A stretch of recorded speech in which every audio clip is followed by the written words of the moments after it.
Hello, everybody, and welcome to Whiskey from Home. Thank you for joining us today on this. I can't believe it's like a gorgeous Saturday. I mean, quarantine sucks, but we're all in this together. So let's make the best of it. It's going to be awesome. So we get through this. And as you know, being here in Louisville, we're all missing the Kentucky Derby today. But to make matters worse, as I mentioned, it's beautiful outside. But the great thing about this being a completely digital platform is that you can take us anywhere. So you can whiskey from home with your laptop or TV on the patio. You can take us for a walk, and you can just stay plugged in to the stream for the entire time. Now, for today, we've compiled a lineup with some of the best leading bourbon personalities that are out there. And so we're super, super excited to have them be a part of this. So let me go ahead. I'm going to share just a little bit of a screen here. And just so we don't know exactly what we're going to be getting at here today, let me go ahead and put this on presenter mode. Just to let you know exactly who I am. If you've never seen me before, know anything about us, my name is Kenny. I am one of the 4 team members of Bourbon Pursuit. So we're very, very thankful that we had everybody able to join us. If you've never seen us before, we are dubbed the official podcast of bourbon. We interview everybody that's in, we really try to uncover the stories between master distillers and talk about other things that are like bourbon culture, secondary markets, bourbon and ham pairings that we just released. We've got over 250 episodes that we've released. We're a weekly podcast every single Thursday. And on Tuesdays, we have a podcast release called Whiskey Quickies. That is a 60-second whiskey review. So go on, check it out, subscribe wherever you get your podcasts, Apple Podcasts, Google Podcasts, Pandora, Spotify, you name it. Also want to say thank you to Rabbit Hole. Rabbit Hole is our premier sponsor today. Now, the one thing that we really love about having Rabbit Hole as a part of this is that, they are really focused and centered here in Louisville, Kentucky. They just launched an e-commerce site on their site that will allow delivery of products from their award-winning small batch bourbons, bourbon, rye, gin, and vodka within a 20-mile radius here in within inside of Louisville as well. Now, they've also, during this time, during COVID-19, have been able to keep their entire staff and even hired 2 bartenders during the shelter-in-place regulations. And they are launching a new Rabbit Hole bespoke gin coming here in the near future. And you can be able to learn more about them by going to rabbithole.com. So go and make sure you check them out as well.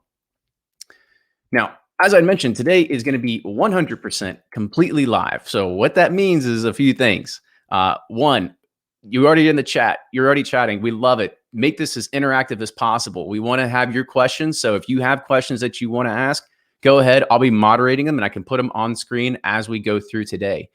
The other thing is that seeing this being completely live, that means nothing's pre-recorded. So we are subject to the internet gods. If for some reason that a stream breaks or somebody loses internet connection, then we will just have to, you'll get an Eventbrite email to say where you can go to find the other links. You can also switch over to Facebook or Twitch or YouTube, whatever you're watching on this time. So keep that in mind as we're going through here to kind of keep those questions coming in because we love to have that participation.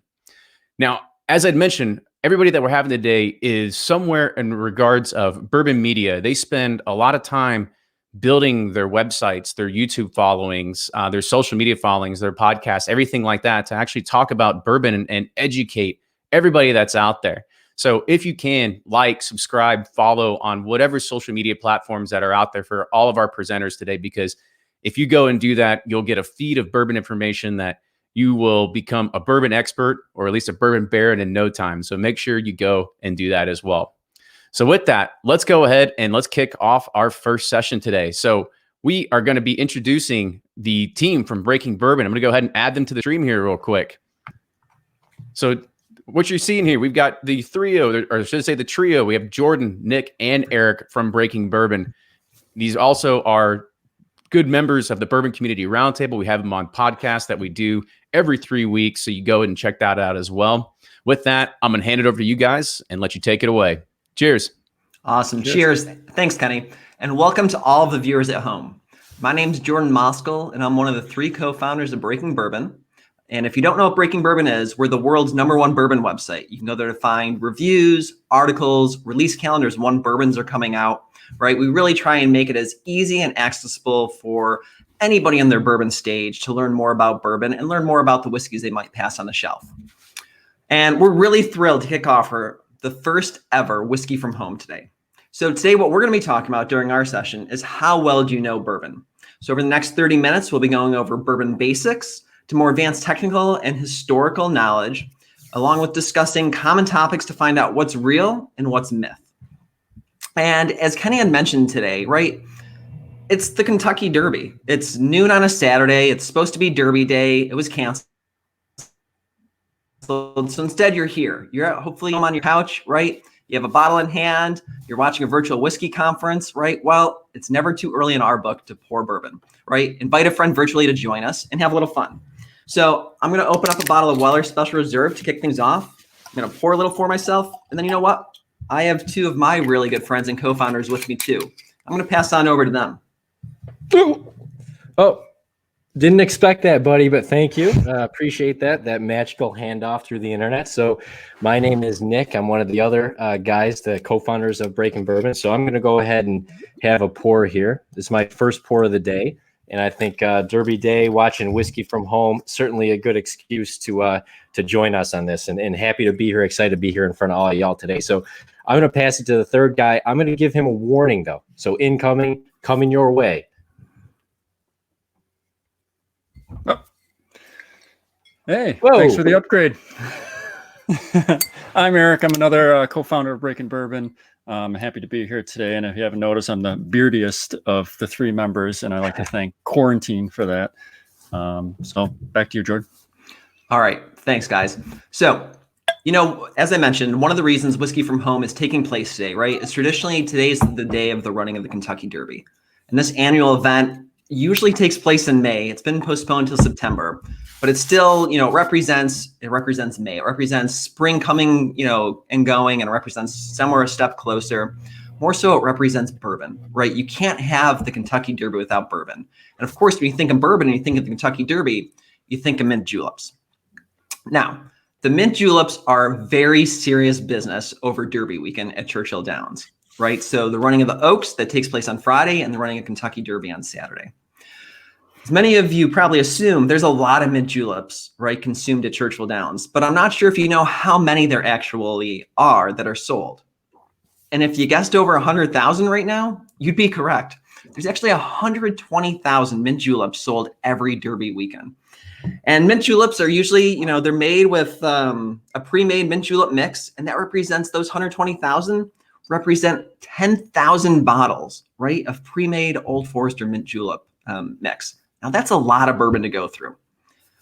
Now, mint julep at Churchill Downs, if you haven't been there, usually costs about $15. And for a pre-mixed cocktail, you're probably thinking to yourself, that's pretty pricey. And you know what? You're not wrong, but it's also not the priciest mint julep you can actually get at Churchill Downs. So Woodford Reserve sells $1,000 and $2,500 mint julep that's served in silver and gold mint julep cups. Now, the proceeds go to charity, but no matter how you cut it, you would never look at an expensive cocktail again after seeing one of these bad boys poured. All right, so that's enough little fun facts. I think really what we're here to do is we're really here to learn about the world of bourbon. It's full of misconceptions, it's full of myths, it's full of fun facts. And I think you can't know any of those until you start knowing some Bourbon 101. So I'm going to pass on to Nick, who's going to break down some of those myths and facts for you. Thanks, Jordan. All right, guys. So if any of you guys follow us already, you probably know that we put out a quiz earlier this week that was kind of leading up to this event. And if you didn't take the quiz, that's okay. We're going to talk about it. You didn't need to have taken it to watch today. You can go back and take it another time if you like to. If you did, we released your scores to email. So we had about 900 people take the quiz. We had 2 people that actually got all 14 questions right. So that kind of tells you how difficult we made this quiz, and that was deliberate. And the first 3 questions we actually made the most difficult, very tricky questions. We're going to get into those. So what we're going to talk about today, what I'm going to talk about, and it'll weave in through this whole segment, is first a little bit of history, and then we're going to talk about kind of bourbons today. What is bourbon?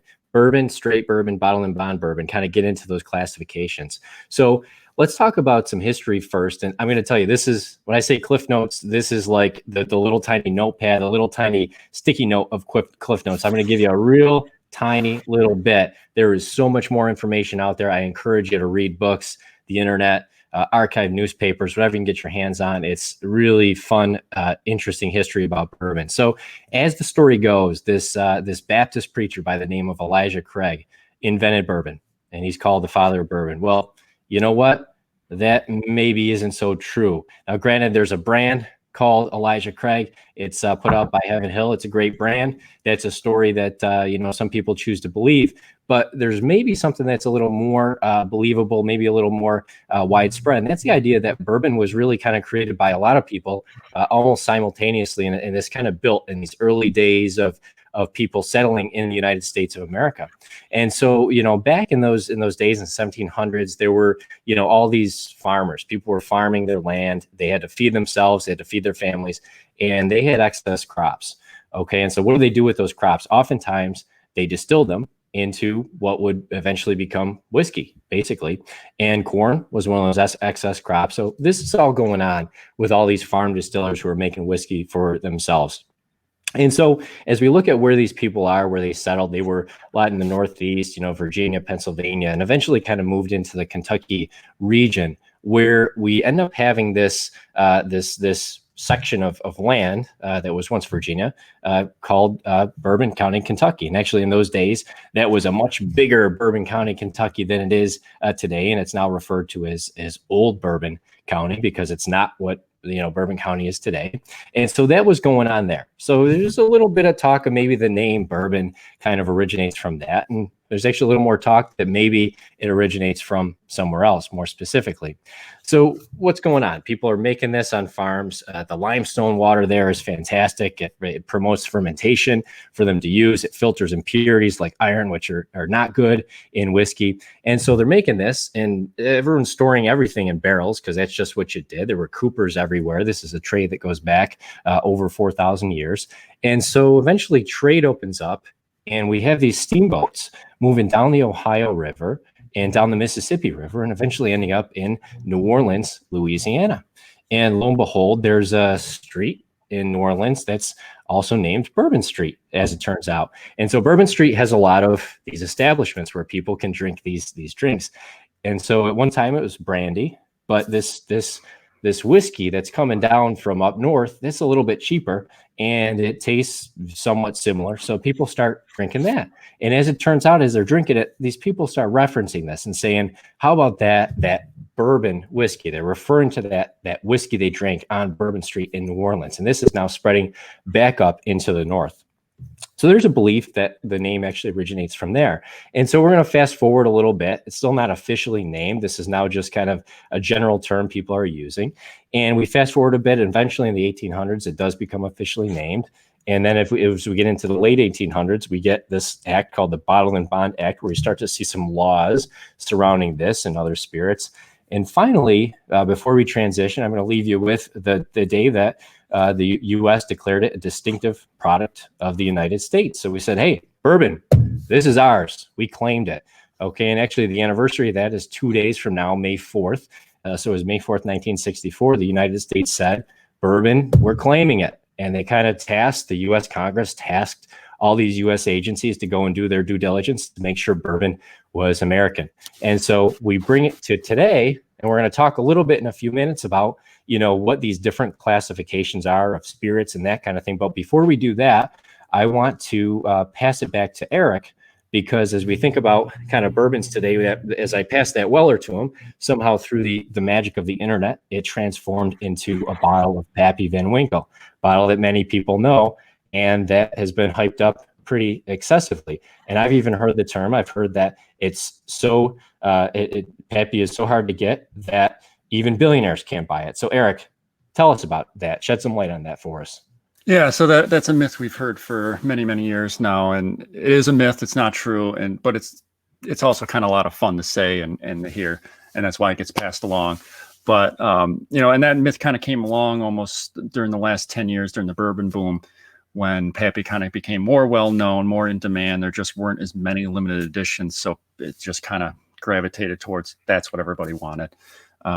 But you'd be surprised that stores get a lot more Pappy than, most people realize. In fact, they tend to get more Pappy than, if you pick any limited edition in a given year, they'll get more Pappy.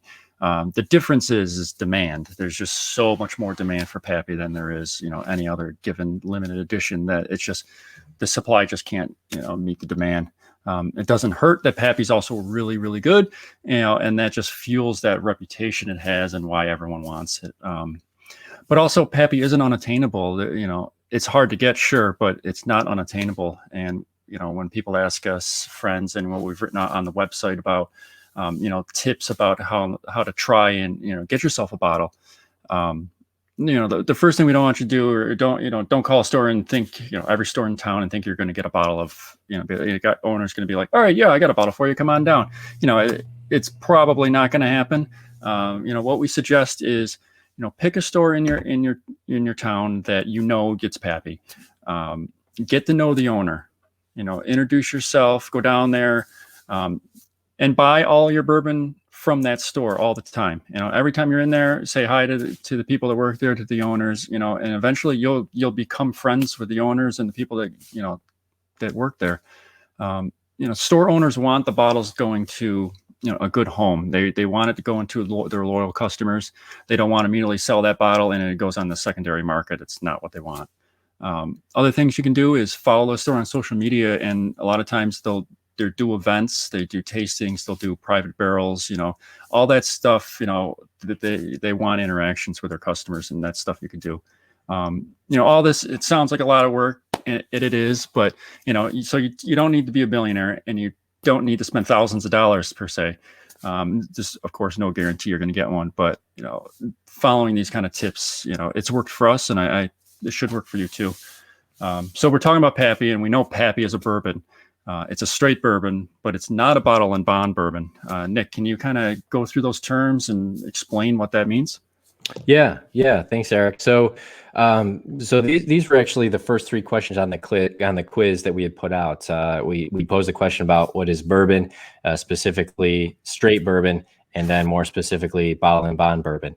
And I'm going to talk about bourbon and straight bourbons first, and then we'll kind of jump back to bottle and bond towards the end of the show. But when we think of these three classifications, it's very legal. These are very legally defined what these are. But then all this kind of transitions to what's in the bottles, that are behind me, and what's in the bottles at the store that you're buying, and what are these people making? So we kind of have this level of bourbon, straight bourbon, and then bottle and bond bourbon. And bottle and bond actually applies to other things too, but we're going to be specifically talking bourbon. So let's kick it off with what is bourbon, and we're going to build off of that. And there's a lot of misconceptions here. So let's kind of go through the kind of hit list of what are the things that make something bourbon. So first and foremost, it's whiskey produced in the United States. So I remember I referenced that Congress had said this is ours. Okay, it's whiskey produced in the United States. A lot of it comes from Kentucky. Estimate is around 95% of the volume of it comes from Kentucky, so to speak, but it can come from anywhere. It can come from Alaska, Hawaii, even Guam, Puerto Rico, U.S. Virgin Islands, those places. That all counts. That can be bourbon so long as it meets the other requirements. So what else? Has to be made from a fermented mash of no less than 51% corn. That's pretty well common knowledge out there at this point. Corn is plentiful. That's a rule. Now we're going to get a little more technical. It has to be distilled. When they distill this alcohol, when they distill this mash, it has to be distilled in no more than 160 proof. There's a cap on that. There's a reason there's a cap on that. It's not, say, distilled as high as like vodka or something like that. They want to make sure they're leaving in some of those things that are going to contribute to the flavor profile and that kind of thing as the bourbon becomes bourbon, at a later point. And so next, it has to be aged in a new charred oak container. Okay, and it has to go into that container at no more than 125 proof. So wait a second, came off the still at as much as 160 proof, could be lower, but as much as that. Now they have to probably add water to it before it goes into this new charred oak container. And now that new charred oak container, that can actually be anything. That doesn't have to be a barrel, but turns out barrel's pretty great invention. So yeah, it's typically a barrel. And a common misconception, I think it's more because companies advertise this a lot, is it doesn't have to be American oak. It's just oak. But you see that word American in a lot of the marketing that's out there. So that's the next thing. So finally, there is a couple more things. There's no minimum age requirement. So as soon as this distillate touches the inside of this barrel or this new charred oak container, it becomes bourbon. That second it touches it. If it's aged for a minute, they can call it bourbon if they want to. Okay, so no age requirement for bourbon. When they bottle it, it has to be bottled at least 80 proof, but it can be bottled at a higher proof than that. And this is very important for bourbon. You can't add anything to it other than water. And this is different from a lot of other whiskeys out there that can have this small amount of things that are going to flavor it or color it, or they're just blended in. And then these producers don't tell you about that. They don't want you to know it's been adulterated. They want you to think it's pure and that kind of thing. Bourbon, it has to be pure. That's very important. Okay. So now we kind of know what bourbon is. And I've got an example of a bourbon here. This is a local bourbon from a local distillery. And this was aged for 12 months. Okay. So I said there's no age requirement for bourbon, but now we're going to step it up to straight bourbon. So now we're going to make the level a little bit higher, and straight bourbon really adds two things to that. The first is it says it has to be aged at least 2 years. And this is probably where that misconception of bourbon's minimum age requirement of 2 years comes from. It's specifically straight bourbon that has this minimum age requirement of 2 years. Additionally, straight bourbon has to be the product. Everything inside a bottle has to originate from the same state. So you cannot take bourbon from Tennessee, Kentucky, and Indiana and blend it together and call it straight bourbon. Now that those three bourbons could be straight ahead of time, but once you put them together, they're not straight. everything Kentucky. They take a bunch of bourbons from different distilleries, put them together. They're all from Kentucky. They qualify for the other things. You can call it straight. Here's one from Four Roses, for example. They distilled all of this, of course, but they actually blended a number of different recipes together, and it's straight bourbon. So great bourbon, Four Roses small batch select. And you kind of think about straight bourbons, that's predominantly what you tend to see, because that's a lot of what's coming out of these major Kentucky distilleries, and a lot of it is 4 years old or more.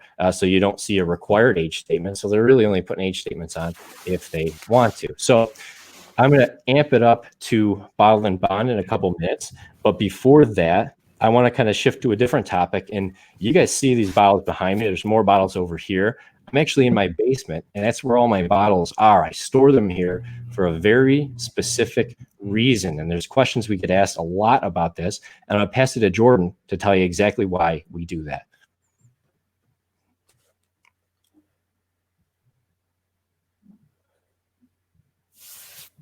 Hey, Jordan, I think you might be on mute there. Right? Yeah, mute there, Jordan. There we go. All right, sorry.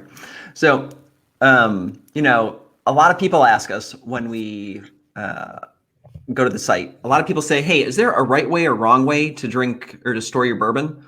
Right? They might be starting off on the bourbon journey, or they might not be. And either way, they're really curious, right? They might have come from drinking other spirits or drinking wine, right? Where a lot of the times they're storing bottles on their side. And you know what? There actually is a right way to store your bottle of bourbon, and that's upright, right? A lot of bourbon, some may come in metal caps, some may come with synthetic corks, but a majority of bourbon comes with a real cork. And due to its higher alcohol percentage, especially those that start creeping up, barrel proof over 120, 130, 140, right? That high alcohol content, that'll start eating away at that cork. And that will, it's not going to dissolve it like acid, but it will start eating away slowly, and it will impact the flavor profile of your bourbon. Right. And you'll start seeing leaks and other things. So what you don't want to do is you don't want to keep the cork wet like you would with a bottle of wine. It's the exact opposite. You want to keep it upright. Right.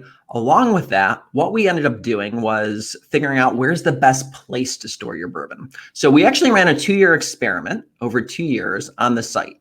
And what we ended up doing was we had some control bottles, and then we had all these other bottles that we stored in various conditions, right? So we had bottles getting direct sunlight, non-direct sunlight. We had bottles being stored in the fridge, being stored out of the fridge, etc.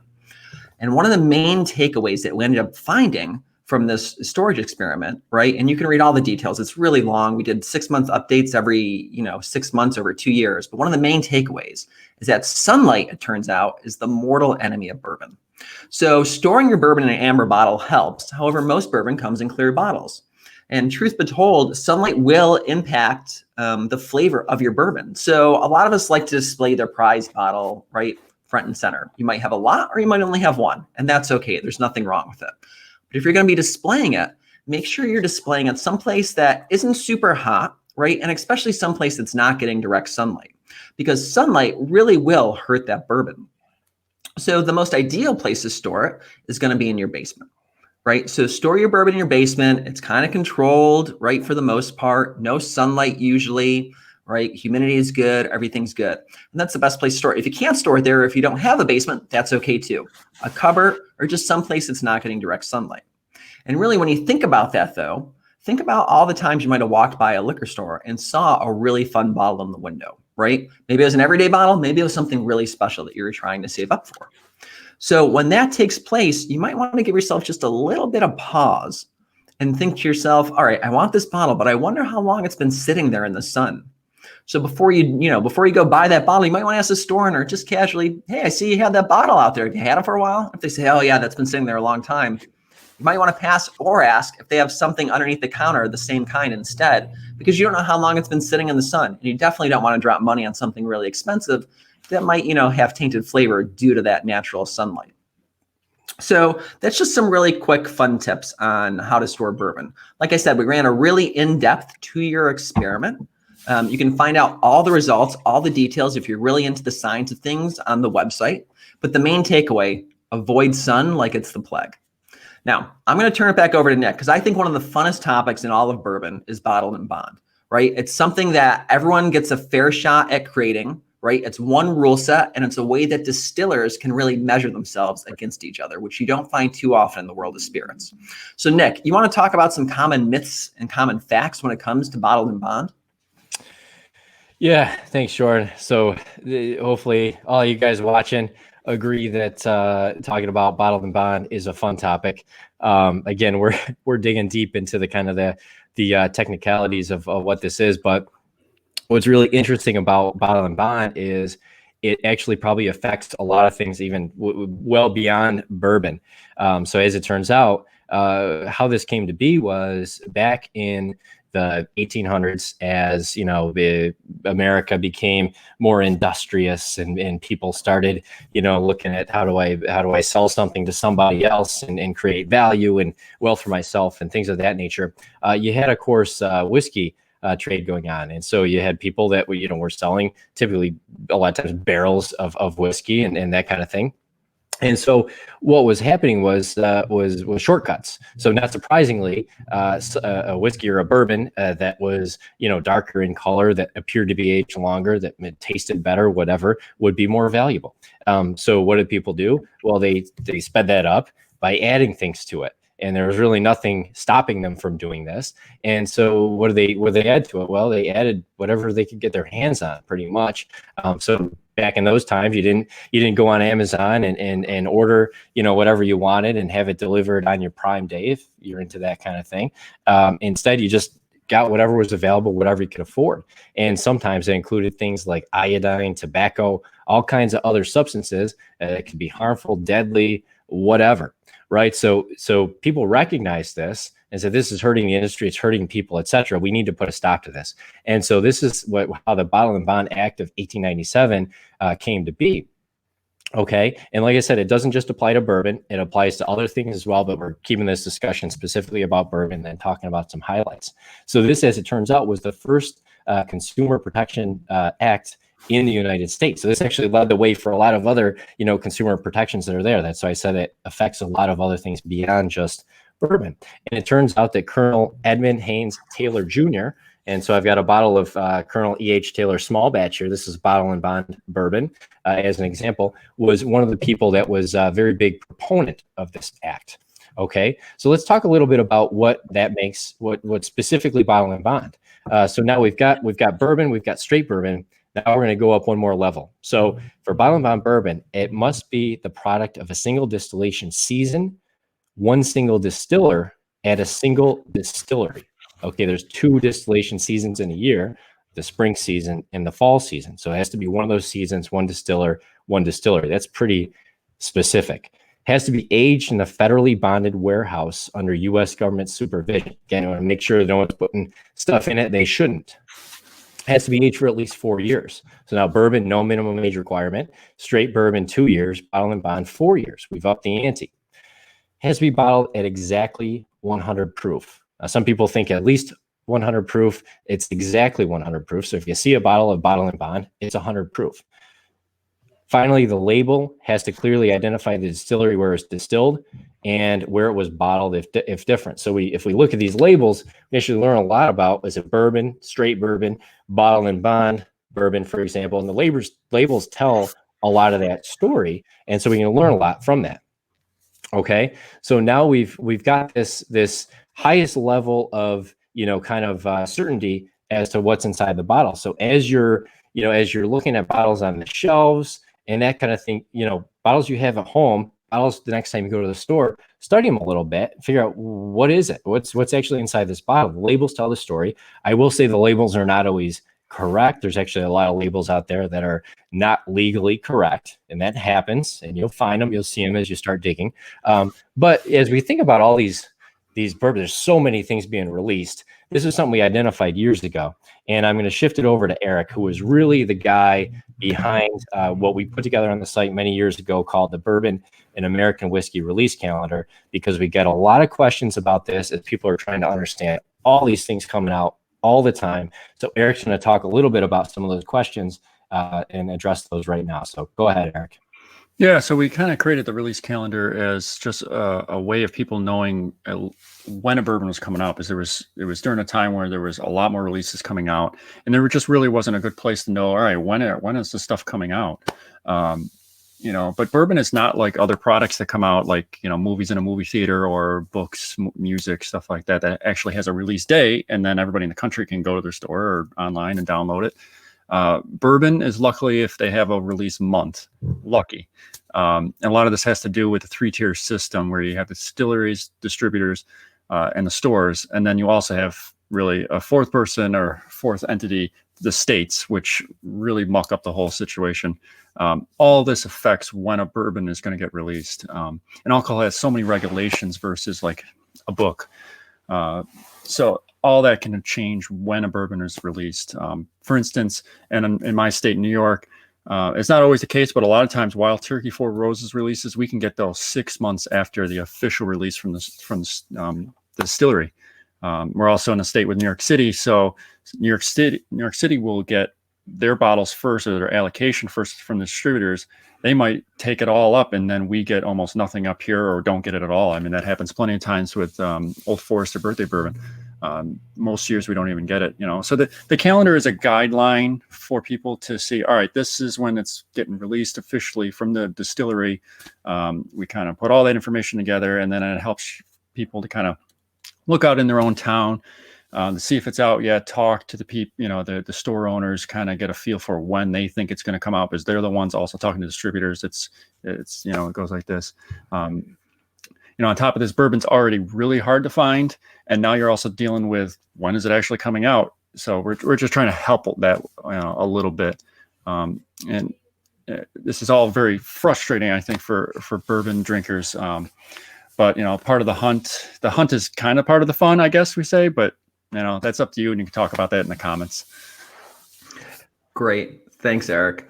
And that's going to wrap up our How Well Do You Know Bourbon session. Right, we just really touched upon just a little bit of what you can learn, right? So we encourage you to continue that conversation, right? Go to breakingbourbon.com, right? Read more about these experiments we've done about bottled and bond. Check out our release calendar, right? Learn more about how to join our award-winning single barrel club, right? Additionally, you can also take that quiz that Nick talked about. We had over 900 respondents so far, right? And we thank you for taking that ahead of time, especially number 525 who won our prize pack.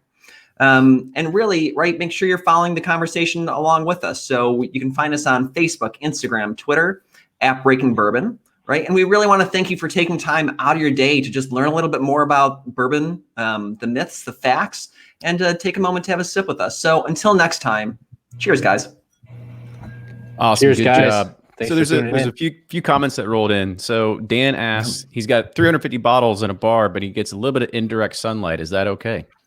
So if you're going to have sunlight hitting bottles, indirect's better than direct. Ideally, you'd get them out of sunlight or find some sort of covering for them, but indirect's better than direct if you have to live with it. And then there's another one from the great Elmer T. Lee. Oh. Graced our presence today, but he wants to kind of know about like tipping a cork, right? We have you don't want a cork to dry out. Kind of any thoughts on that? Yeah, actually, that's something I've noticed. I do have a few bottles that the cork gets kind of loose over time. I have a bottle of it's actually Whistle Pig Boss Hog. I noticed it was like the first Boss Hog release. For whatever reason, that cork gets loose constantly. I'm actually deliberately going in, and I have a lot of bottles open. I'm tipping it, moving around a little bit just to wet the cork, get the cork to expand. I've also noticed that if you have an empty bottle and you just leave it empty, leave the cork in there, eventually that evaporates out. And I've even had bottles where the cork just becomes completely loose, just taking it out. So if you don't have a little moisture in there or something going on, some moisture on the cork, that can happen. Well, fantastic. Well, guys from Breaking Bourbon, thank you again for that awesome session. I'm sure that people are they're getting really schooled right now. So make sure you go and check them out. All their socials, Facebook, Twitter, Instagram, breakingbourbon.com. Go and follow them. Cheers, guys. Appreciate it. Great session. Cheers, guys. Thanks, Kenny. Thanks, Kenny. Yeah. So I'm going to go ahead and bring in the next guy here. So we've got Brian, one of the good friends of mine as well. He runs Sippin' Corn at the blog. He's also an author. He's a member of the Community Roundtable on all those great podcasts I talked about. So Brian, you ready to kick it off? I'm ready to roll. Thanks. All right. If you can't, go ahead and hit that share button that you wanted to do, and I'll make sure that you can present your slides. Okay, I'm not seeing. There. Is that sharing for you? Not yet. Hit the share button where you either choose the application or you choose the window you want to do. You had it up here. You had it in here a minute ago, and I think had it up there a second ago. Then I got out. Yeah. So put it up there, and then I'll add it to the screen. I see application window, but I'm not. It's not.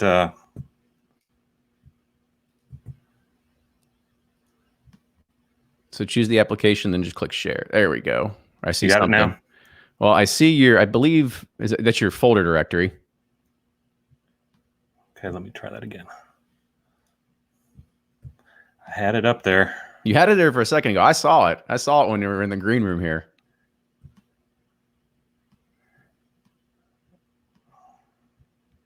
Application window. It's only showing the my folder. It's not giving me the option. Are you? Did you open the presentation? Is it open? Yep, it's open. Try to just share the entire screen. So like share your entire screen. See if you can do that. Okay, hold on.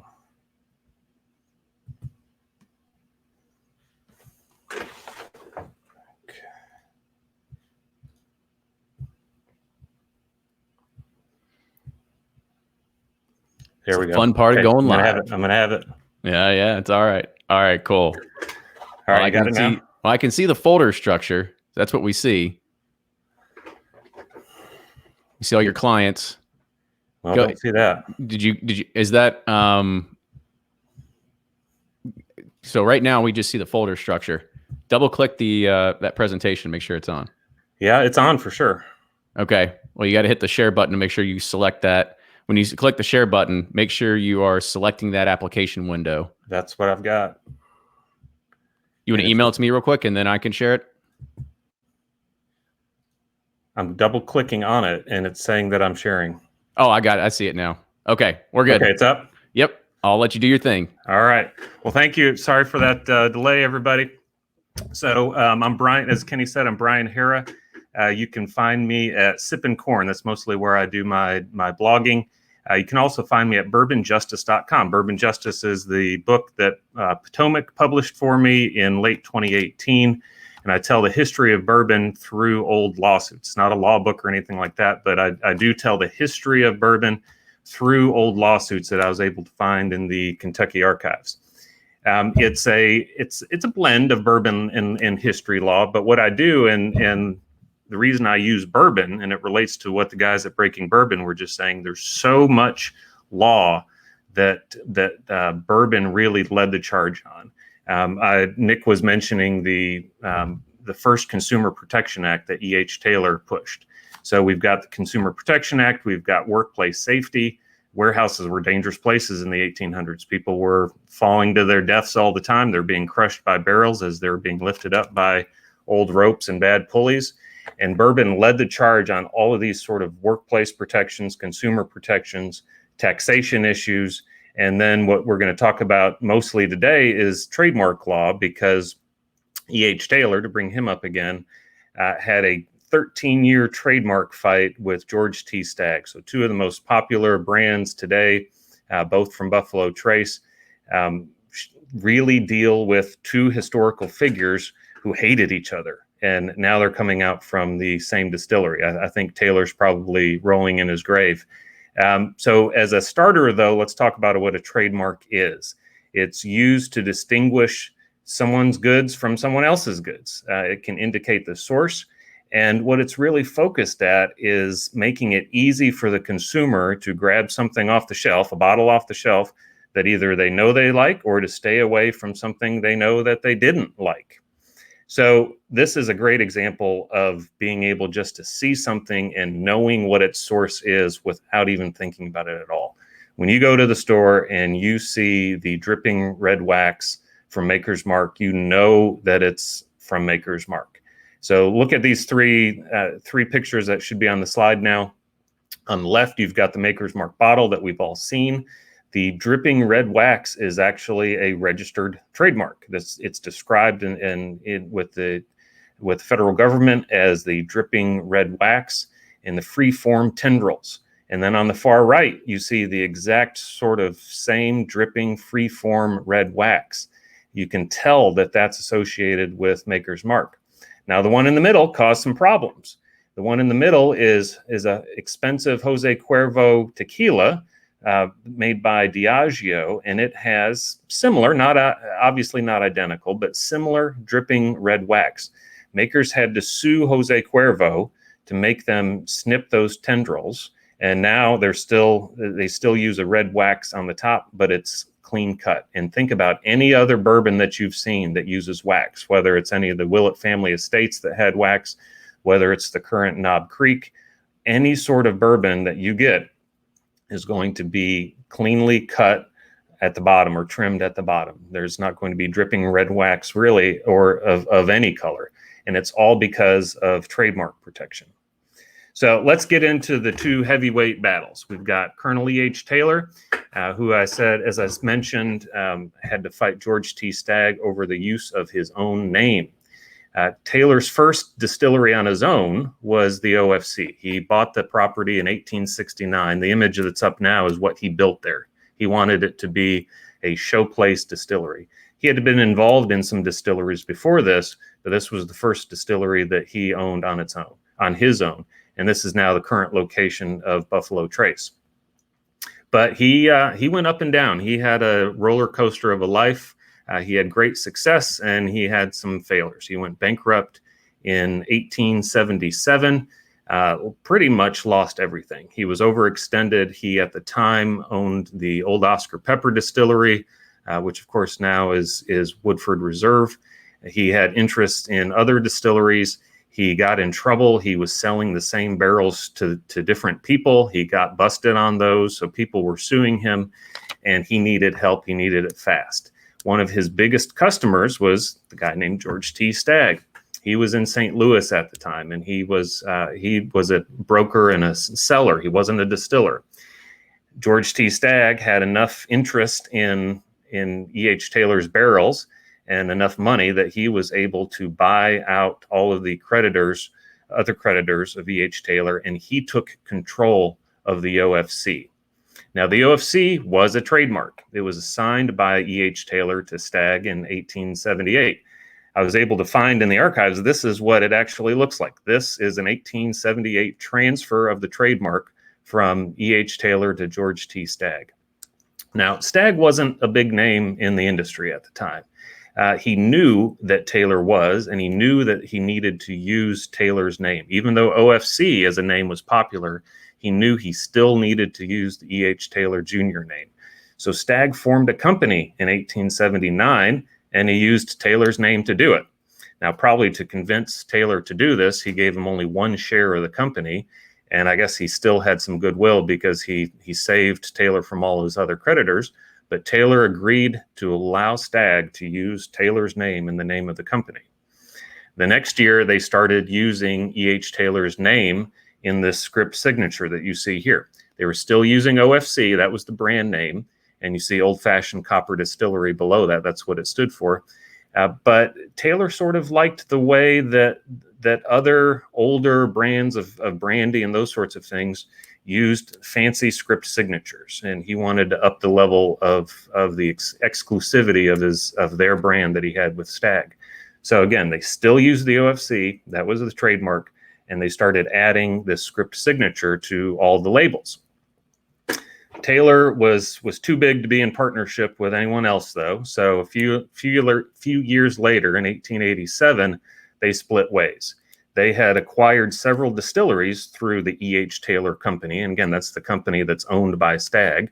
And one of them was this tiny distillery in Millville that Taylor's son was operating. They were calling it the J.S. Taylor Distillery at the time.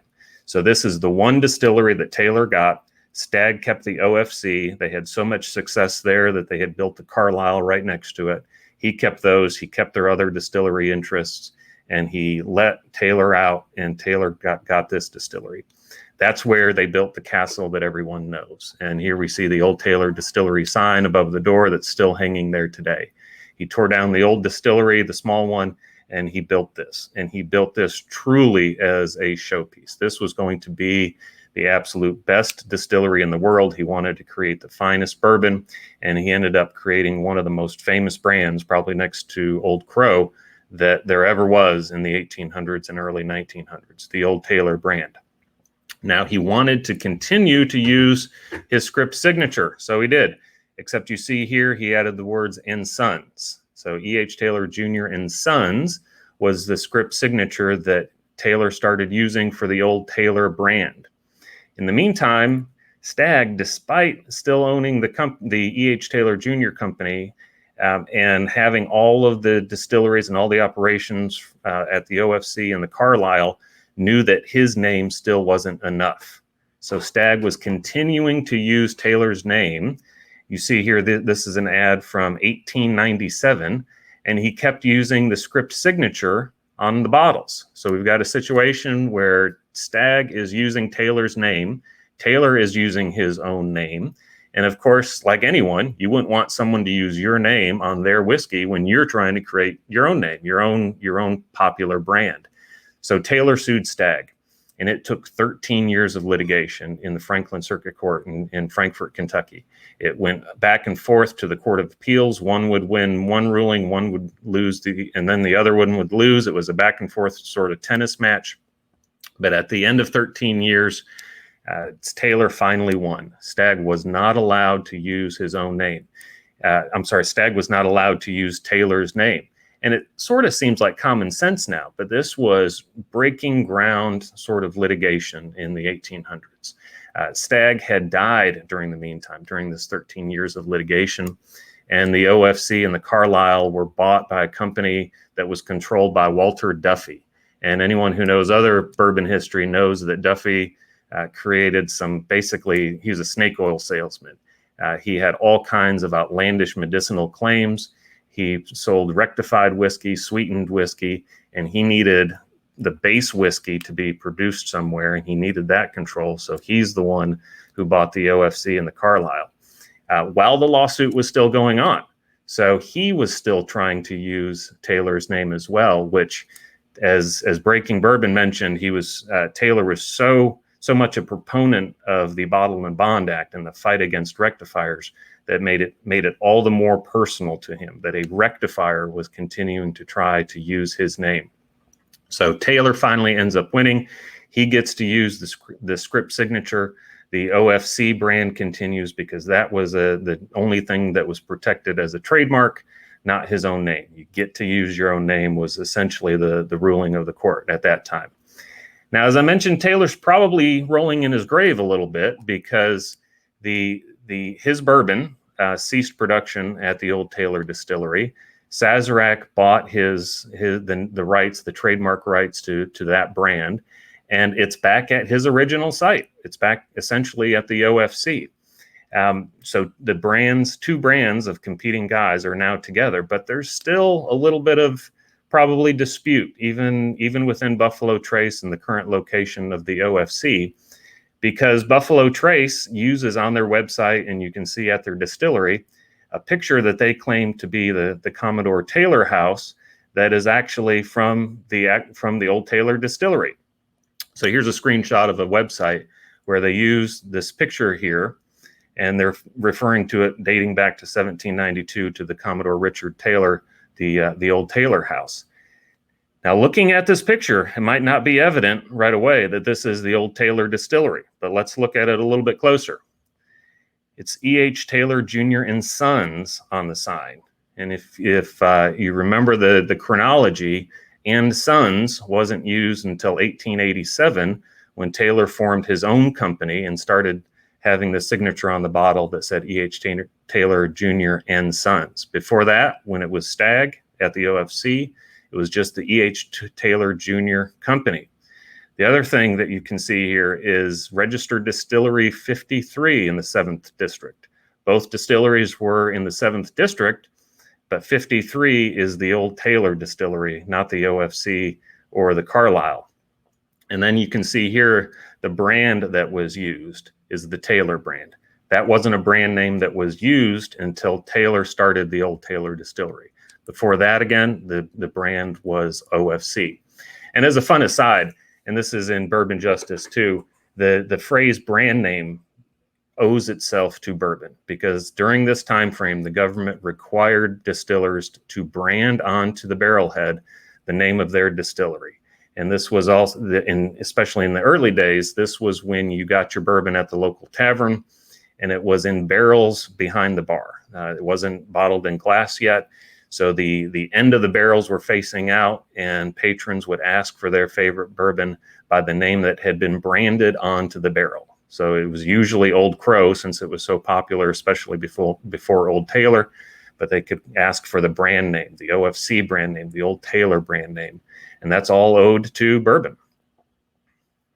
So we've got about 15 minutes left. So I want to do a little bit of lightning round. So if you can light up the chat here, I want everybody's opinions on whether or not these trademarks infringe upon each other. Folks who have read Bourbon Justice will recognize a couple of these, but then I get into some new ones that I think you'll find interesting. So light up the chat, please. Kenny, jump in if there's any questions from the chat before I move on to the other ones. So again, here's the Old Taylor, the E.H. Taylor Jr. and Sons label. There was another Colonel Taylor in Kentucky at the time. He was in Louisville, and that's Marion Taylor. He had the fine Old Kentucky Taylor brand. He was also a rectifier. He ended up buying the old Charter distillery so that he had a bourbon supply, and he did get into the producing straight bourbon whiskey. But at this time, he was a rectifier. So again, a mortal enemy of folks like Colonel E.H. Taylor. So E.H. Taylor had the Old Taylor brand. Marion Taylor had the fine Old Kentucky Taylor brand. Old Taylor versus fine Old Kentucky Taylor. This, the court held, really depended on which person used the name first, because they're both Colonel Taylor. They should both be able to use their own name unless it causes confusion. But the court couldn't figure out who used it first. Both were essentially the same age. Both got into bourbon and whiskey at about the same time. They both started using the Taylor name at the same time. So what the court ended up holding, and this had to have been very satisfying to E.H. Taylor, was that Marion Taylor couldn't advertise his product as whiskey. He couldn't do it as bourbon because it was rectified. It was imitation bourbon. And that was a win definitely in Colonel E.H. Taylor's mind, because Marion Taylor had to start advertising his whiskey as imitation whiskey. The Hermitage and Golden Heritage. Hermitage was a fantastic distillery by the same folks as Old Crow. It was also in Frankfort. It's now a strip mall, unfortunately, but they had a great brand, the Hermitage brand. Golden Heritage comes along, and the court held that Golden Heritage used a script that was too close to the Hermitage brand. Now, there's 2 words versus 1, but everyone take a quick look, just a passing look at the screen and look away. They practically look like the same word unless you look closely. And the court held Golden Heritage was clearly trying to take the goodwill that the Hermitage had established through its brand. Now, this gets pretty far into the weeds, legal technicality, Golden Heritage still won because it turned out the Hermitage wasn't telling the truth on its own label. These words looked the same, but the Hermitage label said that its bourbon was produced in pot stills over open fires, when in fact they had a huge column still that they were able to with a closed furnace, and they were able to distill continuously. It wasn't made in the old way, the pot still over open fire. So the court ended up not allowing the Hermitage to stop Golden Heritage from using this label, even though the court said Golden Heritage was trying to look exactly like the Hermitage. So Kenner Taylor, we're getting back to Taylor here. Kenner Taylor was one of the sons of E.H. Taylor, and he worked at the Old Taylor Distillery along with the rest of the family. After Prohibition was repealed, there was a rush to put mothballed distilleries back into operation. And some New York investors found a distillery that they liked on the Elkhorn River in Frankfort. It had been mothballed. They could see that Prohibition would be repealed soon, so they started fixing it up. None of them knew what they were doing, though, and none of them had a good name that they could pass along. So they asked several people whether they would get involved. No one would do it. Finally, Kenner Taylor said yes, he would do it. He would let them use his name for the name of the company. So they really quick changed it. And he said that they could use his name on the branding. Now, he ended up going down to Florida, and he never made it back. He was elderly, and he ended up dying while he was in Florida. So he never distilled a drop at the Kenner Taylor or the K. Taylor distillery. He didn't have anything to do with the brands there, but the brand continued to use his name. Now you look at this, and it doesn't look anything at all like the old Taylor brand, the orange brand with the script signature. So that's really not where the court went with this one. Where the court went was it looked at the rest of the advertising that the K. Taylor distillery did. And when you looked at the advertising, front and center was E.H. Taylor. Second in line was Edmund Taylor, and another one of Colonel Taylor's sons. And then third there was Kenner Taylor. The brand was focusing on the entire Taylor family and E.H. Taylor. They were calling their whiskeys Taylor-made, even though Kenner Taylor was dead and didn't have any role in it. This is what really the court focused on, and it made the K. Taylor distillery put a disclaimer on all labels saying that it had nothing to do with the old Taylor distillery in Millville, just so that there wasn't any confusion to consumers. This is a fun one too. Woodford Reserve in 1996 launched its brand and really revolutionized bourbon for everyone. It came out with this classy bottle with a wood closure with a real cork, a flask-shaped bottle, and Ridgewood Reserve, the Barton brand, wanted to emulate that. There was a rush to get into a higher-end bourbon market. And Barton started with the 1792 brand, but you see here, this is called Ridgewood Reserve. A lot of people might recognize it as Ridgemont Reserve, which was a second name for it. And now, of course, Barton focuses on the name 1792, and there's brand extensions using 1792 as the main focus. But when this first came out, when the 1792 brand first came out, it was called Ridgewood Reserve, and Brown-Forman sued Barton over that. They both, of course, used the name Reserve as the second name. And even though Ridgewood and Woodford have the wood in different spots, if you say it, they do sound similar, Ridgewood and Woodford. They both relatively have a flask-shaped bottle. They both have the wooden closures and corks, and they both have that same rectangular sticker at the bottom. This, to me, isn't as much of an easy call as it eventually was for the court. The court found that Barton did infringe on the look and the feel and the trade dress of Woodford Reserve, and the court actually ordered all of these Ridgewood Reserve bottles to be taken off of retail shelves. Barton had to go out and do that, which is it's an extreme remedy that the court enforced here. So if anyone has a Ridgewood Reserve bottle in their collection, send me a message on the side. I'd like to see it, and you've got quite a treasure there if you still have a Ridgewood Reserve bottle. So next we have a forward-facing sketched buffalo. Everyone knows what this one is, I'm sure. It's on a water tower in Frankfurt. It's in front of the gift shop, and of course it's on the Buffalo Trace bottle. This is the Buffalo Trace registered trademark that they use all over the place. And they didn't like Bison Ridge, a Canadian whiskey that came out. Now, a bison and a buffalo are two different things, but these animals look the same because it turns out what we call a buffalo in the United States really is a bison. So it's the same animal, different name, two-word name, Bison Ridge, Buffalo Trace. The bottle shape's somewhat similar, but not really. And there's an issue here because one is a Canadian whiskey and one is a Kentucky bourbon. So the argument for Bison Ridge is probably mostly that it's a Canadian whiskey. And consumers need to be able to know the difference between a Kentucky bourbon and a Canadian whiskey. But this case ended up settling. And when cases settle, they're always confidential. You don't really know what happened to it unless one of the brands still survives and has a label change. And sure enough, the Bison Ridge label change had no forward-facing sketched bison or buffalo, which makes sense. It's too close to the trademark owned by Buffalo Trace. Let's get into some fun ones. Obviously not bourbon, but still fun. Fireball is a cash cow for Sazerac, so they're clearly going to try to protect their brand. Jack Daniel's has Tennessee Fire, and Sazerac sued Brown-Forman over Jack Daniel's Tennessee Fire. Here, the bottle shapes are entirely different. Jack Daniel's has its very prominent, hard-edged square bottle. It's very distinctive. It's what you think about when you think about Jack Daniel's.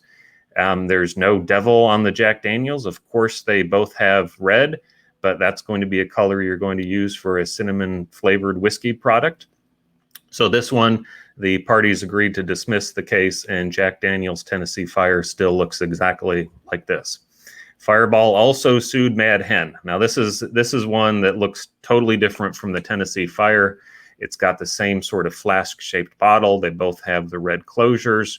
And look at the edges of the labels. Both are singed by fire. This looks a lot more like the Fireball product. And this one, after the case was dismissed, Mad Hen didn't exist at all. The producer of Mad Hen started putting its mixed alcoholic beverages into cans, and the Mad Hen brand disappeared entirely. Now, the last one I have is a lot more recent. This is Heaven Hill. This was an exhibit that was filed with court. They, as you see here, they've got different bottle shapes, but they're all stylish. They all have especially the select stock has the intertwined letters. They're all pretty artsy. They sued Heaven's Door, probably not so much for the bottle shapes, because the shape here is distinctive, and they're even more artistic than any of the Heaven Hill bottles have ever been. But the issue was the name, Heaven's Door and Heaven Hill. And what Heaven Hill did here when it filed its complaint is it included a survey that it had done. And this is how you prove confusion in the market. It had a survey that used a scientific method and found that people were confused by the name Heaven's Door. Now, this case also settled, so we don't know what the terms of it are, but you can still find Heaven's Door in these kinds of fanciful bottles still on the shelf. So whatever the agreement was, it allowed Heaven's Door to continue. So that's all we've got. I do want to mention, and you should all have an email, so check your Eventbrite emails.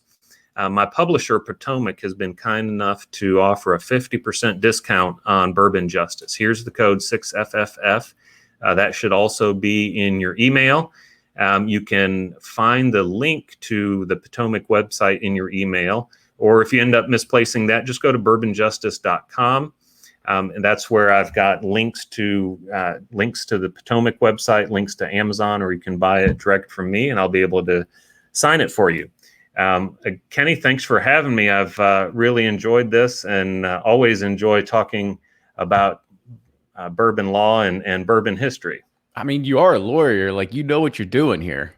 Well, I try, and but what I've been able to do, I'm also a history nut and a bourbon fan. So when I was able to combine the three of them, that's really what took it off for me. Made it pretty easy. So there's a few questions that came in from the chat here. So Lonesome Cowboy wants to know, you talked about makers and trying to like take those drips out. Did Hirsch ever have anything to do with that? Like have to take anything off the market? Well, I don't know if they had to take anything off. And there's the Hirsch that has a little bit of a drip. And then I've seen pictures. I've never seen it personally, but I've seen pictures of a Van Winkle brand from probably 20 years ago that had a little bit of a drip on its red wax. So I don't know. There wasn't any litigation that was involved. So unless there was a lawsuit, I'm not going to be able to find anything about it. But we do know that there's no longer any sort of dripping red wax on those cases. So I have to think that there was some kind of background communications and agreement. So somebody with a LexisNexis account, they've got to be able to figure out exactly where all these lawsuits are coming in. That's right. You got to be able to find the lawsuit first, and then you get the exhibits out of the lawsuit, and then you learn quite a bit when you do that. Two more questions. Another one from Greg. He said, we were talking about again, when did makers sue Jose Cuervo? Do you remember the time period or when it was? My memory is that's probably about 15 years ago, maybe a little bit more than that. So And fairly it was recent. here in Louisville. Yeah, yep, fairly recently. And then Nick also wants to know if you remember the year of the bottle transition of when Woodford made 1792 take those off the shelves. That was probably about the same time. I should have written down the dates for both of those, but it's about the same time. So we're about 15 or so years ago. Perfect. That's all that came in. So I think awesome stuff. I appreciate it. You did fantastic. So cheers. And as Brian had mentioned, make sure that you go check out your emails. There's the 50% off link code to actually do that. And make sure you subscribe to Brian on all the social media channels too. Keep up with him. Check me out on Twitter at Sippin' Corn, Instagram Sippin' Corn, and Facebook on Sippin' Corn. And of course, check out bourbonjustice.com. Awesome. Great. Appreciate it, Brian. Thanks. Appreciate it. Yep. So now we're going to move into our first cocktail break. So if you need just time to go and get your stuff ready or get a drink, or you want to make a drink here with Ryan, we're going to be doing that right now. And I forgot to mention this in the opening, is that we had a Whiskey from Home shopping list available. So everything that you needed to follow along with the virtual bourbon tasting that you're going to be doing this afternoon with It's Bourbon Night, as well as Wall Street Journal's best-selling author Fred Minnick. And if you want to do a food pairing along with Peggy No Stevens, everything you need is on here, including the food and the whiskey themselves. And of course, heading into our first cocktail break right now, everything that you need to be able to do that. So I'm going to go ahead and stop my sharing, and I'm going to bring Ryan into it, and he's going to go ahead and take it over. So go ahead, Ryan.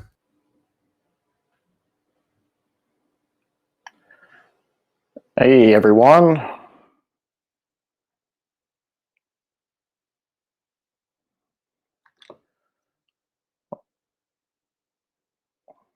All right, I'm live. Sorry. Can't hear Kenny. I don't have any headphones on, but welcome to Whiskey from Home. Thanks for joining us. Thanks to Breaking Bourbon and Brian for laying us down with some info. They always expose the poser that I am in the bourbon world. They know so much about it. But it's Derby Day, and so I'm sure everyone is getting thirsty. Now, typically I start drinking, probably 8 to 9 a.m.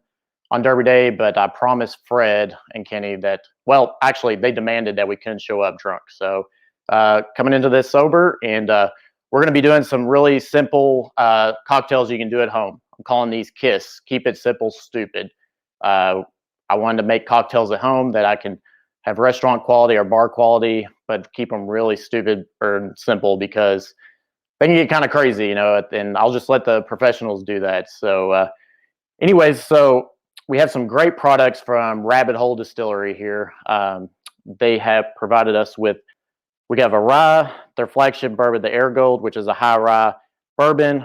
We have the Cave Hill, which is a 4-grain small batch.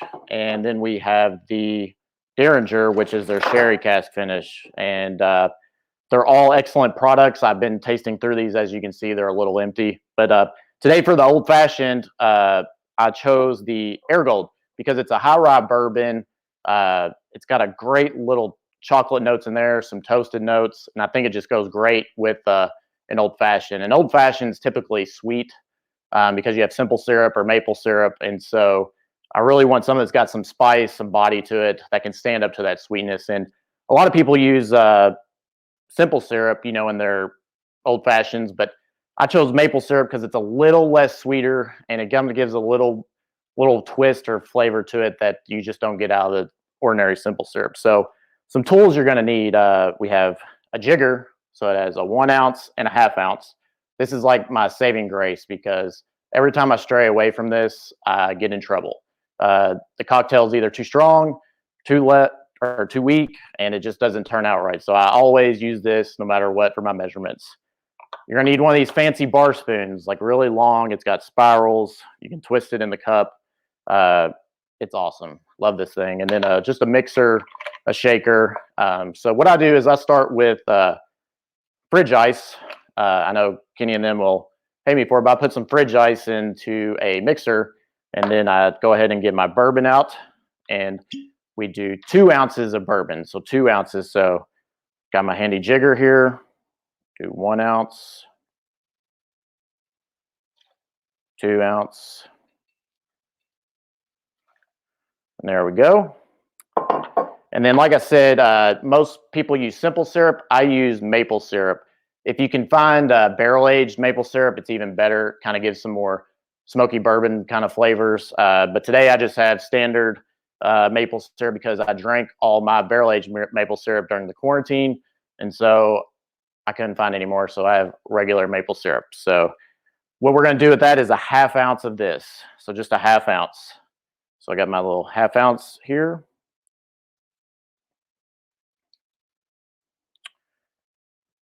All right.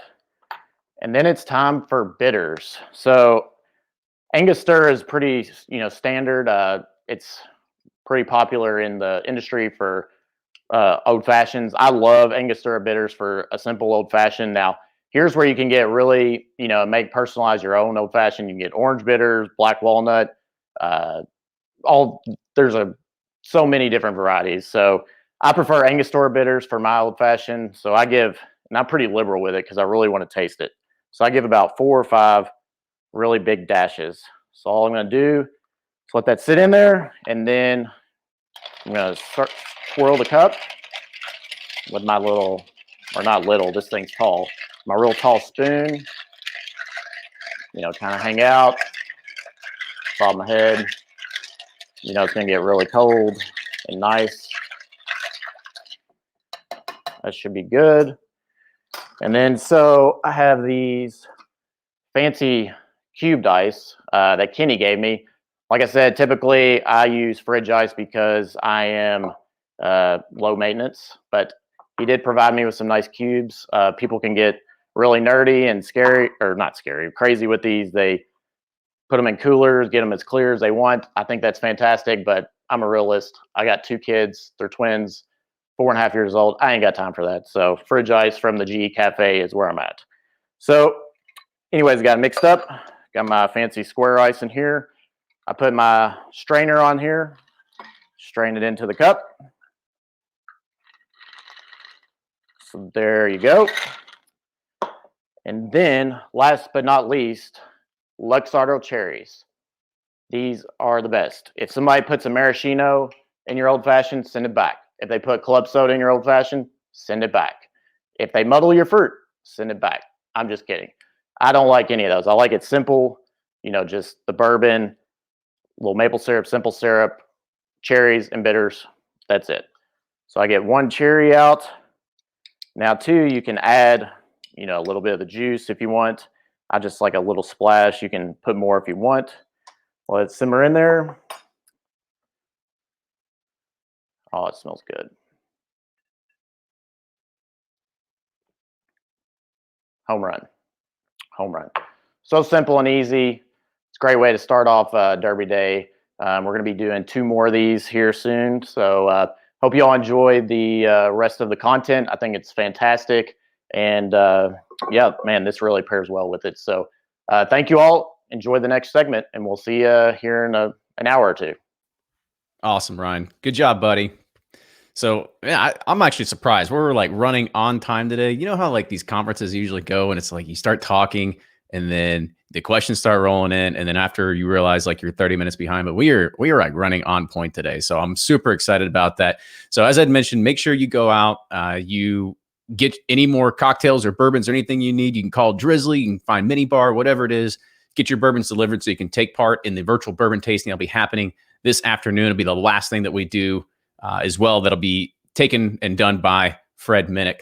Now, as I'd mentioned, I'm Kenny. That was just Ryan. Fred's also another member of Bourbon Pursuit. Make sure you go and subscribe to Bourbon Pursuit wherever you get your podcast: Apple, Google, Spotify, Pandora, iHeartRadio, anywhere we're going to be on there. Just search for Bourbon Pursuit, subscribe, and you're going to get 2 weekly podcasts coming to you.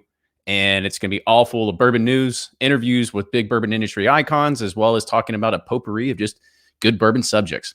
So next we're going to be talking to Carrie Bossick. Carrie runs the blog of Suburbia.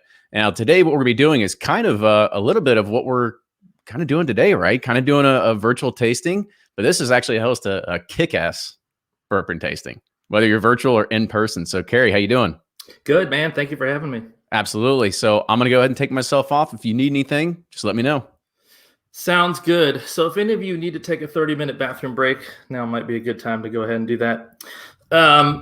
Again, thank you, Kenny and the Bourbon Pursuit team for putting this thing together. I know these are really weird times for all of us.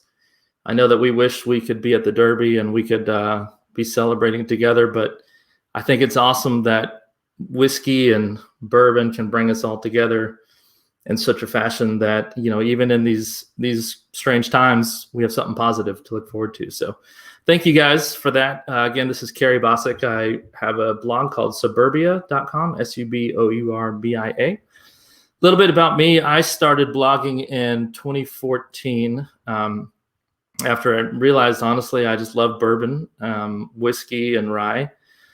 Created a blog called Suburbia. And the main thing that I had always said was that I would always have honest reviews when it came to my stuff. So unfortunately, that meant that a lot of the media samples I were getting were cut off over time because I maybe have been a little too honest. But I always tried to focus on that. And then I also wanted to focus on whiskey from the perspective of a hobbyist.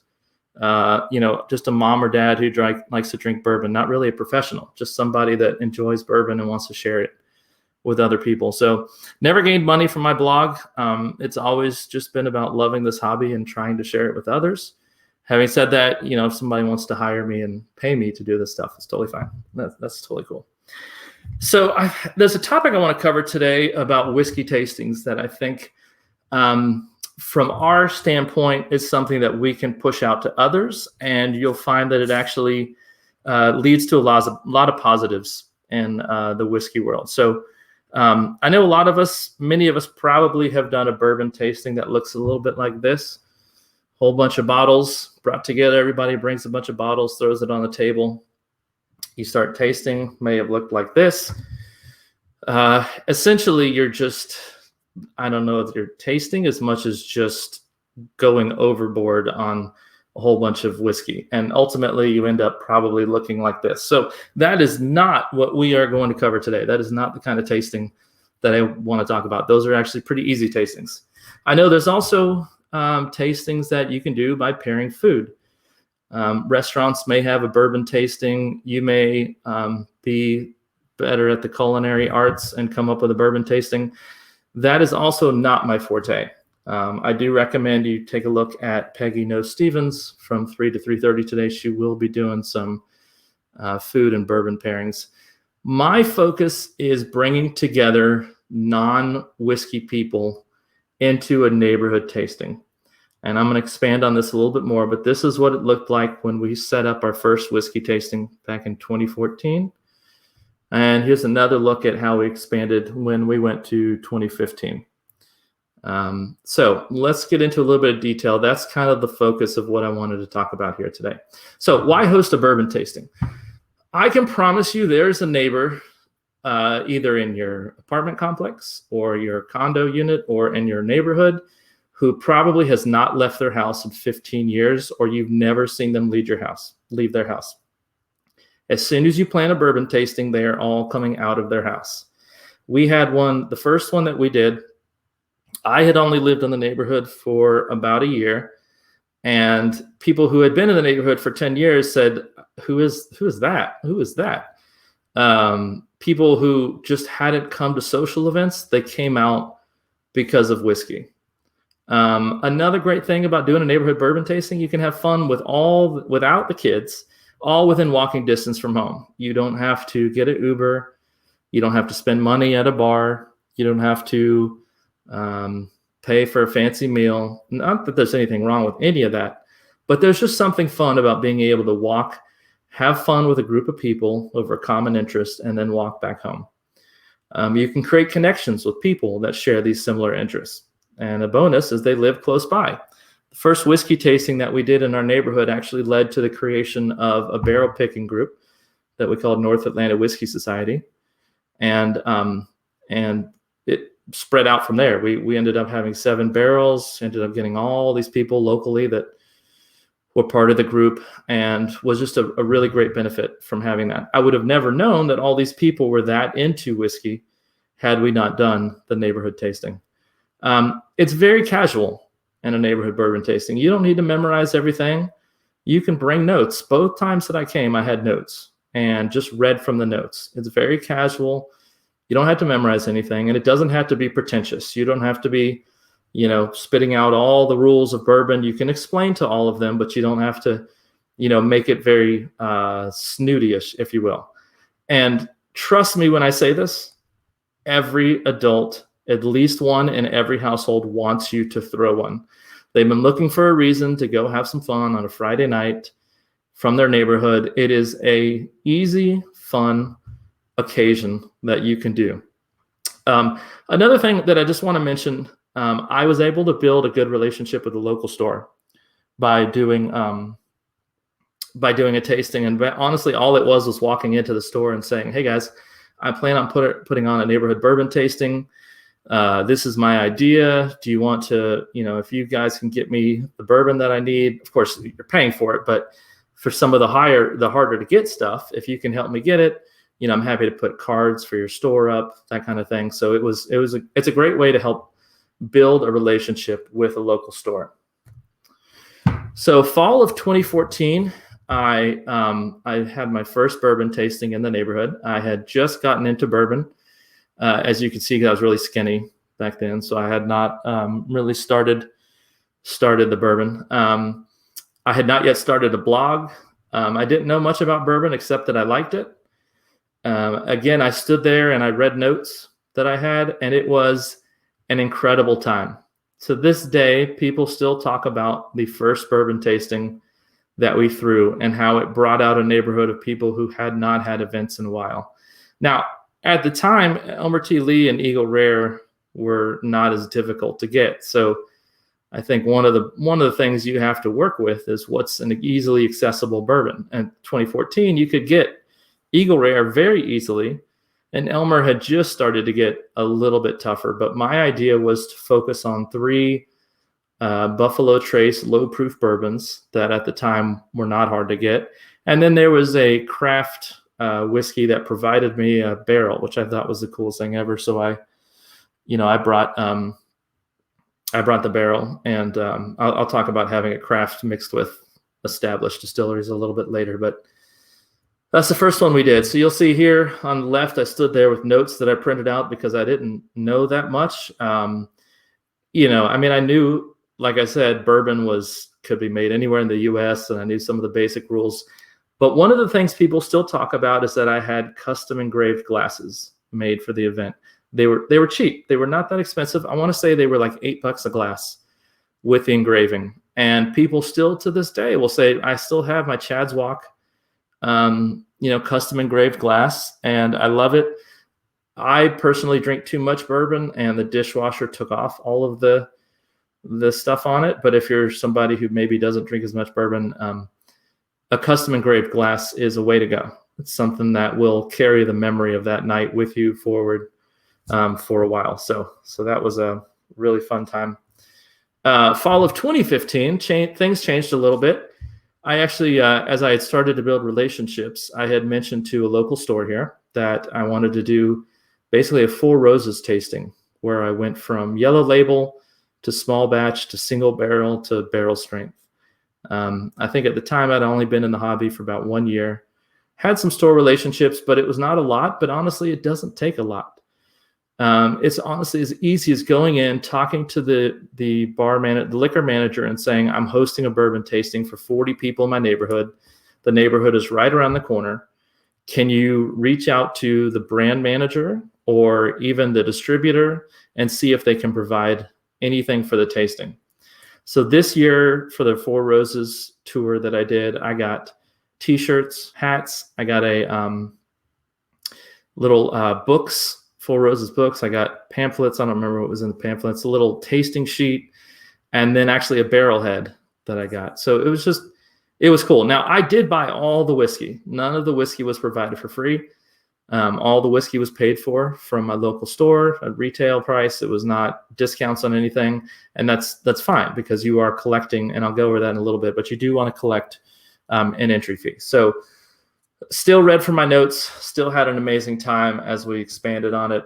You'll see here, I stood up and was just kind of talking about the bourbon, and then on the right, I think as we got a little bit later in the night, I wanted to take a picture of what was left. But in this case, we went from yellow label to small batch to single barrel, then to barrel strength. And again, another amazing event that people still talk about that required very, very little planning. Fall of 2016, some people had said, hey, maybe we try not bourbon.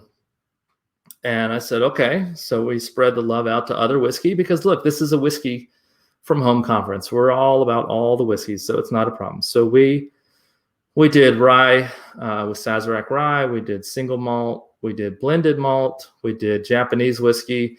Also had some wheated whiskey. The one from Heaven Hill, I'm drawing a blank on it now, but we did that one. And people actually asked if we could go back to bourbon after that. So I think one of the important things is to kind of remember know what your audience is. You know, here in Georgia, bourbon reigns supreme, but there's a lot of areas where it may not, and people may want to branch out to different stuff. So we just learned after our third bourbon tasting that people love bourbon more than anything else. So let's talk about how to host a whiskey tasting. First thing, very simple. If you have an HOA or you have a social chair, then send them an email and say you want to host a whiskey tasting. That is step number one. It's easy. All it takes is a small email, and I promise you that 9 out of 10 times the people are going to say, that is a fantastic idea. I would love if you would do that.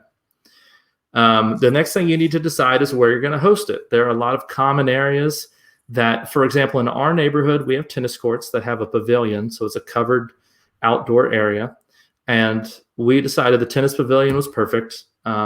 If you don't have a clubhouse, if you don't have a pool house, maybe even just a cul-de-sac, like let's come into a cul-de-sac where everybody can get together, maybe in the middle of the neighborhood, somewhere we can get together and, have it. Worst case scenario, you can have it at your house. Just be prepared for a mess and the cleanup involved in it. At least when you're in a mutual area, it's easier for everybody to clean up. Decide what kind of whiskey tasting you're going to have. So, of course, here it's up to you what you want to do. You can focus on a single style of whiskey, which I do recommend. If you're going to do a whiskey tasting, stick to one type of whiskey. Stick to either bourbon or rye or single malt. I think when you get into mixing the different kinds, you really confuse their taste buds because they may really love the smoothness of a bourbon, and then they get the spiciness of a rye, and then maybe they get the saltiness of a single malt, and it's just going to confuse them. Try to focus on a single style. Be aware of the weather in your area when choosing your date. It's pretty obvious. If you can have a covered area or somewhere you can do it inside, that's always preferred. I fully recommend a Friday night. Everybody is you're tired, but you also really want a reason to leave your kids and go get some alcohol. So Friday night to me is a great night to do it in your neighborhood. And this is really important. I did not want to involve the food pairing.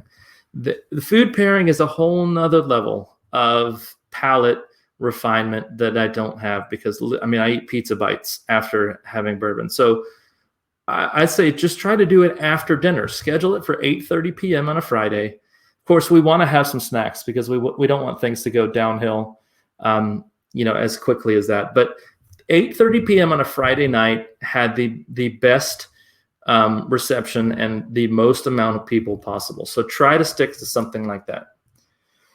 Okay, so the hardest part, again, selecting the whiskey. I think 4 to 5 options is good. You don't want to go too much more than that because you really want to kind of focus.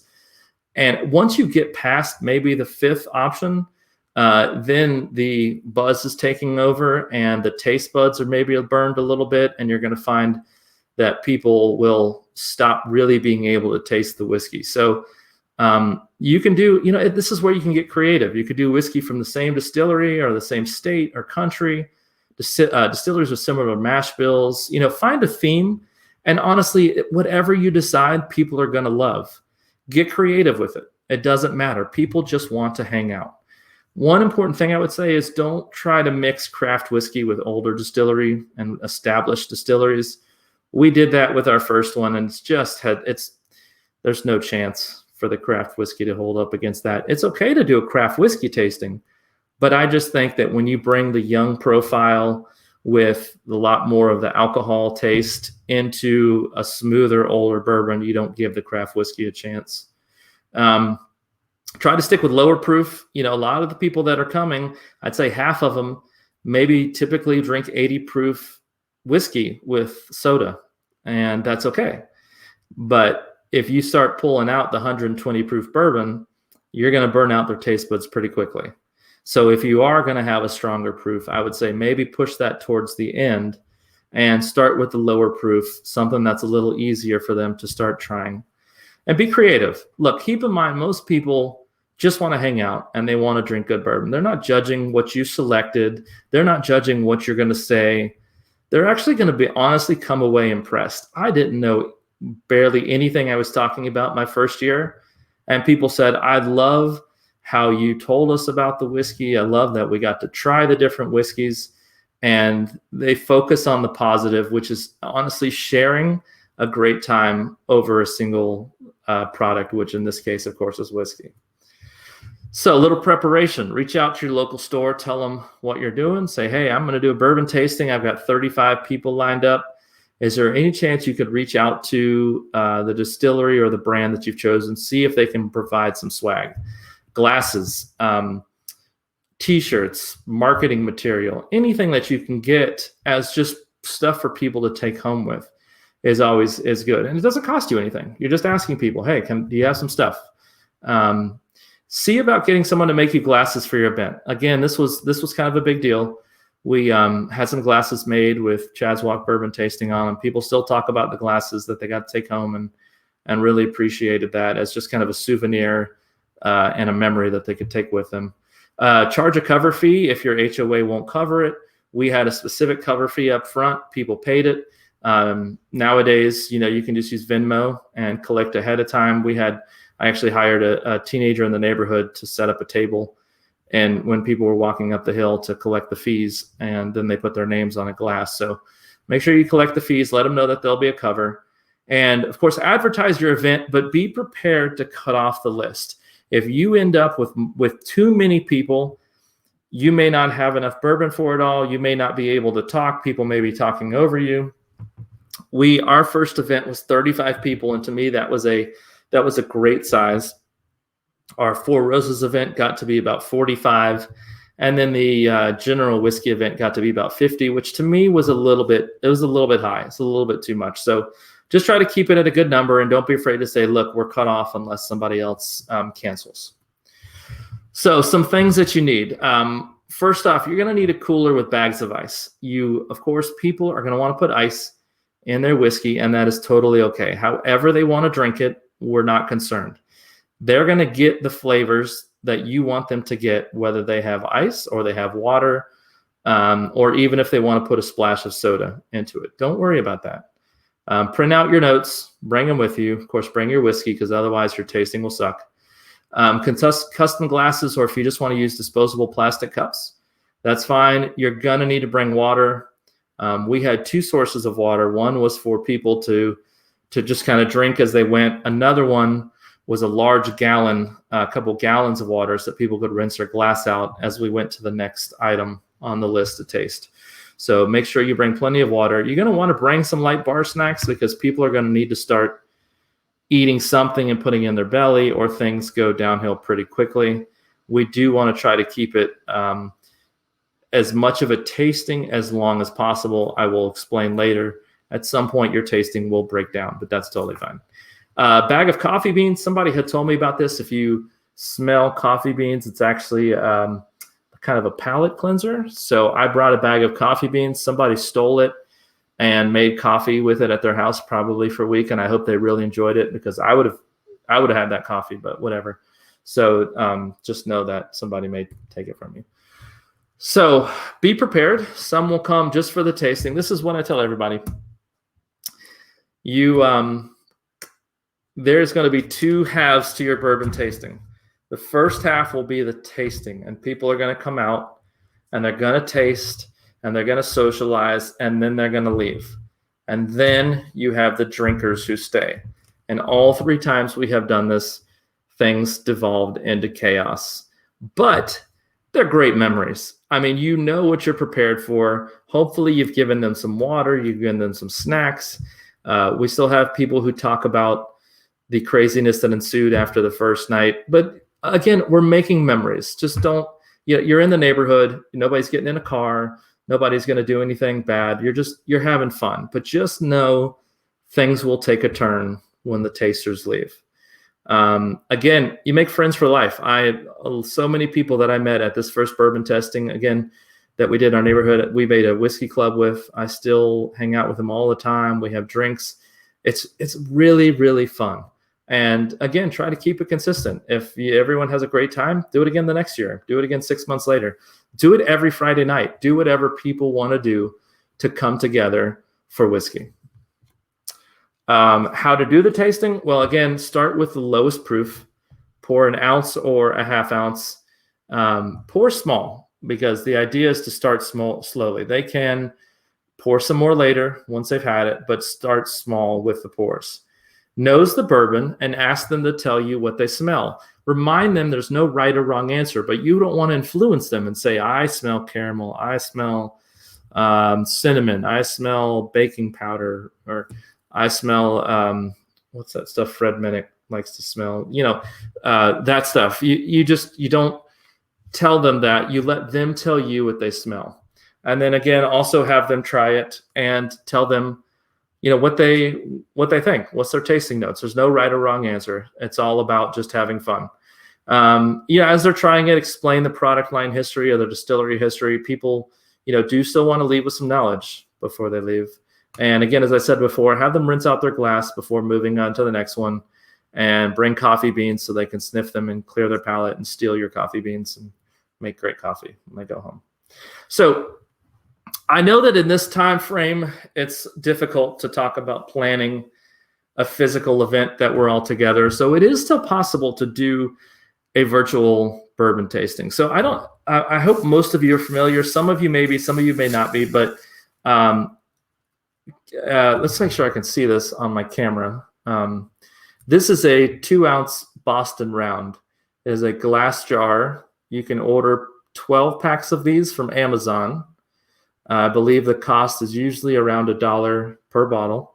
And if you wanted to, you could fill these up with bourbon. Usually they come with a little funnel that you can use. Fill them up, label them, put some painter's tape on them, label them, and drop them off in a bag at people's houses. Give it a week for the people to feel comfortable opening it up.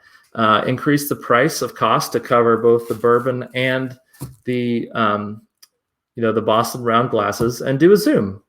It's easy to share whiskey that way. There's no cleanup. It's nice and easy.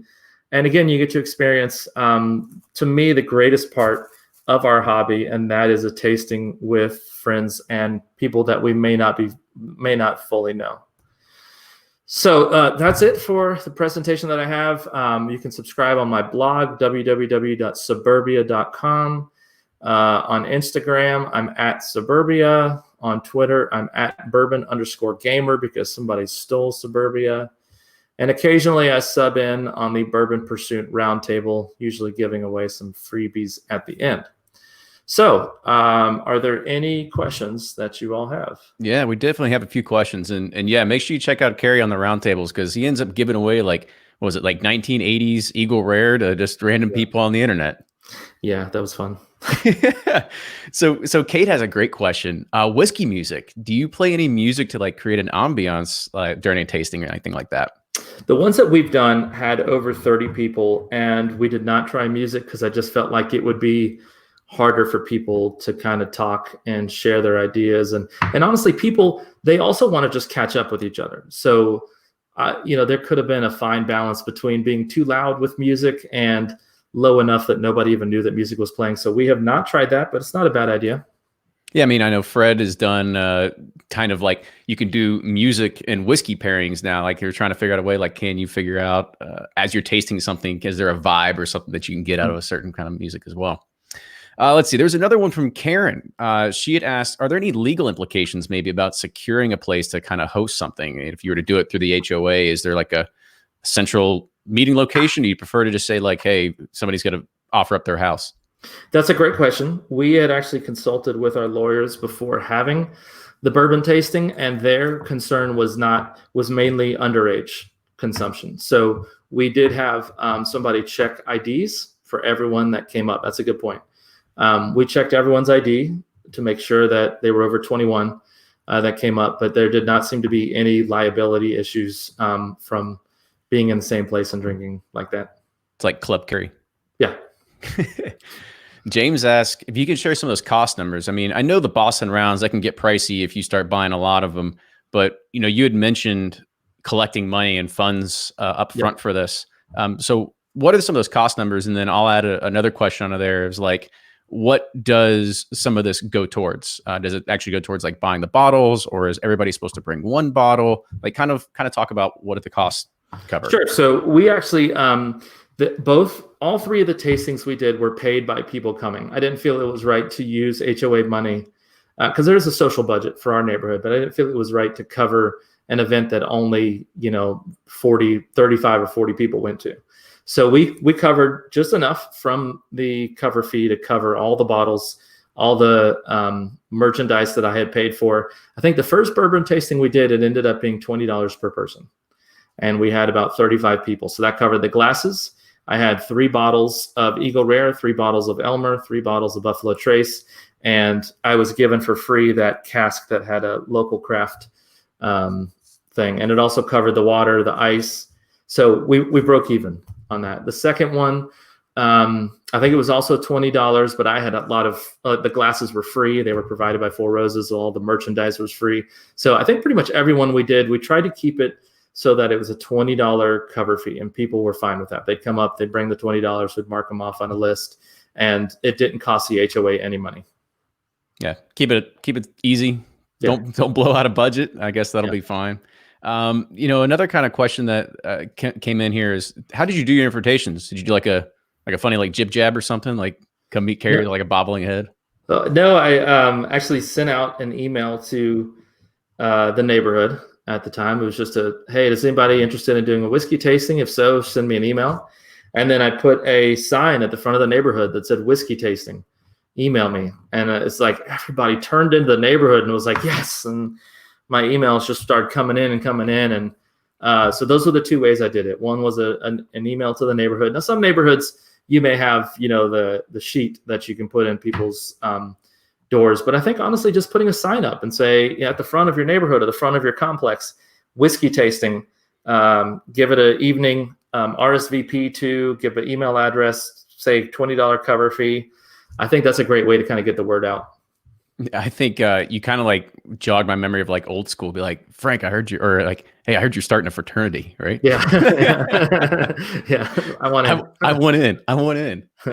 Now, the other kind of thing that you had brought up is I think that most people probably never even think of it, of actually going to a liquor store and saying like, hey, can you contact the rep and figure out like, is there kind of swag? So what's like the coolest swag that you've ever gotten as a part of doing this? Definitely the Four Roses was the coolest thing I've ever got. And I couldn't even believe it too. The local store I was working with reached out to Four Roses rep and said, here's a guy, he's doing a bourbon tasting. He's doing all Four Roses. He's bought all the Four Roses from our store. So he bought, I believe I bought 2 of each, yellow label, small batch, single barrel, and barrel strength.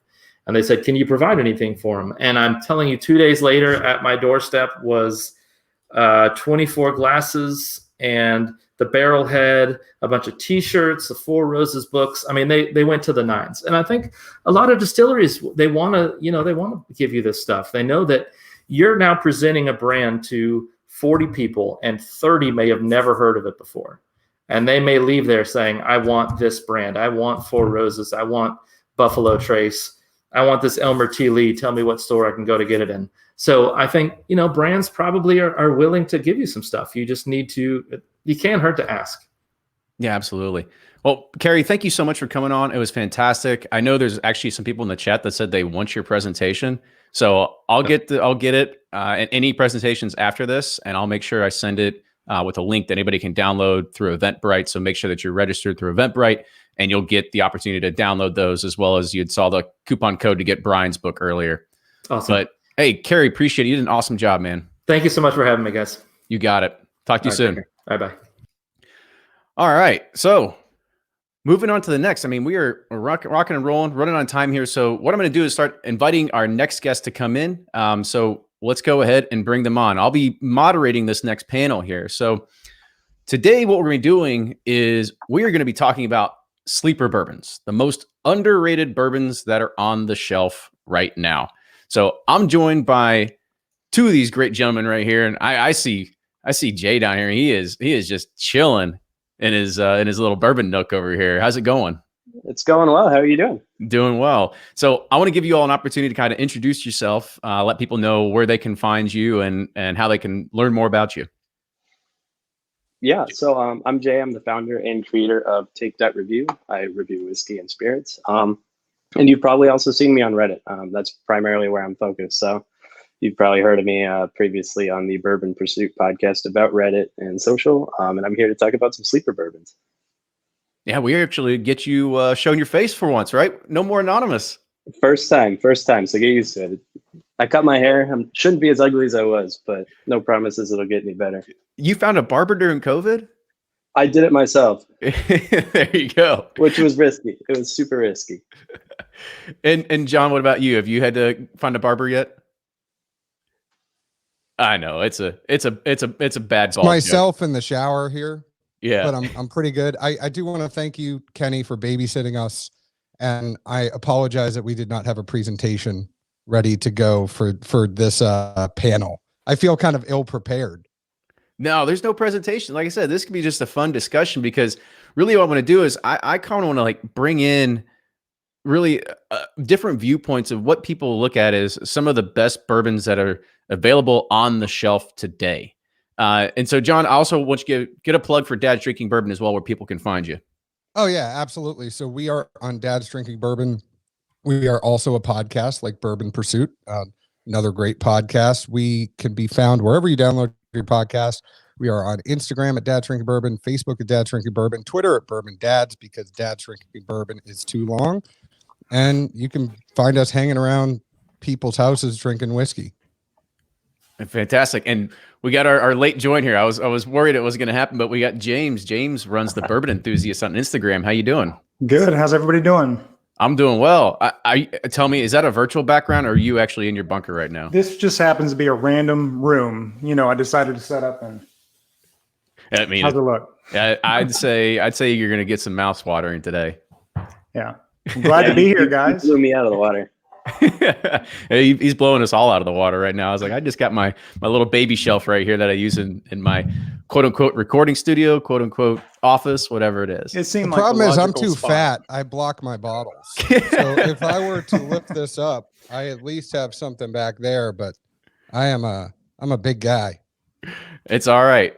Well, cool. Well, let's go ahead and let's get into this. So what we're going to be doing is again, talking about the bottles that are on shelves today that people may or may not overlook. I don't want to talk about stuff that used to be on the shelves, like Elmer T. Lee and Rock Hill Farms and all this other kind of stuff that we used to be able to say, like, hell yeah, that's a great $35 bourbon. And now it's like, well, that's $35 that are now, it's doubled if you ever find it. And yeah, the second part is if you ever find it. So the first one I'm going to throw your all's way. And Jay, I'll let you go first. What do you think is your best bottom shelfer, like something that's sub $25? So my favorite, actually, one of my buddies called it earlier. He texted me a bunch of odds, and he's like, we're going to play bingo while you're on this. So I had to pick a second one. I grabbed two. My personal favorite, which everyone will hate because it comes in plastic, is $20 for a handle, and it's Ancient Age. Ancient Age is mash bill 2 from Buffalo Trace, as we all know. So Rock Hill Farms Blanton's, I think it's better than Blanton's, and everyone will crucify me for it. But I think that you can't go wrong. You can have it neat. You can have it in a glass of water. You can have a glass with ice. You can make it with cocktails. We like it. We call it RTTR. We put it rocks to the rim. You fill a glass with ice, and you dump a bunch of this in before the Masters kicks off, and you're good to go. That's a good choice. John, what about you? So I brought two as well. We all talked before here. We were a little prepared, but I think one of the things that gets overlooked, and it's funny that Kerry was just talking about it, but regular old Four Roses, I know it's an 80 proof and a lot of people like a little bit higher proof, but this is a sub $20 bottle that I swear has so much flavor for like a $15 bottle. I love this thing. It is the Four Roses, formerly known as Yellow Label, now known as Nude Label. Now, did they say Nude Label, or is that trademarked via you? I am coming up with it right now. I love the Nude Label. And James, then, oh yeah, go ahead, John. Oh yeah, that's right. You had a second one. I was going to say, I know you told us to talk about stuff that is readily available, but I just want to give a plug for my little brother, Billy Binders, his favorite whiskey, and it's one of mine. You can only find it in Kentucky. Buy it up before it goes away. JTS Brown. That is true. It's just one of those things that we've seen a lot of those bottom shelfers start going to the wayside now with the Heaven Hill 6-year bottle and bond. So hopefully we can keep a few more down there that keep people happy for those, especially for that price point. I mean, I think that's what, like a $15, $18 bottle or something like that. Oh yeah. And it's bottled in bond. So, you learned about that from all the Breaking Bourbon boys, that all the good things about bottled in bond. It's a delicious pour. For sure. And James, what about you? I've got a couple. So Evan Williams bottled in bond, probably one of my favorite bottom shelves, under $20. Great. And I use his bottle because it ran out. I host a lot of tastings, and once people kind of try the nice stuff, I end up breaking that out, and then ends up being the community pour. And then the other one I'll end the show with. Oh, okay. All right. Yeah. Then I guess we've got something to Man of mystery. Yeah, I know. Keep people on their toes here with it. So I'd say he has something in his pants, but none of us are wearing pants. That's the great thing about a virtual conference. We have no idea. It's pants are optional today. I made a last minute decision to put them on just in case I had to go grab something. I'm sure everybody at home appreciates it. So let's kind of step up a little bit, right? So we talked about some good bottom shelfers. I love those choices because we're hitting a few different distilleries there, and there's something that it doesn't break the bank. And be honest, like Jay, I really liked your choice because most people don't know that it's the same exact mash bill that goes into Blanton's and all this other kind of stuff. It's just not aged as long, doesn't come from the same exact warehouse and stuff like that. So just minute differences and all this other kind of stuff. So let's hit the mid tier here, something that's like between $25 to $75. And James, I'll let you go first. Sure.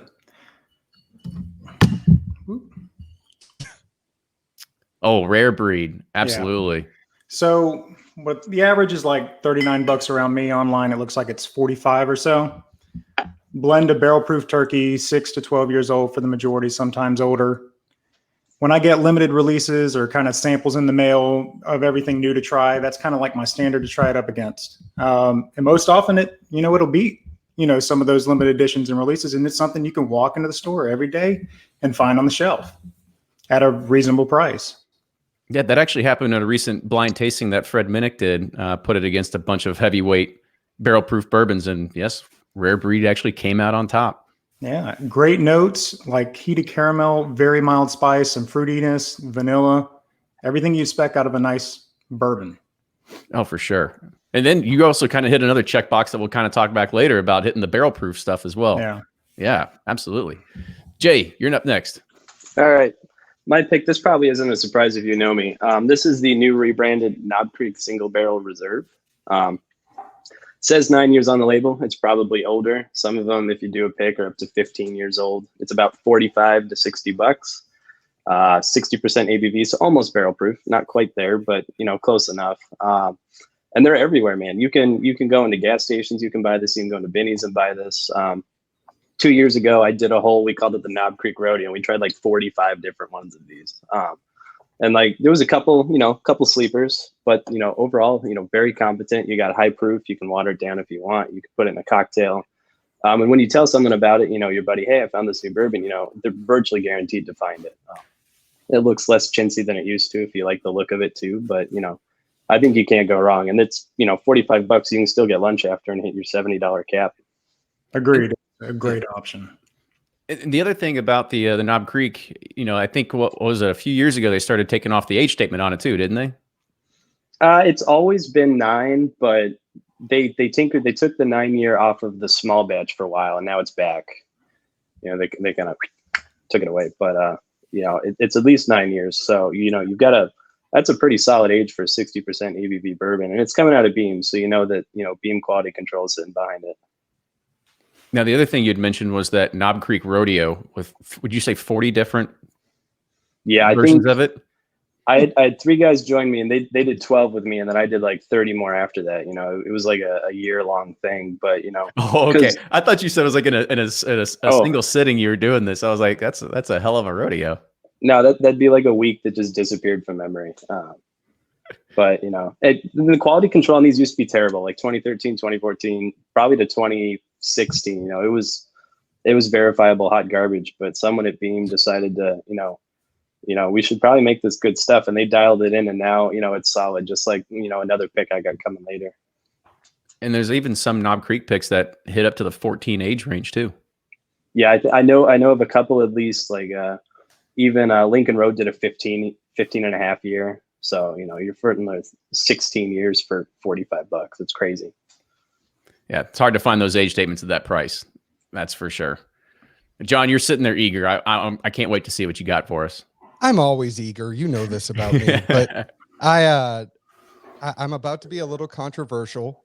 For all you that don't know, I am a UK grad, but I'm about to go south of the border for this.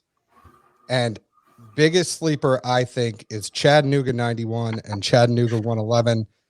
I think it's one of the best transitions from MGP to their own distillate ever. This is 2.5 to 3 years old, but the difference is you have Grant McCracken, who's their master distiller, who came over from Sam Adams. This is a high malt bourbon. I think that malt really cuts away from the youth. I love it. The best part about it is that they didn't try to gouge on the price. The 91 is $30 and the 111 is $40. I'm a big fan of that 111 as well. I mean, I ended up getting a bottle of it, and it's one of those things that you get a bottle of craft whiskey that comes to you and you're just like, oh no, here we go again. But this one, you have a taste of it and you're like, holy smokes. Like, yes, that malt really shows through, and they have an incredible story over there as well. I mean, we will have a podcast actually coming out with them in the future, but they talked about doing tons and tons of different experiments until they realized what their mash bill was going to be. And I think it ended up being like barrel 91 is what they like. Yeah. And the best part about it is, I don't know if you got this when you got the podcast with them, but the whole brand started. Tim just put out a Facebook post and said, I'm starting Chattanooga whiskey. And everybody said, oh, where's your whiskey? And he said, oh crap, I got to go find some. So it was one of the best things that they have actually, the community got around them. They had to change laws in Tennessee in order to get things going. And just a great story, great people there. But most of all, I mean, I just had to pour some because the whiskey's really good. Yeah. And that's one that you can find on like sealbox.com and have it delivered, because they're not distributed everywhere across the nation yet, but you can find it online in a few certain retailers as well. So plug in them already. So we'll kind of move on to the next one, because I know that, James kind of hit a checkbox here, and it's one that I am particularly fond of, and that is barrel proof whiskey. Now, barrel proof whiskey is just something that, as you progress in your bourbon drinking, I guess you could say like caveman theory, I guess, if you will, right? You kind of start off with bourbon and Coke. So you start removing the Coke, when then you get bourbon and ice, then you start drinking it neat, and you start drinking it like 80 to 90, maybe 100 proof neat. And then you're like, okay, now I'm drinking 120 proof whiskey neat. So I want to talk about what are some of the best barrel proof bourbons that you can find on the shelf today. So whoever wants to take that one can run with it. I'll go. This one, the Belle Meade Cask Strength. Now, I did talk with Belle Meade, and it's not available everywhere yet, but they are running out to basically the last, 23 markets they need to hit later this year. So it will be everywhere. From what I hear, the batches so far this year are phenomenal. Each batch is about 1,000 bottles, I think, that come out of it. Blend of 7 to 10-year-old premium MGP. Everybody seems to be in the bourbon world after some type of MGP, and this one's somewhat readily available and at a good price. $59, I think, is retail. At least that's what it is around me. James, and for anybody that's actually watching the stream right now, because we have people that are all over the spectrum of like how well people know whiskey. We say MGP, and a lot of us in this circle know what that means. But explain to people that don't know who MGP is. It is actually just, an amazing distillery in Indiana that produces half the whiskey really on the shelf. So whenever you want to look at the back label, know where it's from, it'll say distilled in Indiana. Typically that means MGP. There are other distilleries in Indiana, but MGP makes some premium products. Belle Meade has been sourcing from them for a while, and it's just fantastic. Yeah, I mean, it's just kind of the story of most, and that's what I think a lot of people even get at. Even a lot of distilleries that are starting up, they have to source somewhere. They have to get some product out, and so MGP is just one of the Goliaths in the market that there's always spare barrels that are available. It seems like, and today you can buy some that are around like the 3 to 4 or 5 year range. But you're going to start seeing, especially some like you mentioned with Belle Meade. And even like brands that have now ceased to exist, like OKI and some other ones that were really putting out like 12-year, 13-year MGP barrels. We're not really seeing those too much anymore. So it's few and far between nowadays. Oh, but OKI is back. It is as of like I did hear about this that. past week. Yes, there was a press release I saw that 2 guys had started reviving the brand. But we'll kind of talk about maybe what what that really means at a later date. And so let's go ahead. We'll kind of move on. So John, you kind of chimed in there. What's your barrel proof sleeper here? So I brought 2 again. First one, I don't want to be stuck south of the border, but Kenny, I'm glad 2 years later you're finally on this train. You took you a while to catch up. We were trying to tell you, but Jack Daniel's really controversial now. It is so controversial. I don't know why. This stuff is amazing. I'm not a regular Jack Daniel's fan, but Jack Daniel's barrel proof is something else. It really is. And especially when you get the opportunity to actually go and choose a single barrel there. I was amazed when you go there and they roll out, I think it was what, 4 barrels, 5 barrels, 6 barrels, something like that for you. You go through and you taste them and they tell you the age, and there's literally nothing on the property that's over 6 years old. And you're like, wait, what? Nothing? I mean, I think it's a lie. Personally, like they've got to have something, but they claim that there's nothing there, and they're just churning through barrels every single day. And I have to say that the experience, I mean, Kenny, James, I don't know, Jay, you probably too, but I mean, we've all been on a lot of barrel picks, and picking with Jeff Arnett at Jack Daniel's. I mean, he puts his phone away. You think this guy is making the most whiskey in the whole entire world. Puts his phone away, sits there, tells you his whole story. If you want to blind different things off, he's like, hey, I'm here for you guys. They don't do as many picks for the Jack Daniel's barrel proof. So I feel like it's not such a factory when they're churning them out. They really just sit there and say, you have the whole morning. And then, you could go over to the Squire's house after and enjoy some time there. But they really just let you pick the barrel you want. And that was awesome. Got to mention, love Russell's Reserve, love Rare Breed, love Knob Creek, love Four Roses, all those different barrel proofs. There are so many good ones out there, but we're talking about sleepers. Everybody knows those. One, and it's not as widely distributed, and Kenny, I'm sorry again, but this Pinhook 4-year, and this is going to be part of the vertical that they're doing. They got 1,350 barrels, so they're releasing 150 barrels a year. This one was 4 years. This upcoming year will be 5 years. It's MGP, and I think it's really good. They're also starting to release some of their own stuff too, aren't they? Yeah, the Castle and Key right here. Funny enough, it's right next to me. This is the Castle and Key. It is a 2 to 3 year Castle and Key that they just put out for Bohemian bourbon, and they're priced right. I mean, their stuff is priced under $50 right now, which is really, really good. Yeah, and so for anybody that I know that people were lighting it up in the chat earlier when Brian Hauer was speaking about, Old Taylor and stuff like that. So yes, the Old Taylor distillery, that Castle you saw, that is Castle and Key. That's the distillery that's up and running, and that is the distillery that Pinhook is actually doing. I guess it's considered contract distilling. Is really what it is. Yeah. Yeah. All right. So Jay, what do you got for us? So funny story enough, I thought I was going to be alone in this one since we didn't really coordinate. My pick 2 is Jack Daniel's Single Barrel Proof. I'd have a bottle right here, but I drank it all because that seems to be what happens to those things. And to me, it's the new Knob Creek. You know, a couple of years ago, you couldn't trust it. You know, you could get a great barrel, or you could get one that was just dreadful. And whatever they're doing now, they've dialed it in. And, you know, once again, you can find it wherever you want. The proof is right. The age is right. Like, honestly, I thought it was 10 years. You know, hearing this 6-year thing has me actually a little bit surprised because, you know, I wouldn't believe it was 6 years old at all.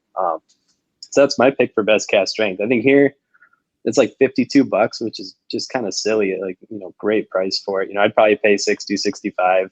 You know, if someone told me it was fantastic, I'd pay up to 70. But, you know, I haven't had a bad one probably in 2 years. And I seem to be picking one up every couple months. And, you know, Woodbin's a market here, always has one, which makes me happy. But, you know, I think that's probably the number one sleeper in terms of, you know, people just want to hate Jack Daniels. And, you know, it's kind of hip to hate them, and I get it. But, you know, if you have the black label and then you have the barrel proof, you know, it's just a totally different universe. And I don't think you can get better than that.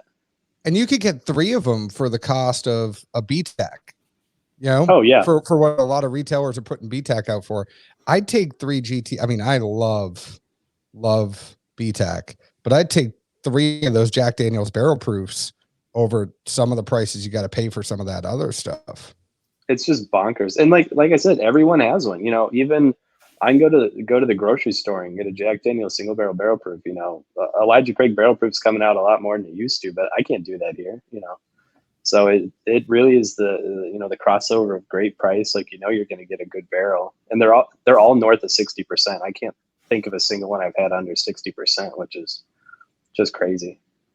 So there was 2 things that came up in chat, and I think we're one of the barrel proof thing. We should probably talk about them, and that's Elijah Craig barrel proof as well as Stagg Jr. Now here in Louisville, that's like a needle in a haystack. Both of them, like you can't find them. Like yeah. So I'd hardly say that they're readily available. And then to call them a sleeper is another thing, because I think they're both delicious. But what do you all see in your parts of the world? Yeah, I purposely left out everything Buffalo Trace because you can't find it around here at all in Florida. And I don't think it's a sleeper because everyone knows about it. Yeah. Yeah. So yeah, it's hardly a secret.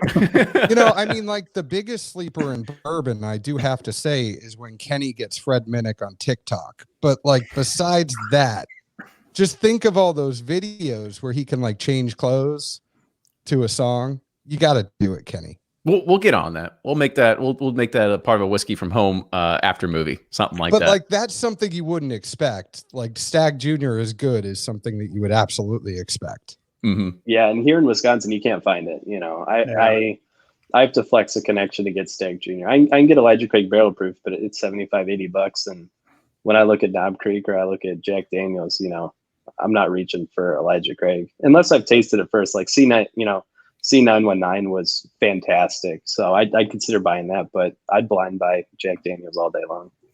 And Kenny, I do have one more I need to mention.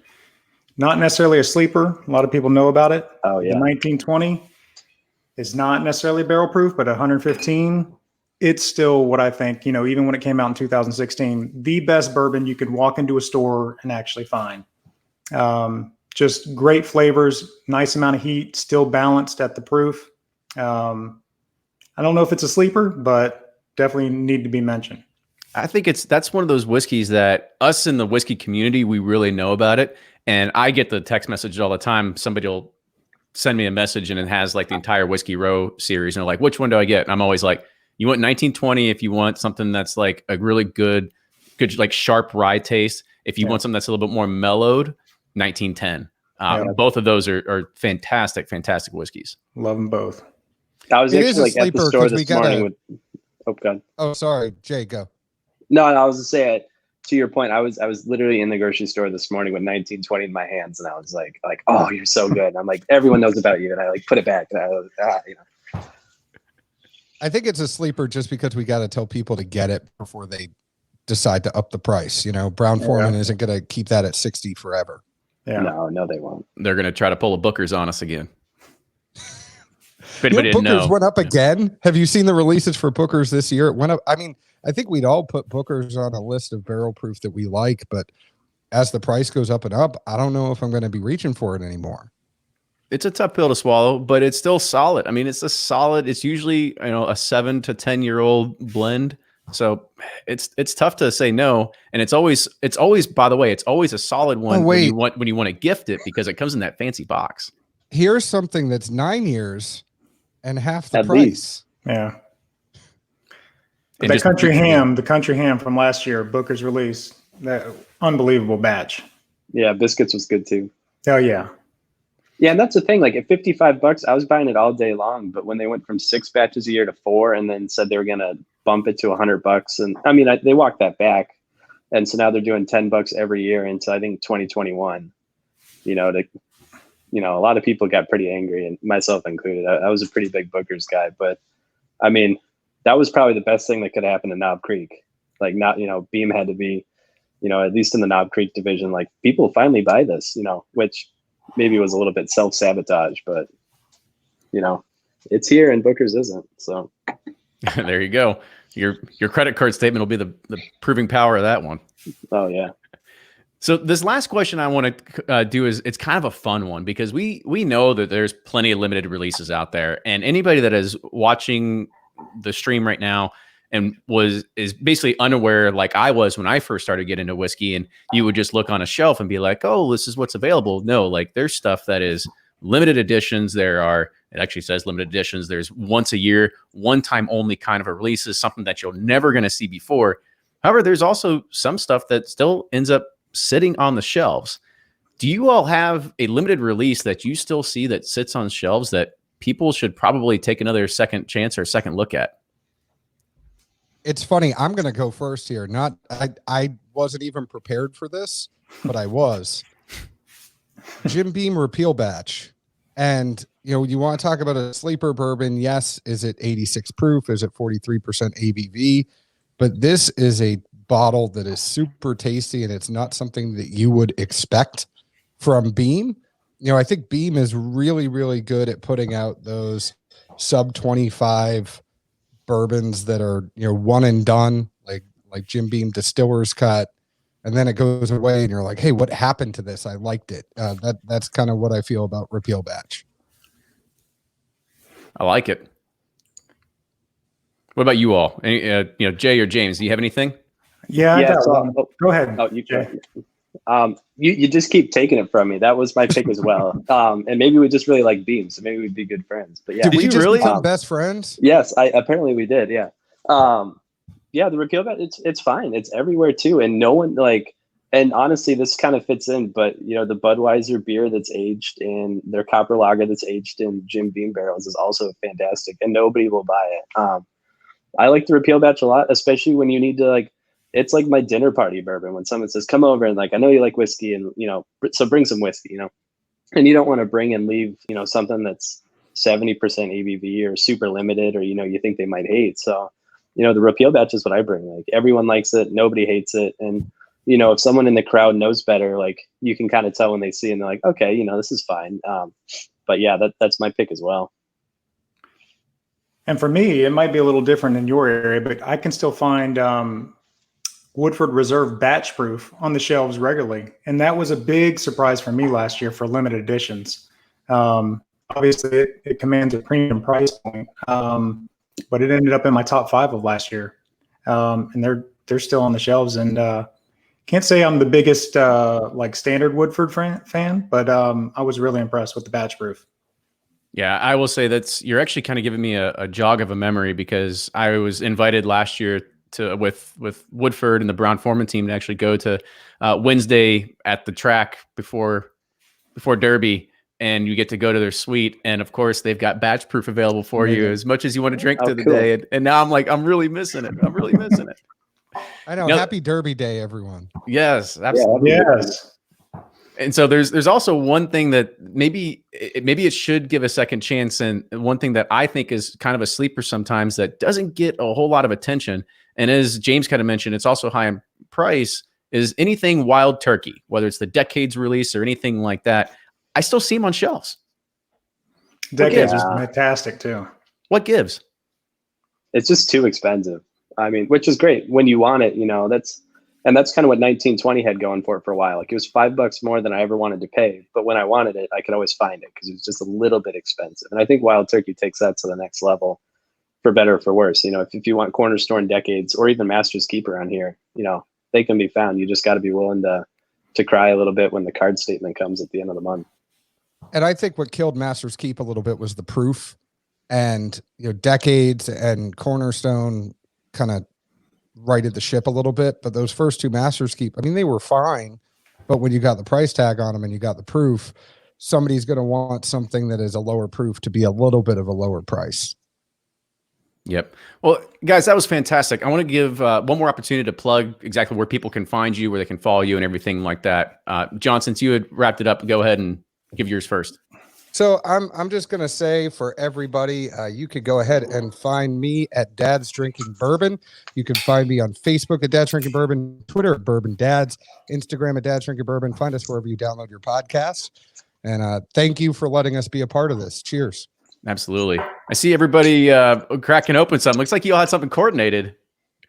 So is this what you all choose is probably the best sleeper bourbon that's out there? Best sleeper, best budget, best bottom shelfer available. That everybody knows about.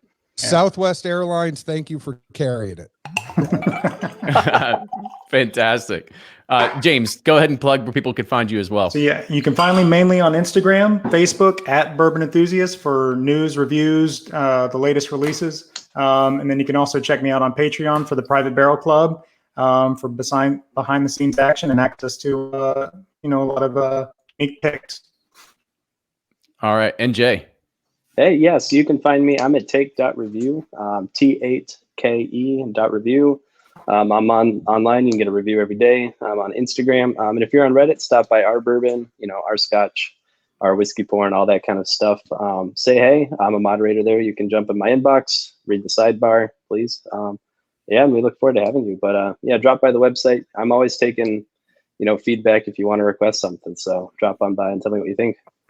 Awesome. Well, cheers, guys. Thank you for being a part of this, and we'll talk to you soon. Cheers, guys. Cheers. All right. So now we're moving into our next break. What we're going to be doing is bringing Ryan back in. And so Ryan is going to be doing another cocktail demonstration, and today we're looking at the Black Walnut Old Fashioned. So Ryan, go ahead and take it away.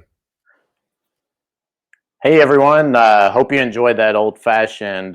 Just finished mine, so I'm ready for round 2 of our KISS cocktails. Keep it simple, stupid.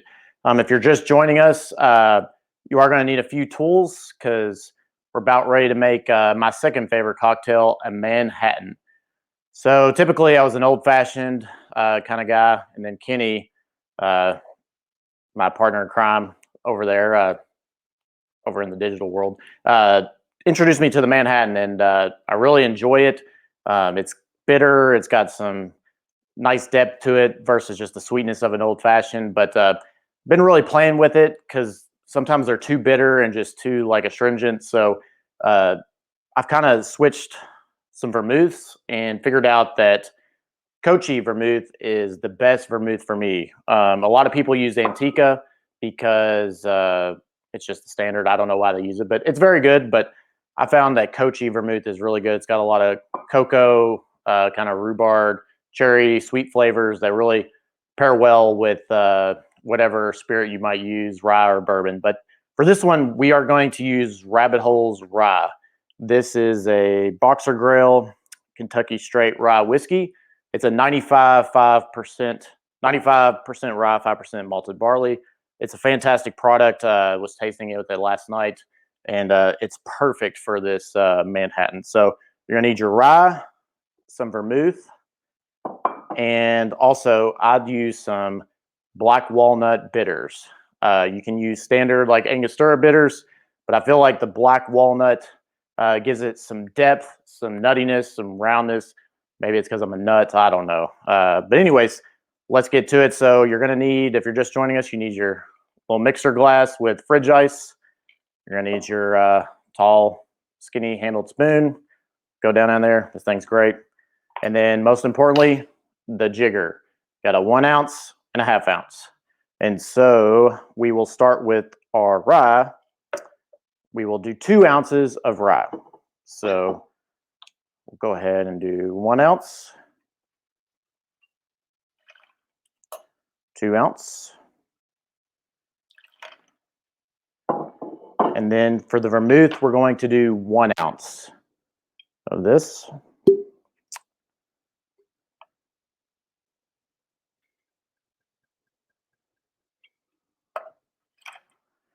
All right.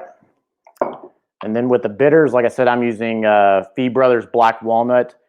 With the Manhattan and the Old Fashioned, you can kind of change up bitters, kind of figure out what you like. But I like to go pretty liberal on it with the dashes, 4 to 5, to kind of so you can really taste it. So we're going to take our long spoon, set down in there, stir away. Think about all the horses I'd be betting on, all the pots I'd be winning. But hey, I'm here with you guys, so I'm loving it. That's probably good enough. So we'll put our fancy strainer. And for the Kenny version, we have our cubed ice. Some people, you can do it, you know, with no ice. I like a little bit of ice with my Manhattan. So we use our strainer, pour it in.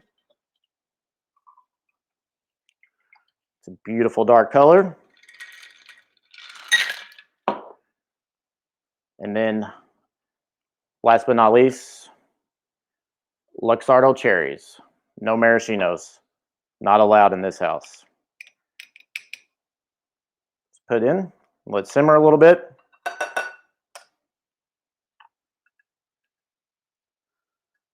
Great nose.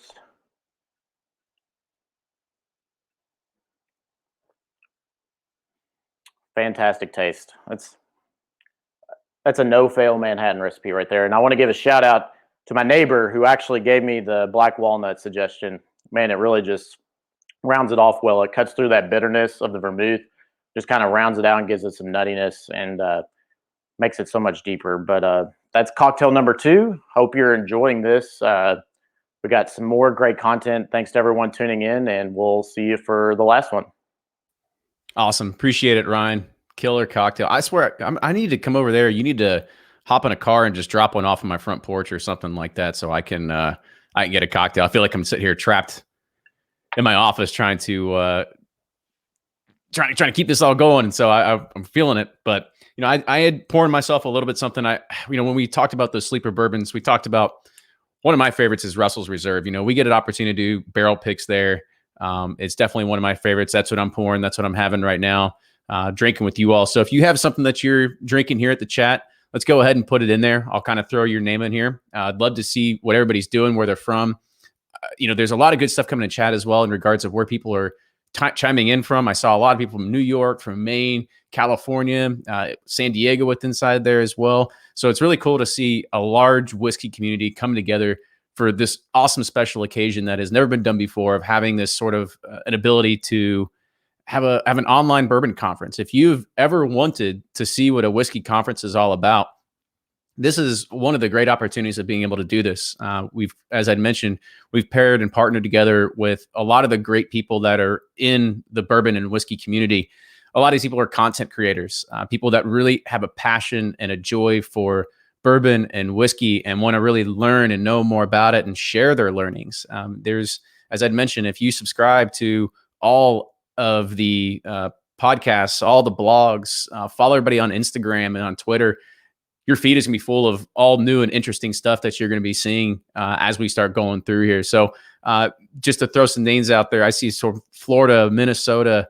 Let's see. I see Thomas Edwards is drinking Eagle Rare. We got Pete drinking Wild Turkey 101 in Dayton, Ohio. Stephen Elders drinking Shanks. Shanks is one that probably doesn't get it as much attention as it might deserve. That's one that actually comes from Michter's. So anybody that doesn't know that, so they have a few different kind of like smaller brands that they do. And so Shanks is one of those. So nice seeing that. Dan Z says he's drinking Taylor Single Barrel. That kind of goes back to one of those things that's one of those bottles that are getting relatively really hard to find. I remember when I really started getting into whiskey and you start seeing all the E.H. Taylors, you have the barrel proof, which is by far my favorite and damn near impossible to find. But now we've got, it's the hysteria has gone nuts, and now people are like waiting in line to get E.H. Taylor's small batch. So glad you're able to find that one. So E.H. Taylor is always a solid pick right there. Sean Sawyer in Nashville drinking McKenna 10. I'm surprised that didn't come up in the sleeper panel. McKenna 10 was made popular really last year by Fred Minnick as it won one of his, or actually won, I think it was San Francisco, but won San Francisco spirits competition, one of the premier bourbon and whiskey competitions that are out there. So anybody that kind of comes away with a double gold or a best of in that competition means it goes through multiple rounds of blind tastings, and whatever comes out on top, man, it definitely hits a lot of people's palates. And Barrel Bourbon has been doing a fantastic job killing that competition over the past few years. So kudos to them as well. Dan Cowles in Arkansas, and he just made the Manhattan with Old Forester 100 proof rye. When we were talking about earlier, I think within inside of the chat, people had asked about what type of, since it is Derby Day, what type of bourbon do you use with your mint julep? I'm a huge fan of just 100 proof Old Forester as well. I actually do a large batch of mint juleps. I don't make them individually. Instead, I make a huge batch in a 1.75 liter. And so it's easy to just take it to the party, pour yourself a glass of ice. And when we do this, I'm not using the Gucci ice, as you kind of see with Ryan and having those clear ice cubes. It's just solo cups and fridge ice, pouring the mint julep mix just right on top of it. And it's better than a lot of the pre-mixed stuff that you can buy off the shelf. So if you want that recipe, let me know. I can put it in the Eventbrite email after this. And so you all have the recipe to be able to access that as well. Jason Burks chiming in from Honolulu. How awesome is that? So we got Hawaii in here. Let's see. Corey Mickleys. I'm probably butchered your name. Drinking Larceny. One of the cool things that we've seen with Larceny over the past year is that they are now expanding the brand more and more. So you now have Larceny Barrel Proof that has just now made an entrance into the market. So if Larceny is sort of your thing and you want to kind of like crank it up to 11, if you will, go check out the Barrel Proof. Sometimes it's hit and miss of what people prefer and what they don't prefer. But the great thing that you get with Barrel Proof whiskey is that, and this is something that I learned from a good buddy named Kyle that plays in a band called Penny and Sparrow that was on the podcast. He says the one great thing about Barrel Proof whiskey is you can enjoy it in 4 different ways. You can enjoy it with just having it neat. You can add ice to it, and it completely changes the character as it continues to melt with inside the ice. So whether you sip it first and whether you wait 5 minutes or 10 minutes and sip it again, the flavors continue to change and meld. So really a cool opportunity to be able to do that as well. So Rich said Larceny is a sleeper. It's one of those things that it's always on the shelves, always available. A wheated bourbon coming from the wheated mash bill at Heaven Hill. So maybe that's something we'll talk about in maybe a future Whiskey from Home if we were all interested into it, about looking at a breakdown of mash bills that come from different distilleries across, basically some of the majors that you might see on the shelf today. Let's see. Martin is drinking Woodford and his mint juleps. Let's see. We got somebody drinking Double Oaks. That's Peter Hatton Jr., Double Oak, Texas, Michter's Rye Barrel Proof. I'll tell you what, that Michter's Rye Barrel Proof, there's something really good in coming a lot of those Michter's Barrel Proof versions that they are putting out. Last few ones, Michael Beaver with Pursuit Series episode 19. Cheers, Michael. Thanks you for saying that. So anybody that doesn't know, you kind of see the bottles behind me.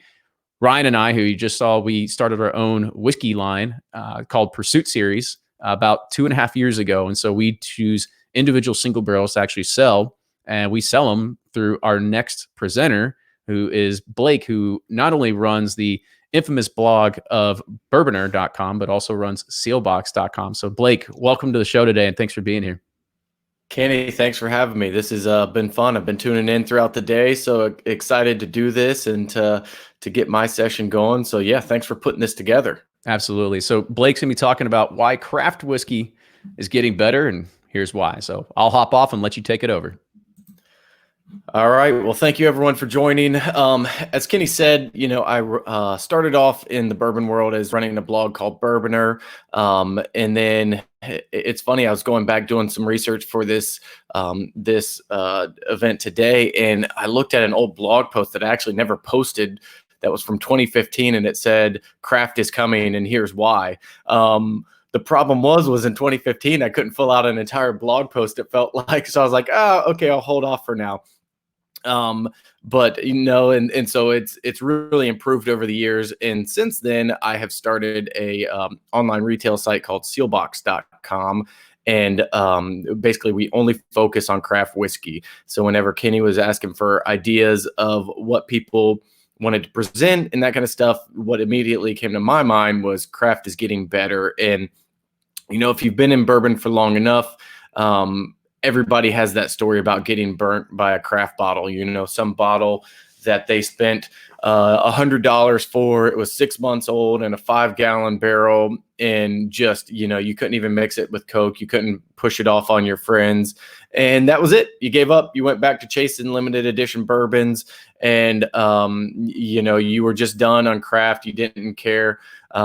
But a lot of that has changed. And, I say back in 2015, I was doing that article, and that's when it really started to come around. You tasted some of these different bourbons and whiskeys and other spirits from these distilleries, and it's like, this is pretty good. It's good for craft. And that is what I think was kind of the next progression was, it's good for craft. What we're hitting now is a lot of these that are, it's not just good for craft, it's just good whiskey. And so, with all that said, I'll kind of back it up a little bit and talk about just the craft distilling movement in general. So, after Prohibition, distilling shut down. There's a few major distilleries in Kentucky that can still distill. All the smaller guys shut down. Once it's repealed, we have about a 50-year time span. And then in around 1982, there's still some debate over who was the first craft distiller to come back on the market, but it's really one of four. There's Domaine Rubin, Jackson Keys, which is a winery, and they make Jepson brandy. And then you have St. George and Charbet. So all West Coast, all with more of a brandy wine distilling on an Olympic still kind of deal. And so they kind of go along and they're making products. And around 2005 is where we really see that curve. It's that hockey stick. It starts to really just shoot up. So around 2005, there's 100 active craft distilleries. By 2018, we have almost 1,800 active craft distilleries. And so, that's a huge number. And so if you've bought craft over the last decade, it could be from a mixture of different places. You could have somebody who was part of that first wave, the 2005, or, you could just have a new person on the block who is, they've only been open for a year or so. And I kind of go back with Sealbox of how I define what we carry. And so we say we only carry craft. That definition changes a little bit. Initially we would say anything that is independently owned or less than 25% can't be by an outside investor, or, producing less than 100,000 proof gallons.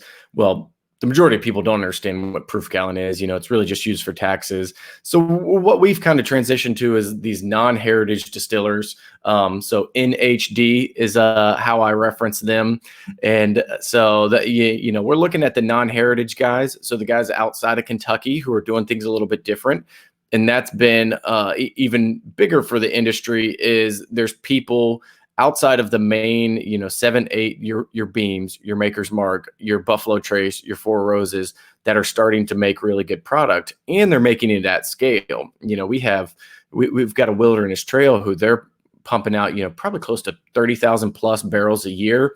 That's not a small number by any stretch of the imagination. So that's when, I think a lot of things started to click for the craft industry. Not only did you have people that had been around for a while that were coming out with better products, you also had people who were doing it for longer. And I always it's basically time, and time from a bunch of different aspects. One, the barrels had more time to mature, to age, and two, the producers just got better. I can't tell you how many distillers I've talked to where it's like, yeah, we first opened up and we didn't really know what we were doing. And now we've got the system down, we're making great product, and what we're laying down today is better than what we were laying down last year. And, that's countless conversations I've had with distillers who same exact scenario.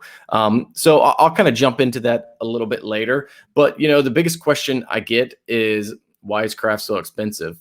And that's always a question. Is it, hey, if you watch the last segment, why should I not just go buy Rare or Wild Turkey 101 it sits on the shelf for $20 a bottle?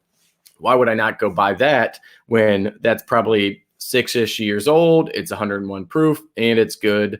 There is no great answer for that other than people like to try different things. As you can see behind me, I have more bourbon than I probably will drink in my lifetime, but it's fun to try different things. It's fun to see what different distillers can produce and what kind of flavor notes come through. And so, there's reasons why it's more expensive, but we start to see some of these craft distilleries compete with some of the bigger guys in blind tastings. With the round table, we did a blind tasting where everybody submitted a bottle of one of their favorite barrel picks, and 2 of the top 3 of the ones that we had were from craft producers. One was a Bourbon Pursuit Pursuit Series pick from Mackenzie up in New York, Finger Lakes Distilling, and then the other one was from Wilderness Trail. So that is kind of the nice thing. So I'll set that up to say, it started off slow. There's no doubt about that. But we're definitely seeing improvements. And what I've seen so far is, there's no denying there's been some bad whiskey out there. But I don't think it's a broken production process, or I think it's more of a broken production process, not just a broken industry. And, you see that a lot where the craft name gets tainted, and it's like, not everything craft is bad. There's just, there's bad products out there. And there's a couple of reasons for that. So just to take it back, when I'd say in the early, 2008, 2009, 2010, you have a lot of these producers who they're starting a distillery and they're having a hard time getting set up. So what do? They just mimic what the Kentucky guys are doing. So, basically what's a Kentucky distiller doing? It's taking number 2 dent corn. It's putting about 80% corn in the mash. It's going to put some rye and a little bit of malted barley. Then it's going to distill it to a high proof. 160 is the top you can go for bourbon. They're going to come off the still at 160. They're going to proof it down a little bit to 125 because that's the legal limit for bourbon. They're going to throw it in a barrel. The problem is you've got the Kentucky guys who they're doing this with thousands of barrels, and they're doing it for 6, 8, 20 years, with some of these bourbons. That allows the bourbon to age, to, just a lot of things to happen in the barrel. What the craft guys tried to do is they took that exact same process leading up, and then, just, they said, all right, we'll just make Kentucky bourbon, but then we'll pull it out at 6 months, or we'll just put it into a smaller barrel thinking that it's going to age faster. And it just didn't work out. The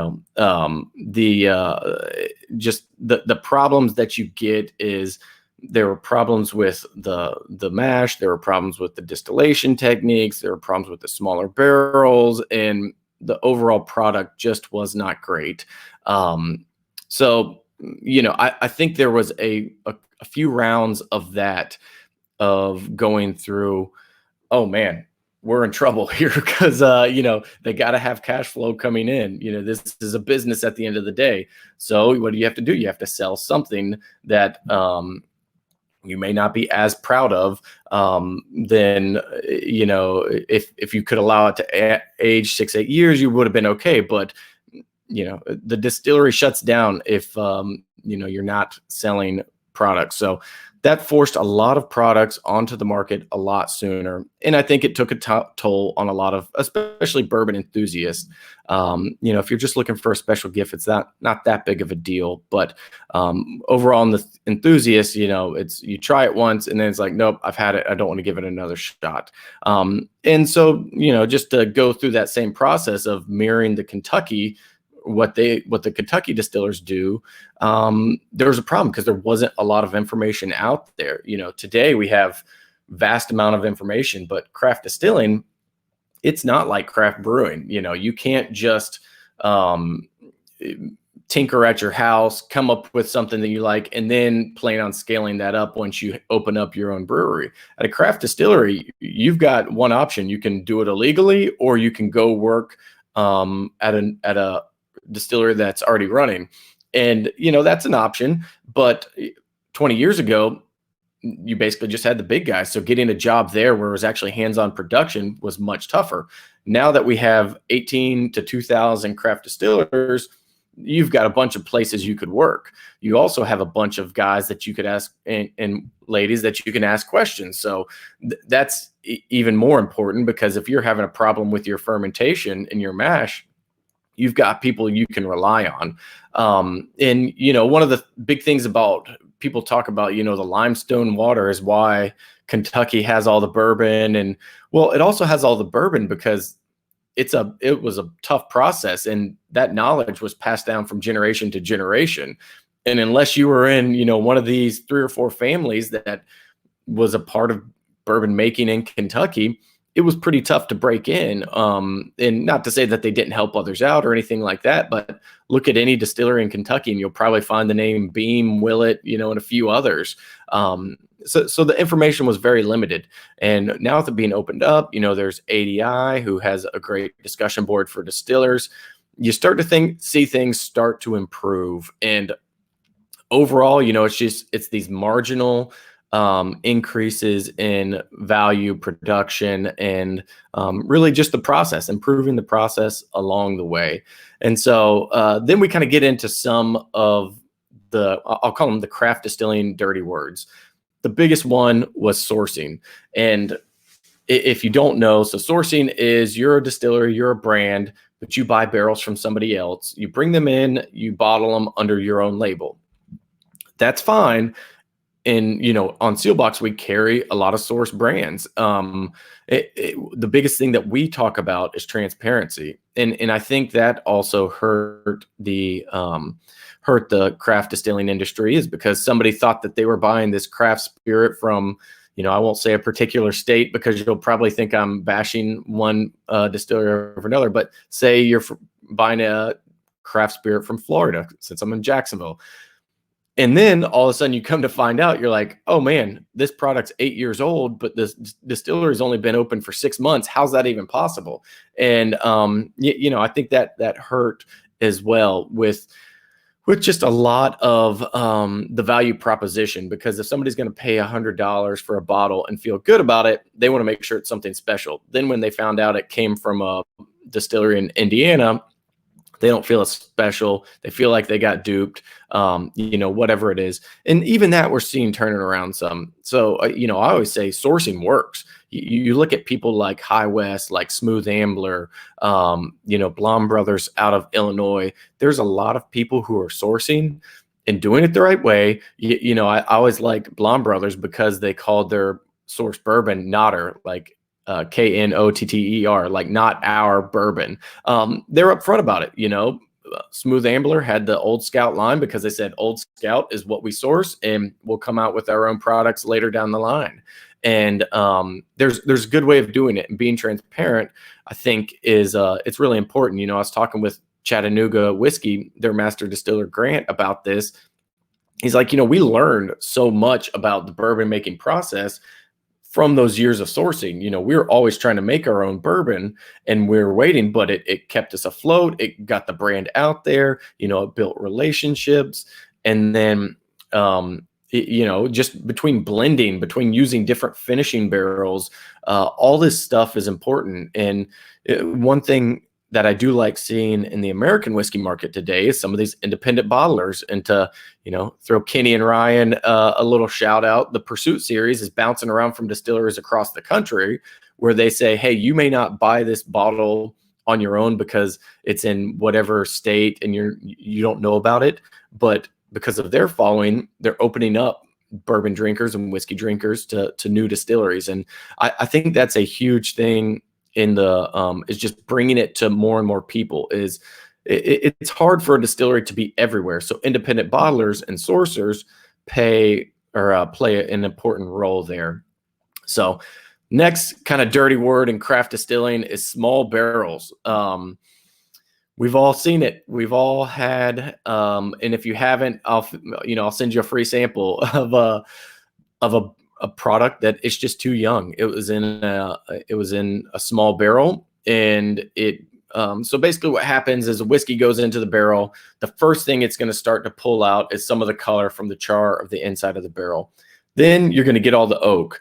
Then, you get some other things happening. I'm not going to get into the chemistry. I'm not equipped to do all of that. But overall, you get just more and more flavor notes coming out, more of the vanillin, different fruity notes. You start to break down, and that's the maturation, the aging process.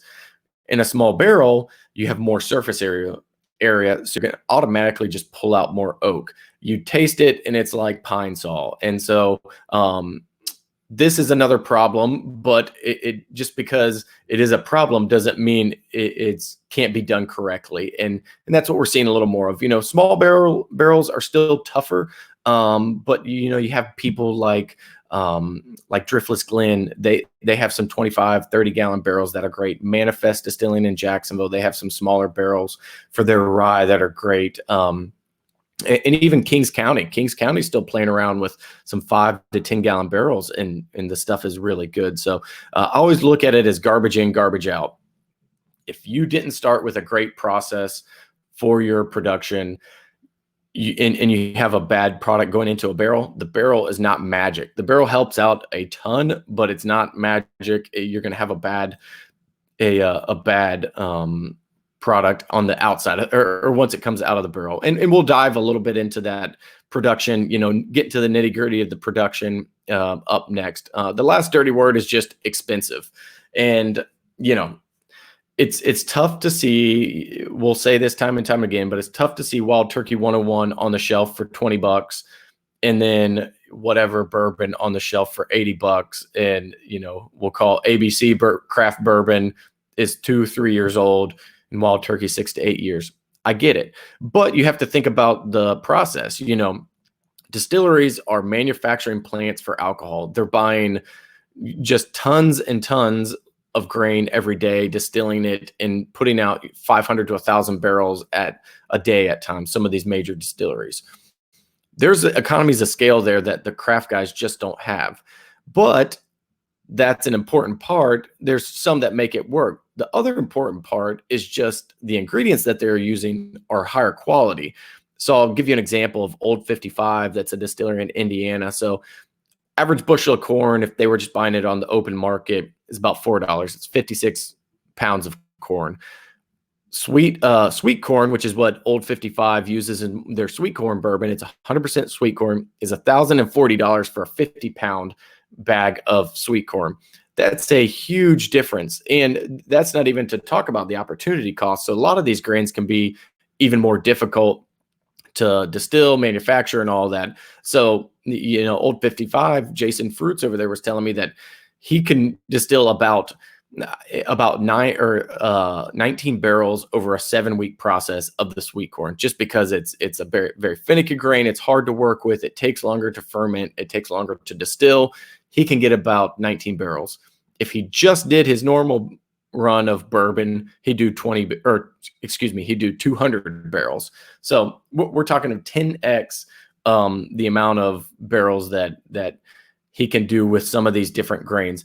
But that's the exciting part, is you get into the heritage grains, and they do add important flavor notes to it. And that kind of leads me to one of these last points of what got better. The whole point is, I've been setting this up for what got better. Well, the biggest improvement just come from the process, and it's time. People got better at distilling. People got better at fermenting. People got better at barrel selection, and the flavors really come out. And if you start to look at it, you think about it, ingredients of baking a cake. So we'll take an old fashioned. If you just use your regular cheap white sugar, make a simple syrup, and then you grab some, cheap whiskey off the bottom shelf that's been blended. It's a blended whiskey, so it's half essentially vodka, half whiskey. Your old fashioned is going to taste a lot different. If you use a good aged spirit, a good aged bourbon in an old fashioned, you use something like Demerara sugar, or even, you know, a brown sugar, or like a maple syrup, and then you use high quality bitters, you're going to have a much better old fashioned. And that's where the grains play the biggest role. You know, for the longest time, Kentucky basically just says, yep, 80% corn, get your sugar that you need, throw in 15% for rye for flavor, and you get 5% of malted barley, so that the mash will convert into alcohol. You know, the craft distillers, and what's the exciting thing is they bring that back, and they say, hold on, so the corn's the biggest part. Why are we just using number 2 dent corn? Not that it hasn't made a better product or a good product, but could we use something better? So they're pulling things like heritage grains in. You know, you have Highwire that uses Jimmy Red corn, and you know, you look at it, and you taste it just in the raw ingredient, and Jimmy Red corn tastes way different than just a standard corn you'd see in a grocery store. They also use a lot of different malts. You know, there's dozens, if not hundreds, of different types of malts. You know, you have pale malts, you have caramel malts, you have chocolate malts, you have rye malts, you have wheat malt, all this different stuff. Those bring in different flavor complexities. They bring in different profiles, and you know, that then so you select better grains. And after that, you go to fermentation. So the fermentation is you cook all the grains, you add yeast, converts into CO2 and alcohol. That's a tricky process. You know, it's all about temperature control. It's all about length of time. And a lot of these craft distillers, they're using a much longer fermentation process. So while all the sugar has been converted to alcohol, there's still a lot of esterification going on, a lot of different flavor notes that are coming out because of the longer fermentation. Once all that's dialed in, you get into the still. So you have 2 types of stills. You have a column still, which is a continuous large still. It makes a much more it's a much more consistent product. Then you have a small pot still. That's just a batch still. You throw your mash in, you distill it, you're done. And so on a batch still, they talk about making cuts. So you've got your hearts, you've got your heads, your hearts, and your tails. In the heads, stuff you don't want, bad kinds of alcohol. Then you get into the hearts, that's the stuff you do want, which is all the good alcohol. Then you get into your tails, and there's different things. You know, if it starts smelling like a wet dog is how I've heard it referred to in the tails, that's how you know you're in your tails. But if you make a tighter cut in the middle, you're going to have more good product going into the barrel. That's just another way I've seen a lot of distillers make improvement.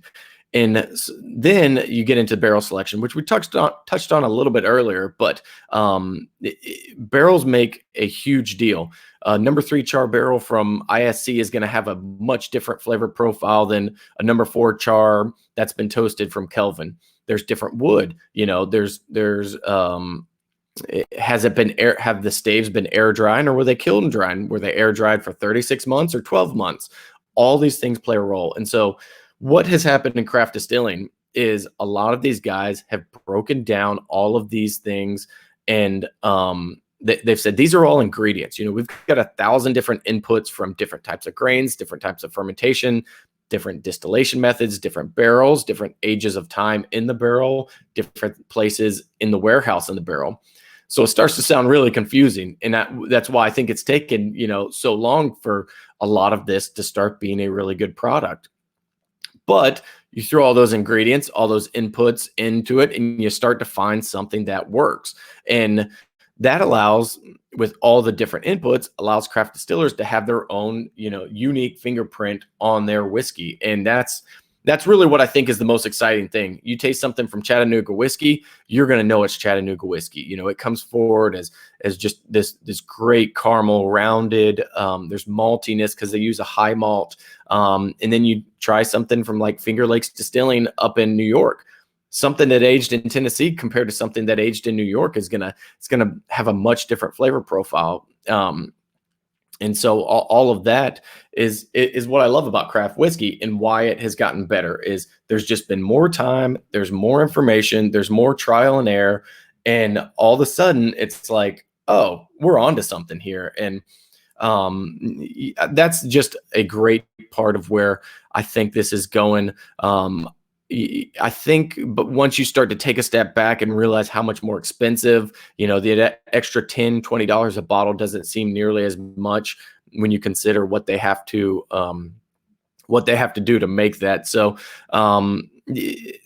all in all, if you haven't given craft whiskey a try, I do have Sealbox. I have some of my favorites up there.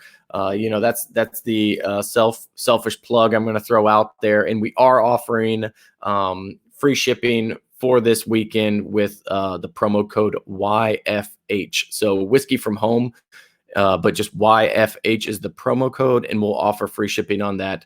If you need a place to start, check out somebody like a New Riff, because New Riff is, they brought in the former master distiller from MGP to consult with them, Larry Ebersold, and I think he got them to a product that tastes like true Kentucky bourbon, and it's high rye, but it still has its own spin to it. And they're a great one. Chattanooga, which we talked about, is a great one. Spirits of French Lick, Copper Sea out of New York, and there's just so many to try. I'd love to sit here and just sit here and drink and run you through a tasting, but hopefully with all this information, or no, sorry, I said that wrong. I said the promo code wrong. Yeah, it's WFH. Yeah. So it is WFH. Maybe I'll throw in the wrong one I said, but no, definitely check it out. It's free shipping is with WFH, Whiskey from Home. I start talking a little too fast and get a little too excited talking about craft whiskey. But yeah, no, check it out. I'm happy to answer any questions that other people have. I know 30 minutes it can be quick to try to run through what has happened over the last decade in the craft distilling industry, but overall we're at a good place, and it only leads up to even better stuff in the future. I look at something, we did a survey with ADI, and we basically surveyed, I think it was 50 different distillers about how many barrels they're producing in 2019, how many barrels they plan to produce in 2020, and what are the oldest ages. And you have everywhere from 46,000 barrels a year, 10,000, 3,000, 2,000, 5,000, with a lot of whiskey in the 4 to 6 year range. And we've seen that just with more bottled and bond releases on the market. There's a lot more bottled and bond craft whiskey out there today than there has ever been in the past 5-6 years. And that just, not to say that age is everything, but it does help in general. So that looks like that'll about be at my time. But once again, sorry for messing up the promo code. It is WFH for free shipping at Sealbox. And Kenny, Ryan, Fred, thank you guys for having me. And we still got a few questions for you. Okay. So, okay, bring it in. You end up, you were like us, right? I mean, when you start getting into whiskey, you ended up start really focusing on the big ones on the shelves. As we had mentioned, the Four Roses and the Wild Turkeys. What for you made you want to start looking into more craft whiskey? Yeah, so there were a couple. Wyoming was one where it was like, oh wow, this is really good, and I have a Wyoming whiskey review on Bourboner that I talk about that. Now Wyoming did the bigger scale, they did a continuous still, and then so that was a big one. Tasted some of the Smooth Ambler stuff, and that was really good. And then just Town Branch had some things I liked. A few guys locally, St. Augustine Distillery, they opened up. Manifest Distillery, they opened up. And then you just start to see like, oh, there's all kinds of stuff out there where people are focusing on the grains. And what I always tell people is like, I don't want a craft distillery to be Four Roses, because if I want to drink Four Roses, I'm going to go buy Four Roses. I want them to give me something different. I want it to be good, but I want it to be different. And you started to see that. You started to see, what changes. And we all chase different bourbons. We all try different bourbons. And how much can we drink of the same thing? So I think a lot of people are at a point where it's like, yeah, I want to try something different. Maybe adding a lot more malt to the mash bill does make a good product. So let's give that a try. So, And last question, this one's coming from Whiskey Behaviors. What's the youngest whiskey that you've had that you would put the Sealbox name on? Ooh. So I don't know if this one's just top of mind because I'm thinking about it. So Rua, which is Great Wagon Road Distilling out of Charlotte. It's American single malt, and we were tasting some private barrel picks or private barrel samples yesterday. They had a 14-month sample, and I kind of was like, geez, I guess those guys really don't like me, sending me the 14-month stuff. And then we tried it, and I'm like, is this the winner? And so it actually came down between that and another sample for the winner. But so yeah, I mean, 14 months was something I drank, and you would probably pick up a little bit of the youth on the finish just because it wasn't as rounded and that kind of stuff, but it was tasty. Well, awesome. Cheers, Blake. And thanks for kind of giving everybody an insight into really like craft whiskey and everything like that. So make sure you go check out Blake's blog at bourboner.com. If you are even in the Facebook world, go check out the Bourboner Facebook group. There's 30,000 people in it now. What are you up to? Yeah, I think so. Some little 33, 34. All right. So 30,000 people talking about bourbon every single day. So go ahead, join that. And then make sure you go check out sealbox.com. And I will make sure that everybody gets the free shipping code and Eventbrite email after this. So cheers, Blake. Perfect. Thanks, Kenny. Have a good one. Take care. And just another quick shout out before we head on to our next speaker. So I kind of did a little wardrobe change. So this new shirt called Bourbon is Essential. This is a fundraiser that's going on by a good friend of mine, but also as a part with 502 Originals here in Louisville. I will drop the link in the chat. I will also put it in an Eventbrite email of where you can pick up this shirt. All proceeds are going to go and benefit COVID-19 relief happening in the city of Louisville and everything like that. So let me go ahead and introduce our next speaker. So next we have Peggy Noe Stevens. For anybody that isn't familiar with Peggy, she's got a long history of what she's done in the bourbon world. It's too much to even go through. You should probably go back and listen to our podcast that we had with her, and you could talk about how she was the first master taster in the bourbon world. She has now been inducted into the Bourbon Hall of Fame. So I am thrilled to be able to introduce one of our headliners today, Peggy Noe Stevens. So Peggy, I'll go ahead and let you take it away.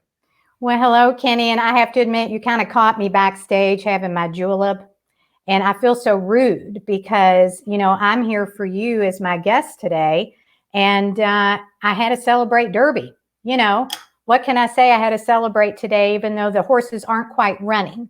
But what I did do, because we are having a little food pairing today, I put all my foods that we're going to taste today on a silver tray just for you, because I knew that you all would enjoy it a little bit more as I walk through it. And, I have to say, even though I would love to talk about the horses today, we're here to talk about food and bourbon. And I'm going to answer that age-old question. Which fork do I use with my bourbon? And we actually have to kind of chuckle when we say that, because it almost seems like there's a type of etiquette to bourbon, that there's rules to follow, that we're pretentious or snobby. And actually, it's none of those. It's kind of tongue in cheek, because fortunately for us, being in the bourbon industry, we want to be approachable and we want to be friendly, and we don't want so many rules that you have to follow. But what I will say that I think we've done quite well is a tradition. And we have handed down kind of techniques and tricks of the trade along the way for over 200 years. And so all I want to do today is kind of show you a few of those tricks of the trade so you could do it in your own home. Now, I did say there are no rules today, but I do have a couple specific qualifications for you. Number one, and answer the question, do you like to eat? Well, do you? And I have to say, when I ask that question, I kind of have to remember I have been holed up with my family for a month and a half, and that's all we've done is eat. So the answer is yes for me. I don't know about you. And then second question is, do you like to drink bourbon? Because I'm assuming that that's why you're on this show today, is to learn all about bourbon and different techniques that we're trying. So if you like to eat, if you love to drink bourbon, then you are perfectly qualified to be a food pairing expert. Because I think so many times when I'm doing seminars, people get all hung up on being impressive. and having this really wide vocabulary, you know, in order to describe their whiskey, or they think they have to be a wonderful chef or culinary expert in order to pair food. And I'm here to tell you there are only 3 very, very simple steps to doing so. And we're going to walk through those in a minute, but I think it would be fair just to talk about some flavor influencers, just to kind of lay some foundation so that maybe you know where some of these flavors are actually coming from. When you think about it, and if you've ever been on a production tour, and if you haven't, I hope you do one day, there are a few production techniques that I think heavily influence the flavor of whiskey. Now, I have to say, of course, we only have 30 minutes to eat and drink together, so be patient with me. I promise I'll get to the good stuff in a minute. But I'm only going to choose 3 of the biggies, as I like to say. You know, 3 things that I look for when I'm actually judging a whiskey or drinking a bourbon, you know, just to identify it. So first things first are the grains. Now, every single master distiller has his own secret recipe. We call that the grain bill. And if you think about eating bread, for example, some of you like wheat bread, some of you like rye bread, some of you like cornbread. And that is exactly the flavor profiles that a master distiller tries to keep in mind when making his whiskey. So corn will add a sweetness as far as a flavor influence. And rye, actually a little bit of spice. And then you have a malted barley, which adds like cereal notes like granola, grits. All right. And then you have wheat that sometimes adds a little bit of softness, you know, to the whiskey, more bread-like flavor to it. So that is the grains that truly affect the flavor.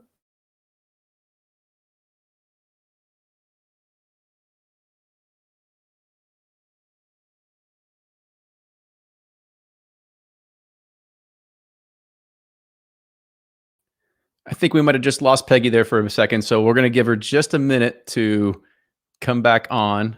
I'm also going to send her a text message just to let her know. But in the meantime, I know that everybody's super excited for this particular session. Let me go ahead, send her a nice... No, it might sound crazy that I think factor ever. All right, we're back. I think you cut out there for a second. Oh, it did. Okay. Yeah, so just kind of roll back like maybe like 20 or 30 seconds and then you're good. Sure. To yeast? Sure. Okay. I was saying that yeast is certainly one of the big flavors of a bourbon, and the yeast brings kind of a nutty note to the bourbon. It can also bring kind of fruit notes like a light green apple or pear. And then the third production method that I think heavily influences is the wood of the barrel. When you think about the barrel, think of each of these staves as kind of large blocks of sugar as a flavor influencer. And in that large block are things called vanillin, and that's vanilla. And so this is when we refer to wood sugar, this is what we mean. So when you actually toast that barrel wood, when you actually char that barrel wood, it caramelizes the wood sugar. And that smoky note actually pulls out what I call the savory notes, you know, like you would find in a bacon. But surprisingly, on fruit notes and nutty spice notes, what your example is like clove or cherry or rosewater, kind of floral notes. So you can see just from those 3 things that I have told you about, you know, the grains, the yeast, and the barrel, those all are going to influence the food. And so what I think is really important, so that you don't get too hung up on memorizing where all the flavors come from, is take a mental walk to your kitchen. I mean, you already told me you like to eat, right? So when you walk to your kitchen and you think of your spice rack, you know what cinnamon tastes like, you know what clove or garlic or onion salt tastes like, and then you walk to your refrigerator and you open your fruit drawer and you might see an apple, a pear, an orange, and you know what all those flavors are. You know what a steak tastes like. So all we're doing today is improving your food memory. Because when you have a big food memory and you remember the flavor and the nose and the taste and the finish of all those different food flavors, you can relate it directly to the bourbon. So let's kind of begin this. But I'm going to teach you a little trick that I use, especially when I am judging a whiskey.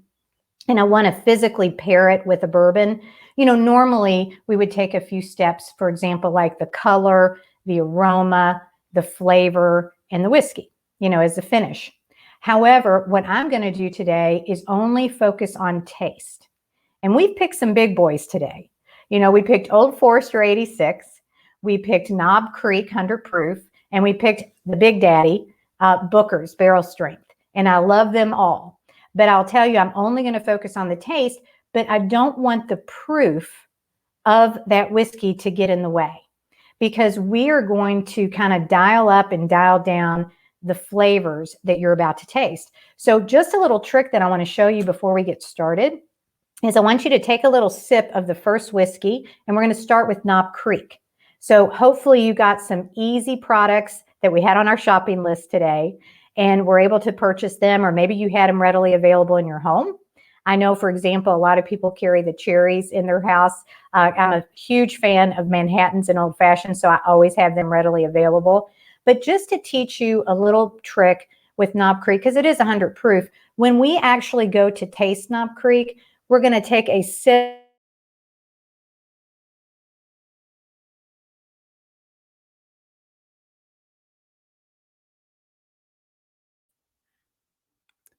Again, probably just having a little bit of an internet issue. So we'll make sure when she comes back here to rewind it back to the sip in the Knob Creek. So just stay with us. I'm sure she'll come back on here in a second. But to make sure that you all have all your bottles and your food and everything like that to be able to do this pairing, if you had checked it out earlier, is on the Whiskey from Home website. There was the shopping list in there as well. So Peggy, you dropped out just a little bit. Oh, so sorry. Just rewind back to the part where you just started sipping your Knob Creek. Sure. What it is you just take a little sip of that Knob Creek, and just so that the alcohol doesn't overpower your palate, I want you just to take a little sip just for practice and blow out. Just like that. It might feel a little bit awkward at first, but what that does, it drills down to the actual flavor of the product. So just try it, and then we'll walk through all three of them, okay? Now, the other thing that I wanted to talk to you about is intensity of food. You might know, for example, that when you tasted that Knob Creek, it tasted sweet. But I always like to define, well, what does sweet mean? Does it mean like sugar? And if somebody says yes, as an example, I taste sugar. Well, is it white sugar, light brown sugar, dark brown sugar, syrup, molasses? If we talk about fruit notes, is it a green apple, a yellow apple, a red apple? Because they have very flavoring intensity levels. And so it's more than just saying what you taste in a whiskey. It's saying what kind of intensity of that particular flavor, because that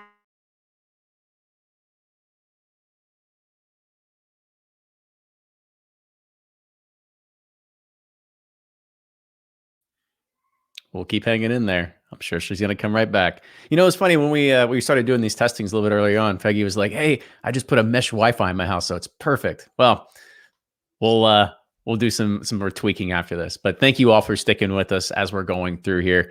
It's just one of those things that, as we're going live, you never know what to expect. So as I had mentioned, we are live.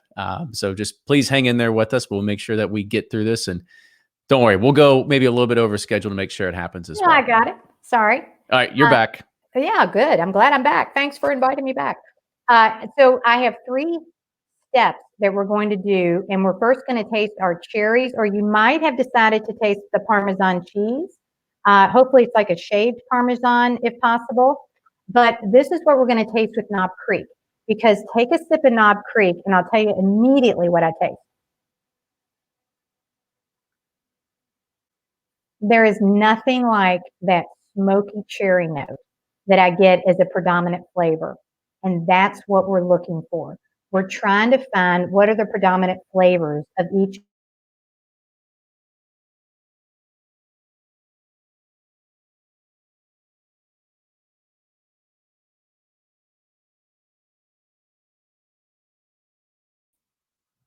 So we're back again. I appreciate all the positive comments that are out there. But like I said, we'll stick through this. Like I said, we'll probably go just a few minutes overboard.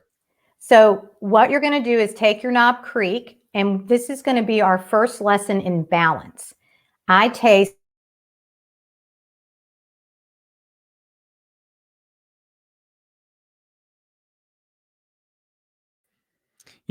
she also does have a son, and maybe they're just streaming everywhere around the house right now and just killing the bandwidth.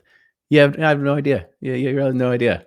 It was funny. We do these live podcasts all the time. They're called the roundtables, and usually there's one person that's a part of it we get to blame about having bad internet. But it had to happen at some point today. This is the fun part about doing this live. So we'll give her just a few seconds to pop back in here. But please stay with us. I appreciate everybody kind of hanging in there, and we'll make sure that you get to your bourbon and food pairing right here. I know this is always a fun experiment and something good, and really Peggy is the queen at doing this as well. So she had just dropped off completely, but she's going to be re-signing on just here in a second. But also make sure that you do check out Peggy's book, and it's the exact title of this segment, called Which Fork Do I Use With My Bourbon? So it is a new recent release with inside of the ecosystem of books. As you'd imagine, today we have all kinds of authors that are on the show with us today. And so making sure that you give them some love. If you need some new reading material, want to sharpen your skills with whether it is bourbon history, you got Brian's book. You've also got Fred Minnick's book with Bourbon Curious. You've got of course, Peggy's when we start talking about the food pairings. I mean, this is something that she's known really, really well about. If you are unfamiliar with Peggy's work or anything like that, make sure you go and do check out the podcast that we had with her. So we got to really kind of see a glimpse into her history about what it was like to actually be a woman growing up in the bourbon world. She came in at a time when it was really a man's game, and she has made a name for herself by being the first master taster and everything like that. And now she's back with us. So I'm going to bring her in. Yeah. It's all you, Peggy. We'll keep trying. Knob Creek is what we were tasting first. And the smoky cherry notes are what I'm trying to do something called balance. All you do is take the predominant flavor of a bourbon and try to match it. You're not going to fight the flavor. So I chose some Luxardo cherries today, which you could have chosen some cherries or Parmesan cheese. Now the cherry note, if you just pop one right in your mouth, chew it up, and take a big taste of that Knob Creek, you'll see how they play so fairly together. And then for the Parmesan cheese, because I taste kind of a peppery, woody note within the Knob Creek, remember, Parmesan is aged, so it plays nicely with the wood notes of the barrel. And also, Parmesan is really a topping. It's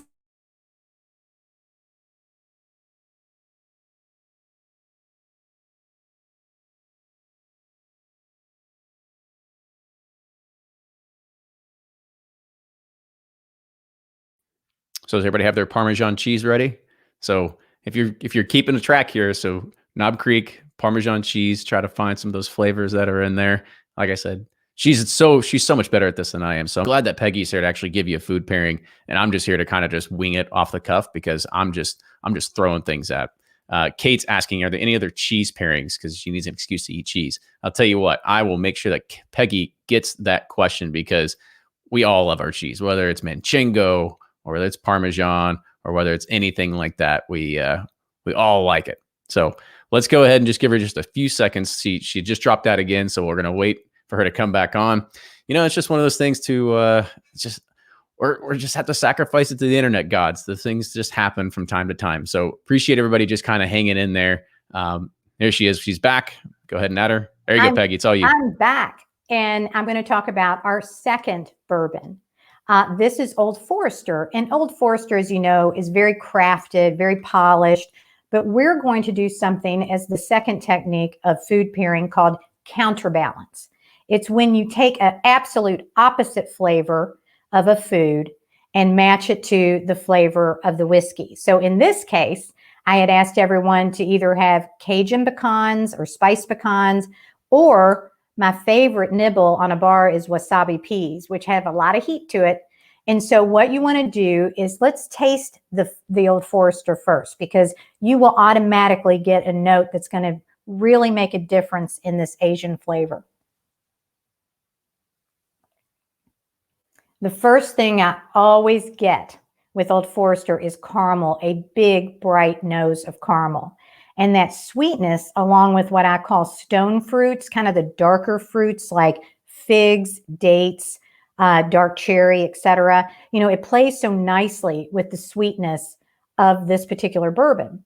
But I noticed I picked wasabi peas, I picked spiced pecans, because I want you to see, and this is very similar to drinking like a Riesling wine and a Cajun pecan right next to it. The sweet is going to overpower and douse and tame that food. So anytime you have a real spicy note, or maybe even a bitter or spiked tannic note, like balsamic vinegar, for example, you can choose a heavy carameled bourbon to lay over top of it and tame it. So take a big bite of either the wasabi pea, or if you happen to have the nuts next to you, and wait for that heat. Go ahead and chew it a little bit, wait for the heat, and then take a sip, and you will be amazed how that overlays that caramel note and absolutely tames that food. This is why I love drinking bourbon with Asian food. It is absolutely phenomenal. All right, I'll let you chew on that for a little bit while we talk about our third way, because we've had balance with Knob Creek, we have had counterbalance with Old Forester, and now we're going to do what I fondly refer to as explosion. Now, explosion, I had to pick a big boy bourbon, and I picked Booker's as a barrel strength. That is no secret that I love barrel strength whiskey, but I will tell you the reason why I chose this is because there is a huge flavor in here. Again, when you're pairing bourbon and food, you're always looking for predominant flavors in the whiskey to figure out what kind of food you want to go with it. So what I chose, and that's why I asked you to bring chocolate on board, because I get a huge chocolate note from Booker's.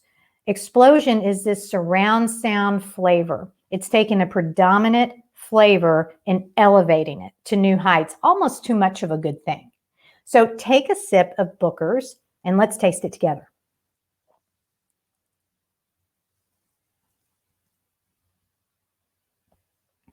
I immediately, and you know, feel free to blow out a little bit if you want some of that alcohol release to get to the flavor. But I immediately get those dark chocolate highlights that are so intense. Now, sure, there are smoky notes, but it's more like a smoky marshmallow, a little bit of coconut, if you really think about it. Let's take one more sip. I almost get even like a graham cracker a taste to this, you know, brown sugar. So when we take our chocolate, so take your nice dark chocolate, the darker the better with this one, and take a big bite of it, chew it a little bit, and then taste your Booker's with it. Because what's going to happen, or should happen, is you elevate. It's completely surround sound in your mouth, and it is ladling literally out the flavor, almost like eating a Mounds bar, if you think about it. So again, we know that balance, counterbalance, and explosion are just 3 easy ways to taste whiskey, and any kind of whiskey that you like. Actually, it doesn't even have to be bourbon, but tasting that with a food pairing. And keep it simple at first. You know, these were all very, very foundational choices just to whet your appetite, you know, to the whole idea of bourbon and food pairings. And as far as which fork do I use with my bourbon, you can use any fork you choose.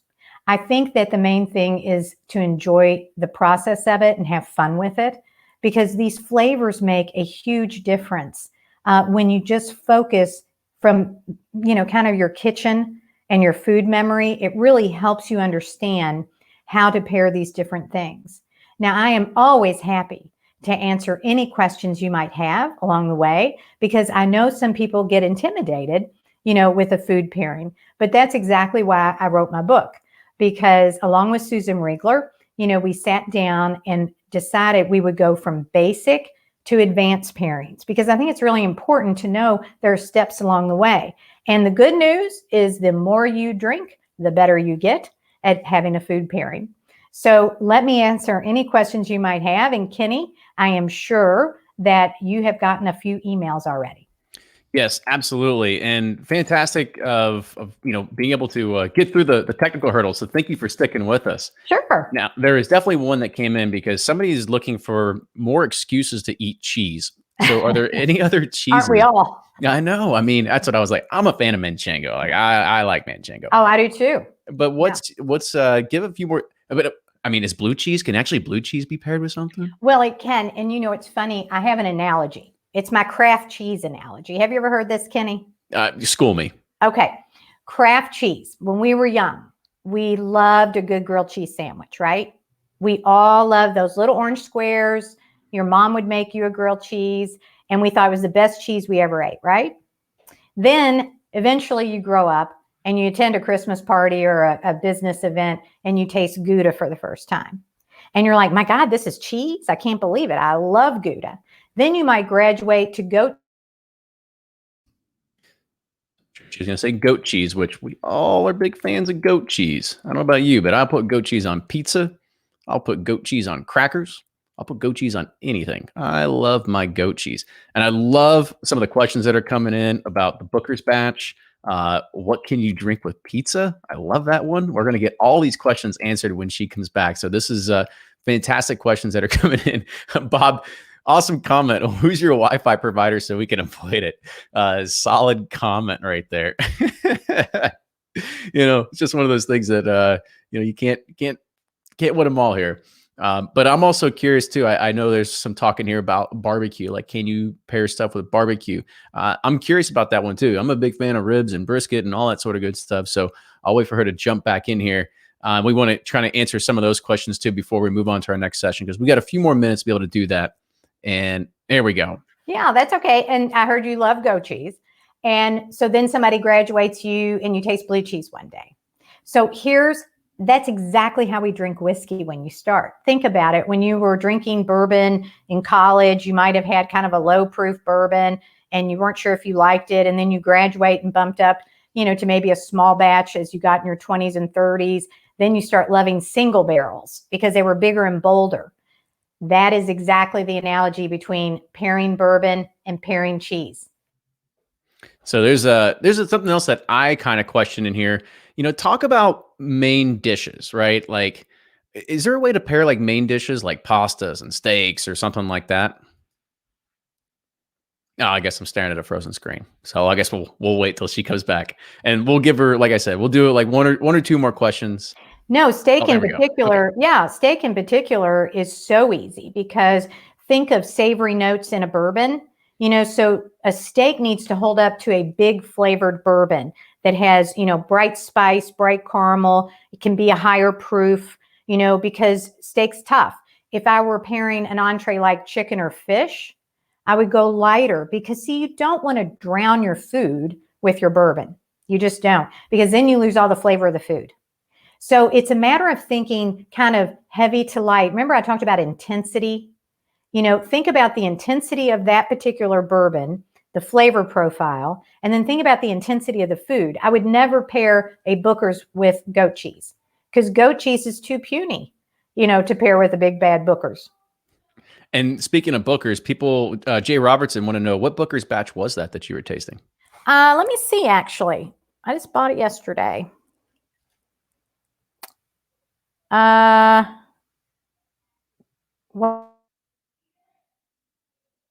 I'm not going to leave you all hanging. I'm going to wait till she comes back because we need to know what Booker's batch this is. Because as soon as somebody finds out, you're going to go out, you're going to get it, and then you're going to start doing your own tasting with wasabi peas and everything like that. So you understand exactly what the flavors you should be pulling out of this as well. And then I'll give her one last question. It's kind of the fun one, and we'll move on to the next segment. So thank you all for kind of sticking with us as we get through some of the technical hurdles and when we do this. Love the question that came from Bourbon Women. If anybody doesn't know, Peggy is one of the founders of Bourbon Women. It's a nationwide organization, and make sure you go and check that out. It's not just for women, come to find out. So go ahead and check it out. But it's a nationwide organization. They have different chapters spaced across the U.S. Like I said, she just dropped out, but she'll be coming back in 1 second because I feel like we need to know the answer to what Booker's batch that was. People are saying, is it Granny's batch? Is it Kathleen's batch? And here she is. Which batch was it? Kathleen. Kathleen's batch. Awesome. And I love me some Kathleen Bianadetto.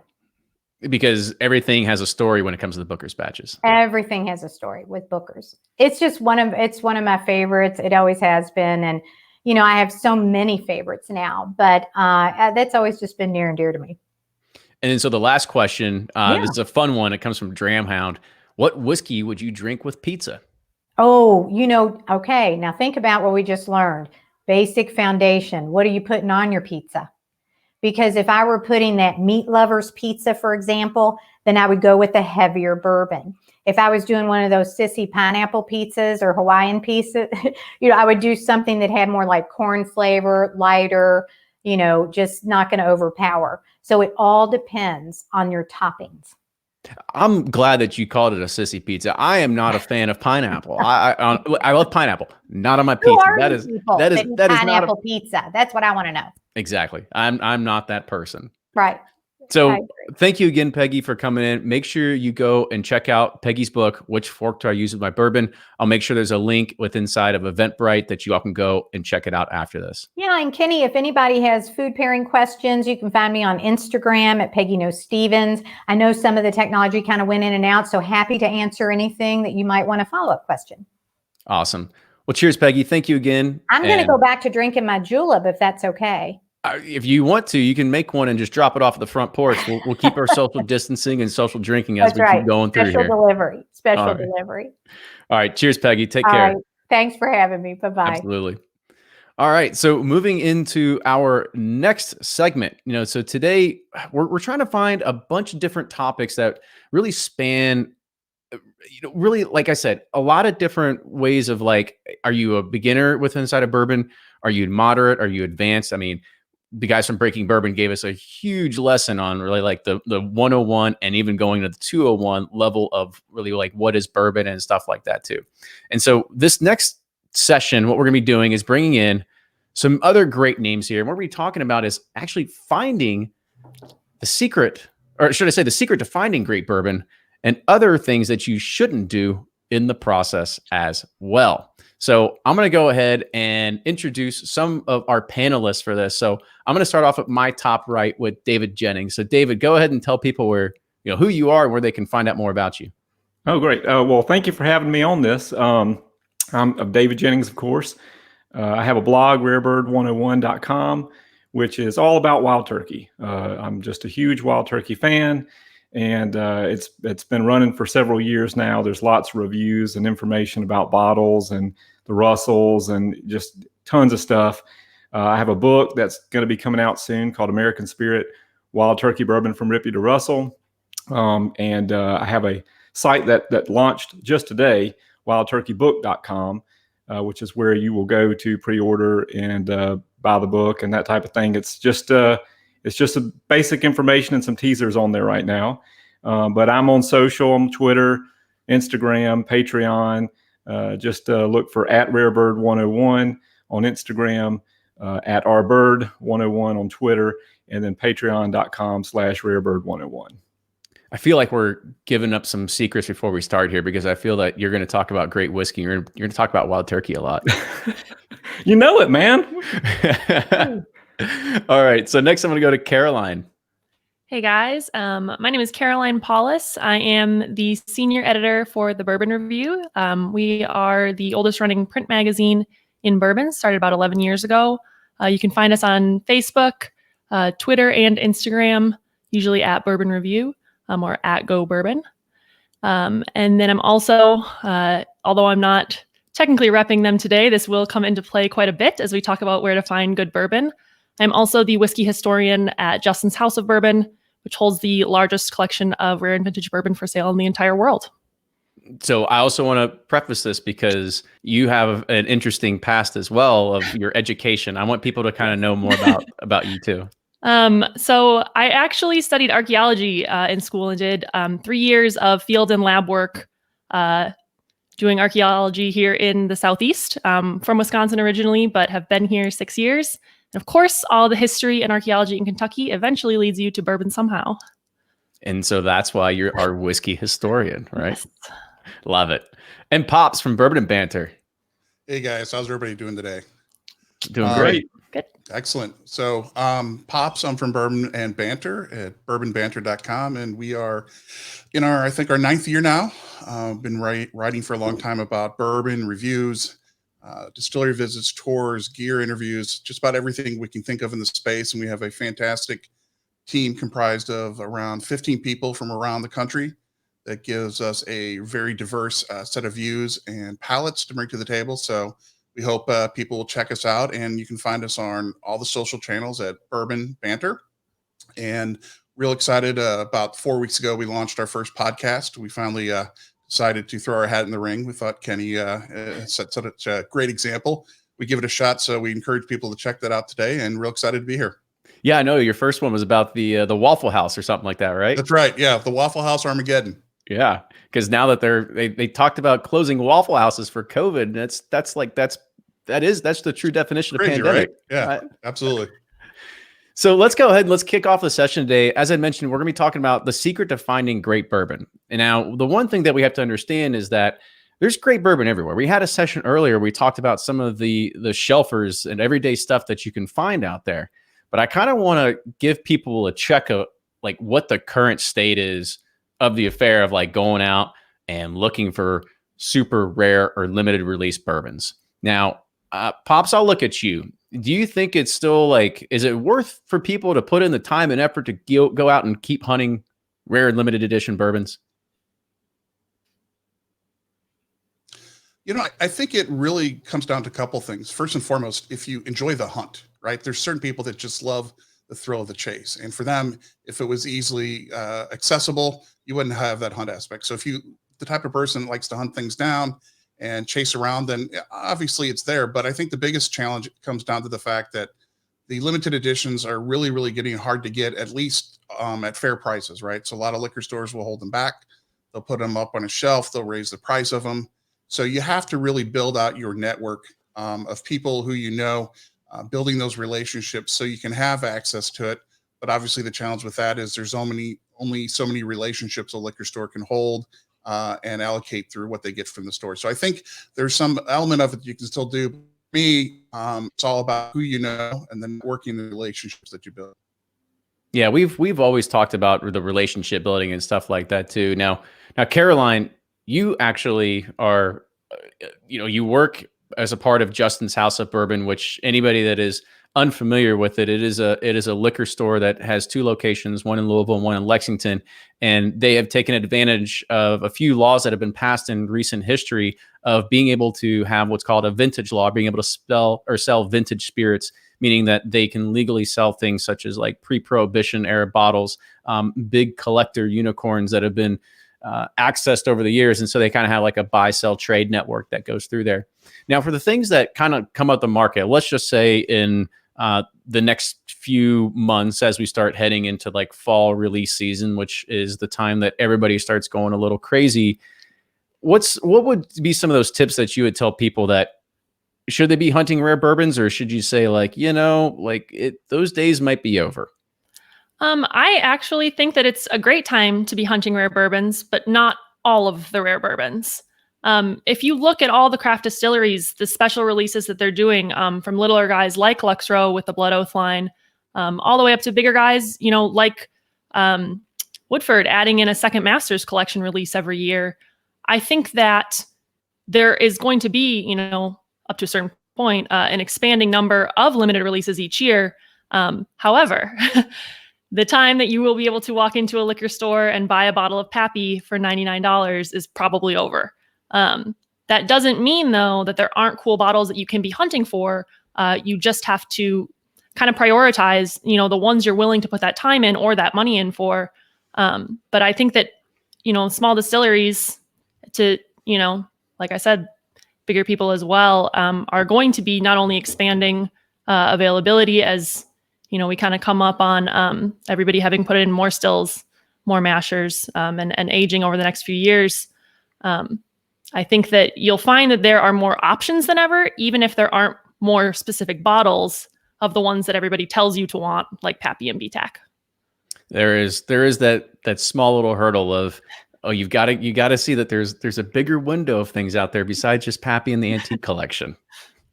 Amen to that. Yeah, and I'm glad kind of David jumped in there, because David has I remember we had a pretty funny chat one day, because I was, and this I think was probably like 2 years ago, something like that. And we got to understand that everything is hysteria and it's hype now. And there was a release for an old Weller Antique 107 that was happening at a liquor store here in Louisville. And I got up early. I was like, I don't have anything else to do on a Saturday. I'll go up early. I'll go wait in line with a bunch of the crazies to get a store pick of a bottle of Weller, or of Weller 107. And I remember David vividly replying back to like the Instagram message, or maybe it was a Twitter, something like that, saying, this is why I drink turkey. Yep. It was the whole NCF thing. And I'm like, Russell's Reserve Single Barrel is like always NCF. But anyway, I guess I can jump in now, huh? Yeah. All right. So I'm going to talk specifics. I don't disagree with anything that Caroline or Pops has said here. I think they all had great advice, but I'm here to talk about wild turkey. I think that if you are chasing unicorns, that's fine. If you enjoy the hunt, if you have the money and time to waste, go for it. But I can tell you right now that there are liquor stores all around this country with bottles of the highest quality just sitting there waiting for you to discover them. And I'm going to give you all a few today that are some of my favorites to look for. The first is Russell's Reserve Single Barrel Private Selections. Okay. They now have this newer label, and you can find them now at over 10 years of age. There you go. Like this one here from Masano's is 10 years and 2 months. Okay. So think about this for a second. Russell's Reserve 10-year, the early 2000s bottle, the 10-year that's 101 proof, people pay hundreds of dollars for it on the secondary. Okay. This is a 10-year turkey at 110 proof. So it's 5 points away from the barrel entry proof. Whereas that older Russell's is 6 points away from the barrel entry proof. So, I mean, $60. This is a 10-year, turkey. Okay. And you can pay hundreds for the Russell's, 101 10-year if you really want to. But why? Another one I like to grab is the single barrel rye. You don't have to have a private selection of this one. In fact, you won't be finding them anytime soon. But the regular standard shelf single barrel rye is hands down phenomenal rye whiskey.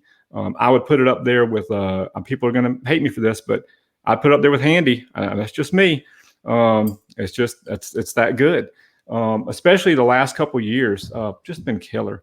And that's like $69 right there. And if you have a liquor store with a decent selection, you'll probably find it. Another Master's Keep here. So I've got the 17 and this way, and the Cornerstone up there. You can find Master's Keeps all over the place. You can find Decades pretty much everywhere. Revival still out there. It just takes a little bit of traveling around, calling, checking with stores, checking with Justin's House of Bourbon. You will find these things there. And these are high quality whiskeys. I mean, and they're from an actual distillery. This isn't some mystery orphan barrel, NDP stuff, story that came from MGP or something. This, and nothing against MGP, but this is real Kentucky bourbon from the Russells. Most of these Master's Keeps are well aged. Cornerstone's 9, and you have the 17. You have Decades, which is 10 to 20. You have Revival, which is 12 to 15. I mean, these are high quality products. And if you're passing them by and looking for Elmer T. Lee or whatever, I mean, that's fine if that's what you want to do. But I think that you're missing out on a great opportunity for something that's just sitting there right on the shelf, right there waiting for you. It was funny. I saw some of the chat comments come in, and they were like, "Oh, Rarebird going to talk about wild turkey. Big surprise." Yeah. But I mean, it's true. Like, wild turkey is one of those brands that is one of those staples. It's readily always available. They have great single barrel selections. Definitely. But it doesn't always it doesn't have this like insane hype factor behind it.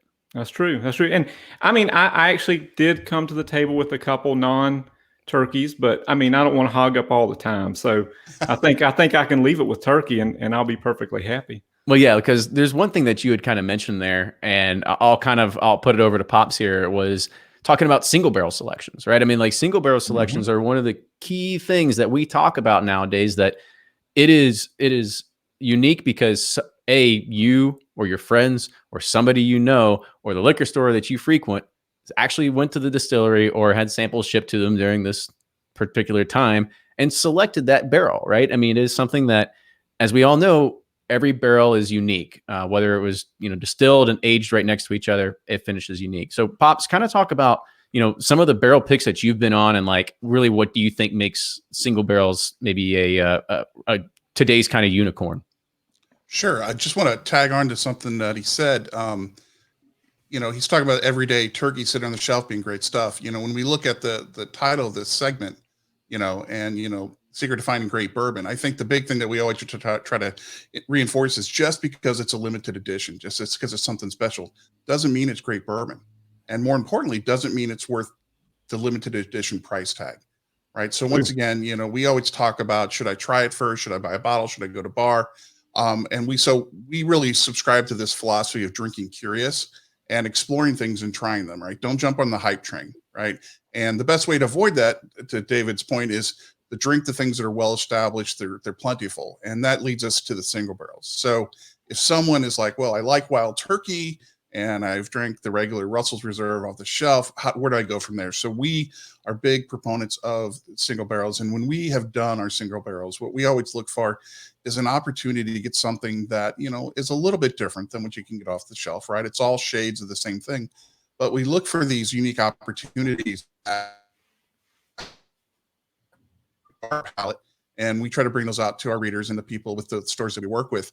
But I like getting the selections from other folks because they're different palates, right? There's something that they really honed in on, that shine, that really piqued their attention.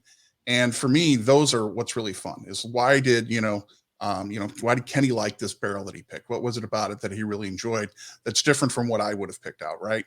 And I think that's where there's so many options. So instead of chasing down the limited releases, it's about finding those single barrel picks, whether locally, online stores. And then I talked about relationships earlier, and it's not really just, a lot of the relationships with the liquor stores are, that's over. The relationships are with people that are on this event today, right? Getting to know people locally and online, making friends, sharing what you have.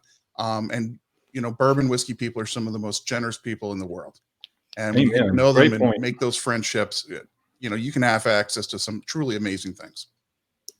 Yeah, and I think you definitely hit on another note right there about how you can get access to good whiskey is having good friends.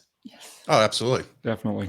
People always ask me, they're like, do you go out and hunt, collect a lot? I was like, I do a little bit, but it's better just to have a real good network of friends that really, get off on that hunt, right? And then you share. And that's kind of, what, we call ourselves Bourbon and Banter, because it's about sharing whiskey, having conversations. And so this all fits together perfectly. So Caroline, what about you? What do you think are some good options of ways that you can find really good whiskey today? Well, just to circle back to the single barrel comments, about it finding that something different, something that you won't walk in and find on any shelf in any Walgreens. For me, the most fun single barrels recently, just in the last 6 months that we've chosen, have been from younger craft distilleries. Peerless, Wilderness Trail, and New Riff are three that I'll throw out as having single barrels that are just the weirdest things in the best ways. Whether it's just odd smoke notes that you just can't get enough of. Got a New Riff single barrel that had a great bubblegum sticker in the description, and we were like, we got to try that. And it was dead on. It's very cool. So for having that off the wall bottle, smaller craft distilleries might be the way to go. And in a few years, they'll have those big 10, 15-year limited editions. So if you get in on the ground floor as a fan of them, follow their networks, would be my other tip. You can have a ton of great friends in the bourbon industry, and that's obviously the way to go. But becoming, a friend or even just a follower, a liker on Facebook, Instagram of the distilleries can also help. This week, Four Roses released a bunch of distillery pick single barrels. The only way you would have known that is had you followed Four Roses on Instagram, Facebook, etc. So, making friends, not necessarily, with the gift shop people, but even just on Facebook, giving them that can kind of keep you on the ground floor of the information there. Well, I do know that you had mentioned the Four Roses thing. I think that the word got out because I saw people that they were calling for like hours on end and they couldn't get through.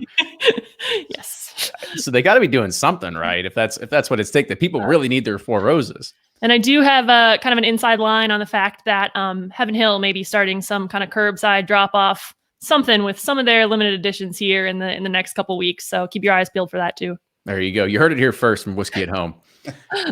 Now, Caroline, another thing that you had mentioned there with the barrel picks is finding like those particular flavors. I know that I have had some people, and shout out to like Cleveland Bourbon Club and a few other ones, that when they go and they select like a Buffalo Trace barrel, it doesn't taste anything like a Buffalo Trace barrel. Like it is like completely off profile. I was like, is this a rye? Like, what the hell is this thing?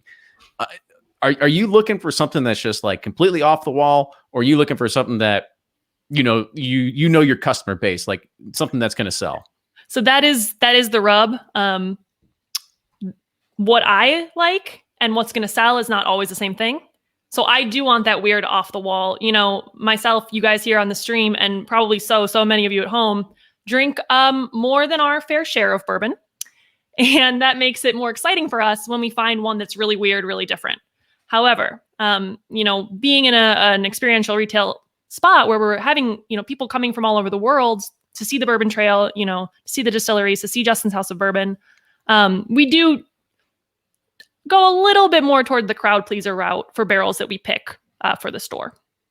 Yep. Not necessarily, something that you'll find on any shelf, but certainly nothing that's going to be too off the wall. Like it's just always solid, right? Mm-hmm. You're not gonna be like, what were these people thinking? Like, I don't know. That's the one I want. That's the one I get outvoted for. I had a New Riff pick from you guys. I had to go back and get a second bottle because it was so awesome. It was not the typical New Riff that I've had in the past. Great Bubblegum one, yeah. Definitely, it was awesome. Or is awesome. I'm glad I got another one.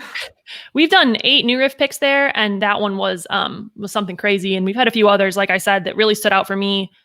With those other small craft distilleries as being, just really fun ones to drink and solid all around bourbon to begin with, but also something totally different. I love it. It's a great one. Now, David, you had some other bottles you said you were going to kind of share. What do you arm? Yeah, I was like, what do you have like hiding for us here? Okay. Well, I just had 2, and these are kind of, one of them's obvious, I think, but Knob Creek single barrels. If you're looking for something with a nice age statement on them, they can be hit or miss, in my opinion. I mean, I've had some of the 14, 15 year, 13 to 15 year range that have been a little bit too much char for me. But I've had some that are pretty amazing, like up there with like Booker's 30th kind of level. It really just, it really depends. But I mean, for $55, I mean, some places get those Knob Creek picks for like less than that. But in that 55 range, that's pretty killer to get a 14 year or so, age statement on a bourbon that's pretty close to barrel proof. So, watch out for those. Another tip I'll give is, and here, let me grab this here. Okay. So a lot of people overlook High West. Okay. And I think it has these labels here. They just kind of like, they all look similar and they kind of blend into the shelf. Okay. All beside each other. But if you look carefully, the batch number here, okay, those first 2 digits will tell you the year. And for example, I found this down the street. This is a 2016 Bull Rye, and it's got 9 to 17 year MGP juice in it. I mean, 9 to 17 year whiskey, for like $70. I mean, if somebody put out a 9, to 17 year blend MGP now, how much you think it would cost, So that's just, when you go shopping, look at the High West labels, dig for the back, go to the back of the shelf and see if you can find some, from years ago, and you probably will. So anyway, those are 2 non-turkeys to throw out there. That's it. That's a really good tip. What about Pops? Do you have any other good tips like that for people that are out there hunting, looking for something that's maybe not as so, right in front of your face? It's funny. I no secret coding tips there like David's got there, but one of the things that I tend to explore is, when we talk about craft, right? Some of the craft distilleries, a lot of the stuff is young. That's obviously a common thread that people talk about, but as many of these places are coming of age, right, they're putting out some pretty special stuff. So there was a distillery in St. Louis who put out a Missouri's first 5-year rye, and they did it barrel strength, and it was just absolutely fantastic. And it just shows to go that sometimes the normal stuff they get on the shelf may not be exactly there, but they're putting out some gems. So I think we kind of cross, check the box for both a single barrel, if you're looking for that, as well as something that's limited edition. I think there's some really gems there that you can track down that may be completely different than what your experience is with their regular releases. So I think that's something for people to check out and not to overlook. Definitely. All right. Absolutely. Those are all good points. Now, the one thing I want to start kind of like figuring out, like the second part of this, even though we've got just a few minutes left, are like, what are those cardinal sins that people probably break when they're trying to sit there and maybe just look for the next bottle, or maybe they're hunting? Like, what should they not do to make sure that they can sort of steer off that path? Whoever wants to take that one can go for it. Well, I've got some points I wrote down. I like when you come prepared. You know what you're doing. I don't know. I try.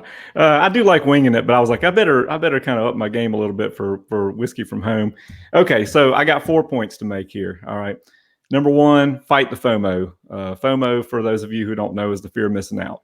You got to fight it, because let's face it, you're not going to have every whiskey that you want. You're just not. You're not going to get every special release, every BTAC, every Pappy, or whatever. You're just not going to. I mean, unless you just have just disposable income at an insane level and more time on your hands than most Americans, you are not going to get all of these whiskeys. So just accept it and be happy with what you can get. Because when you do get something really rare and special, you do find that George T. Stagg, or the liquor store owner says, hey man, you've been a good customer for a long time, I'm going to give you the Stagg. It becomes something very special. And it's like you didn't really do anything. You didn't spend a lot of money or energy trying to get it. It just kind of happened. And it's like, wow, that was awesome, So fight that FOMO. Okay. We've talked about some other things you can chase, go after those things. Second thing, don't overpay. There are stores that you can go into and they'll have like Elmer T. Lee sitting on a shelf for like $600 or something. It's not worth that, folks. Just don't. I can't really tell you how to spend your money. I probably shouldn't, but I wouldn't spend that for Elmer T. Lee. So, you got to have something where the price is going to make you feel good inside when you're sipping the whiskey. And if you overpay, you're going to have regret, and it's going to make the hobby not so fun for you. So don't overpay. The third thing is be careful. There's a lot of scams out there. There's a lot of people that are saying that they can get you things that maybe they really can't, or, maybe they're not exactly on the up and up. So be very careful. I would, if you're looking for like vintage things in particular or rarities, go to Justin's House of Bourbon. Then you don't have to worry about that stuff. And, but I'm just saying, be careful. And the last one is probably the most important one of all this, and that's drink Wild Turkey. Oh, that's great. That's great. But David, you did bring up a good point there about like having unlimited disposable income. And that's where Caroline could actually come in, and they've got a whole museum of whiskey that if you want to pay for it, you can have it. True. So Caroline, I kind of want to get an idea of like, what are some of the things that, you work in the retail store when you're there? What are some of those things that you hear time and time again that you just don't want to hear anymore? Oh boy, this is gonna get me in trouble. This does kind of go back to David's first point, was that you're not going to get everything you want.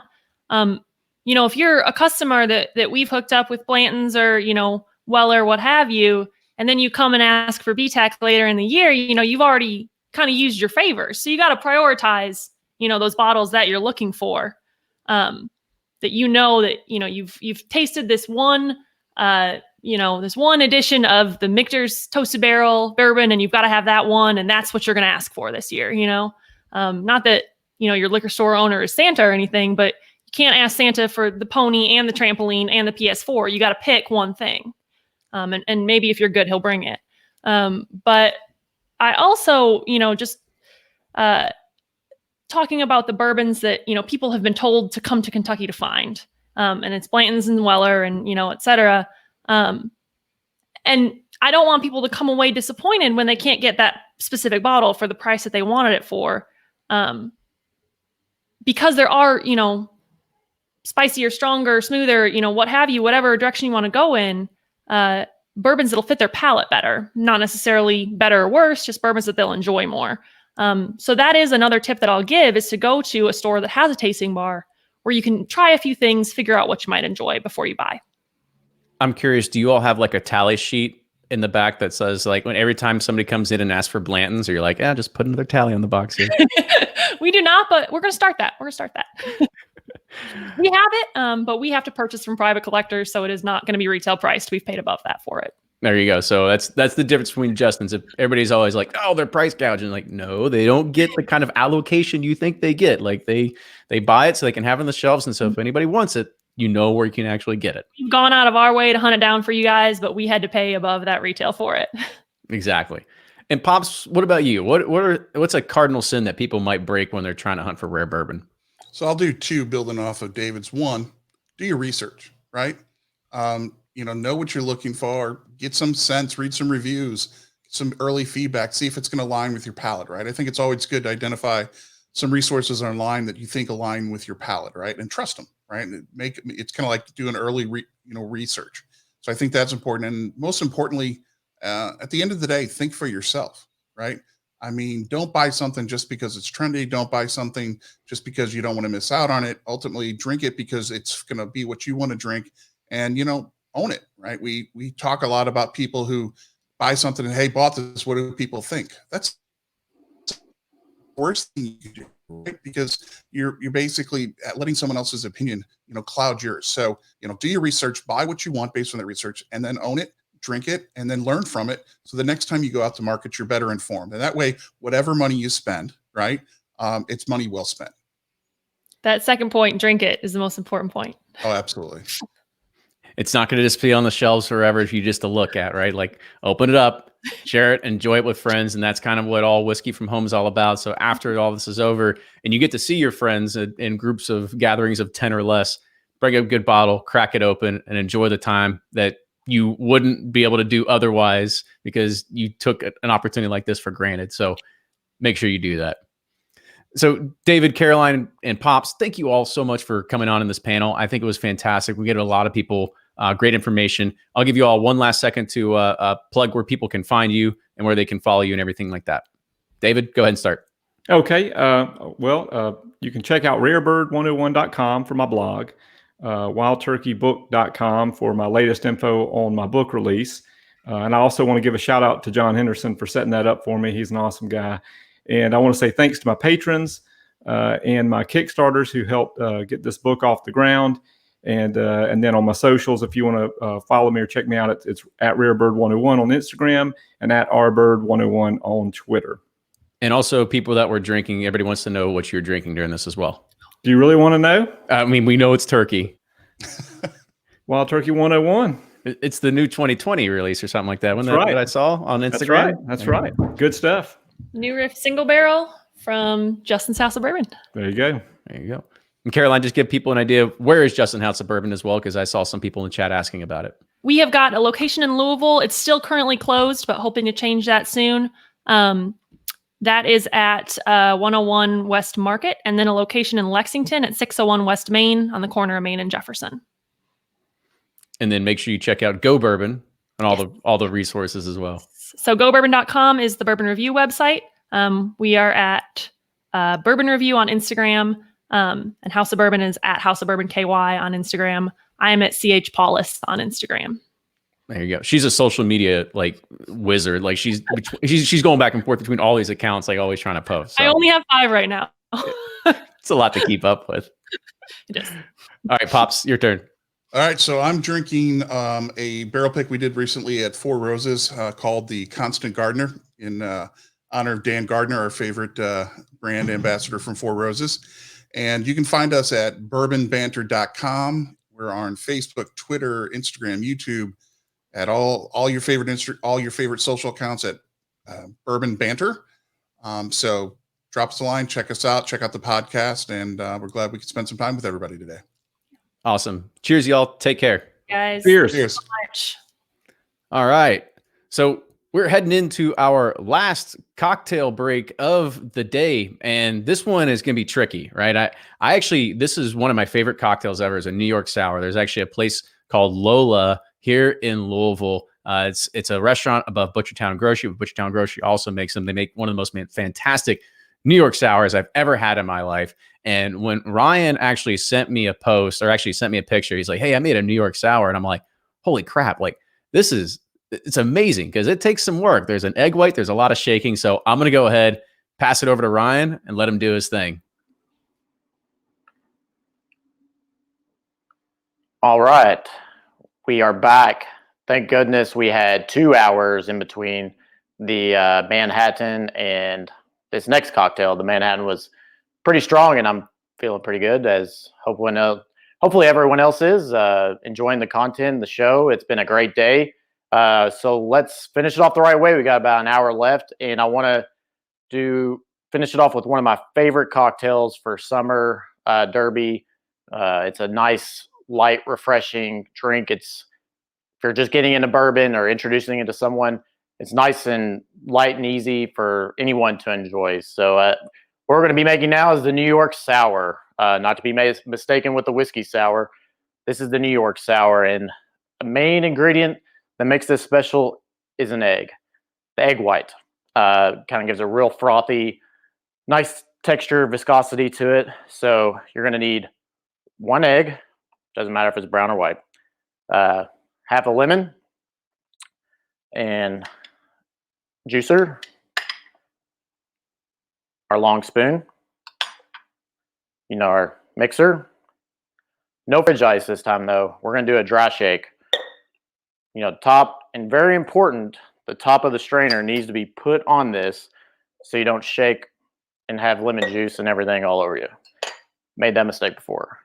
So for this one, we are going to use the Rabbit Hole Cave Hill.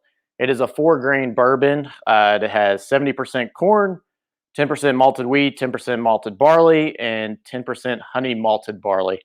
I chose this one because it's got one with the malting. I think it's got some more chocolate, and then it's got some of those honey notes from the honey malt, and it really pairs well and balances out the lemon and the citrus in this, and it's just makes it a very smooth, easy drink to make. So anyways, so we'll start off with our jigger.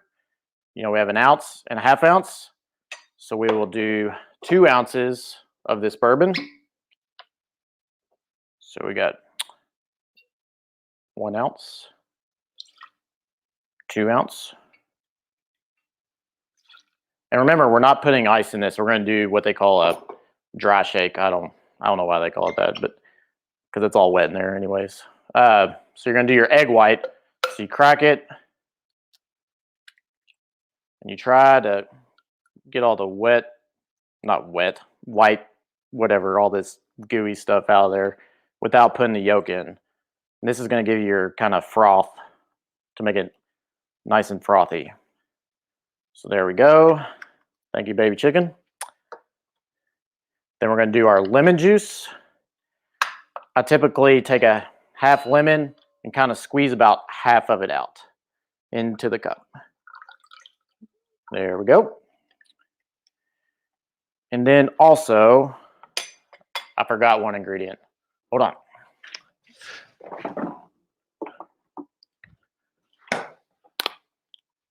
Simple syrup. I know you can make your own. It's just sugar and water. Just boil it. But like I said, I have 2 kids. I'm pragmatic. I buy the Master of Mixes for $2.99. It works great. So I'm going to put a half ounce of simple syrup in there.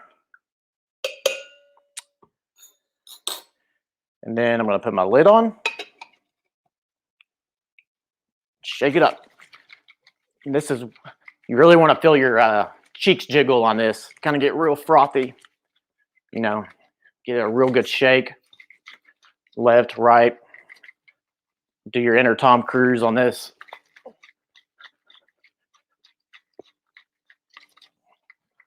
All right, I think that's good.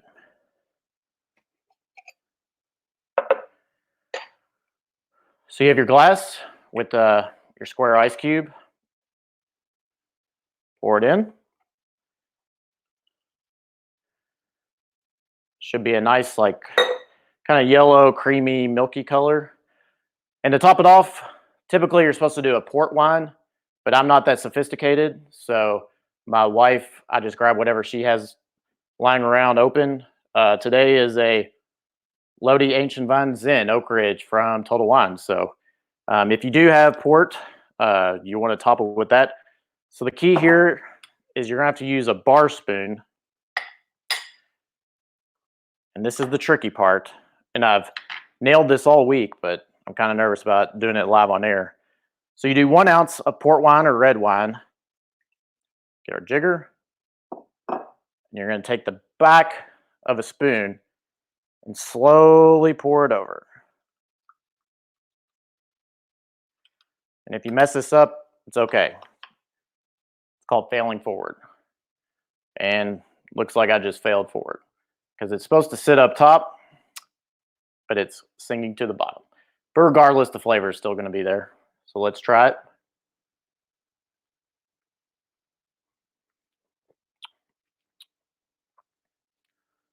Nailed it. Really good. Reminds me of Butchertown Grocery at Lola. They have one of the best New York sours in the city. But that wraps it up, folks. I appreciate you hanging out with me and hopefully you enjoy some cocktails. Let's finish it off the right way with Fred Minnick and some bourbon tasting. See you all. Thanks, Ryan. Yeah, I mean, when we, it was funny he mentioned that. I love his honesty. You all just noticed he was like, well, I definitely messed that one up. You know, whenever you're messing with an egg white, you know, he did it the right way. Like you have to really like shake the hell out of that thing to get it frothy. And then once it's frothy, what it's going to do is that egg white's going to kind of create a barrier. And so he kind of, I think it might just probably been nerves a little bit, you know, pouring that red wine or that port topper on top. I mean, you've got to go like super slow. I think he probably could have done a solid 5-second pour instead of like 2 seconds. And it probably would have been awesome. But he sent me all kinds of pictures of him actually making that cocktail this week. And he nailed it every single time. But, you know, it's just funny. That's sometimes how it works out. So I hope people were actually making cocktails along with us. I hope you've enjoyed that. And I hope you get to enjoy what we have coming up next for you, because this is something that's super exciting that everybody gets to take part in. You know, we've talked about blind tastings before in the podcast. We've talked about, you know, how do you take away the, I guess you could say like the stigma or the way that you think about a whiskey when you look at a label, and how you can really take away a lot of the premonitions that you'd have by just drinking it and not knowing what's in there.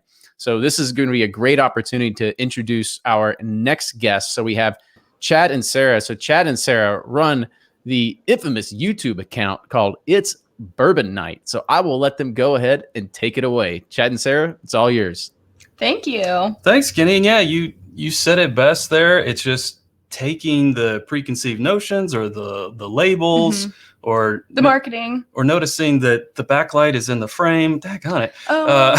It's live, everybody. It's That's live. what happens. But yeah, no, I agree. When we started doing the show about 4 years ago, that was one of the things that we were most interested in was, you know, we're coming into this with these ideas of what we like to drink. But is that really what we like to drink? And then we found that, you know, you can group whiskeys together and find the best in a category that you prefer. So maybe you don't need to spend that extra $20 because maybe you really do like the cheaper option. Yeah, absolutely. So it's just a way of doing that. But I guess we should get into kind of the behind the scenes on so how we do our flights. Here's kind of the deal. Normally, if you've seen a flight fight, if you haven't, our YouTube channel, It's Bourbon Night, plenty of flight fights on there as playlists. They normally take around 16 to 20 minutes, and that's for an edited episode. Right. So having 30 minutes here, we're not going to be able to get through what we normally do, but we are going to talk. Yeah, tight 30. We are going to talk about why we do everything. We are going to do a round here, and we are going to crown a winner. That's right. Here at the end. So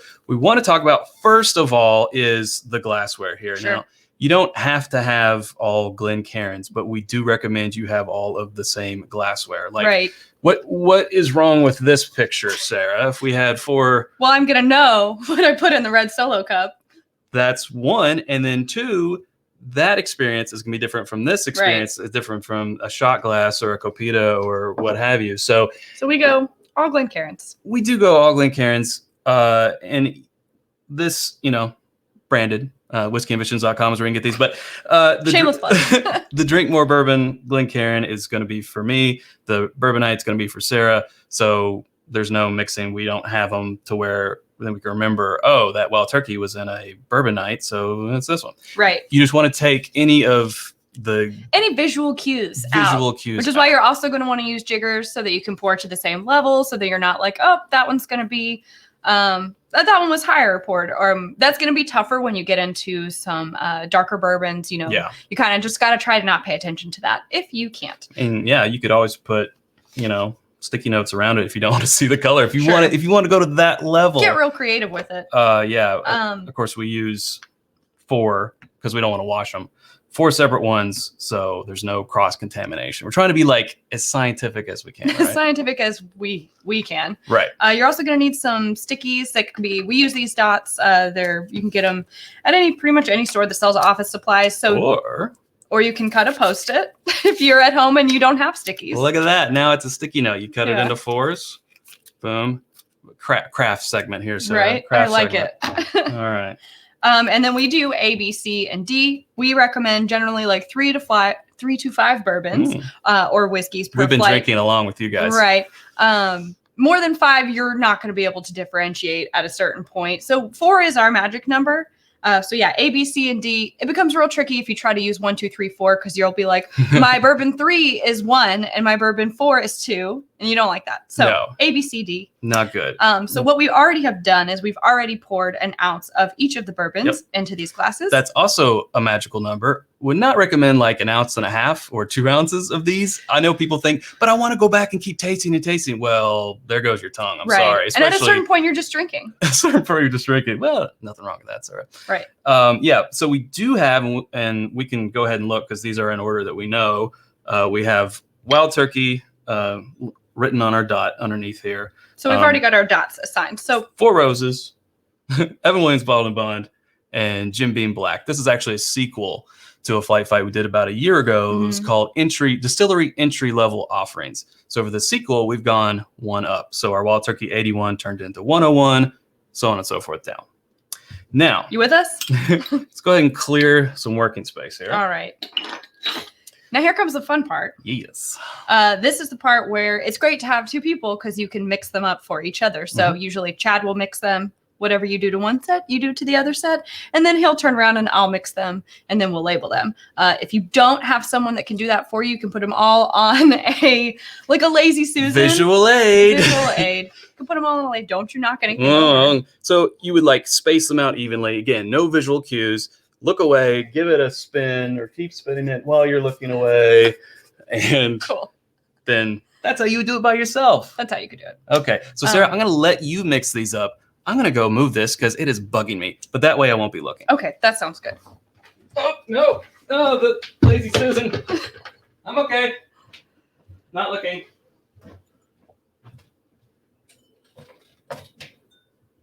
How's that? Whoop. Is that out of frame? Yep. Okay. Still not looking. I think I forgot. You distracted me. I forgot the order that I had them in. Well, if you need to look, go ahead and look. I'm looking. I'm putting them back where they go. Apologies. You'd think I would have done this before. Well, we've never really done it live. Truly live. Okay. Now they're in the same order. Ready? No. Here. There we go. Okay, now I'm ready. Okay.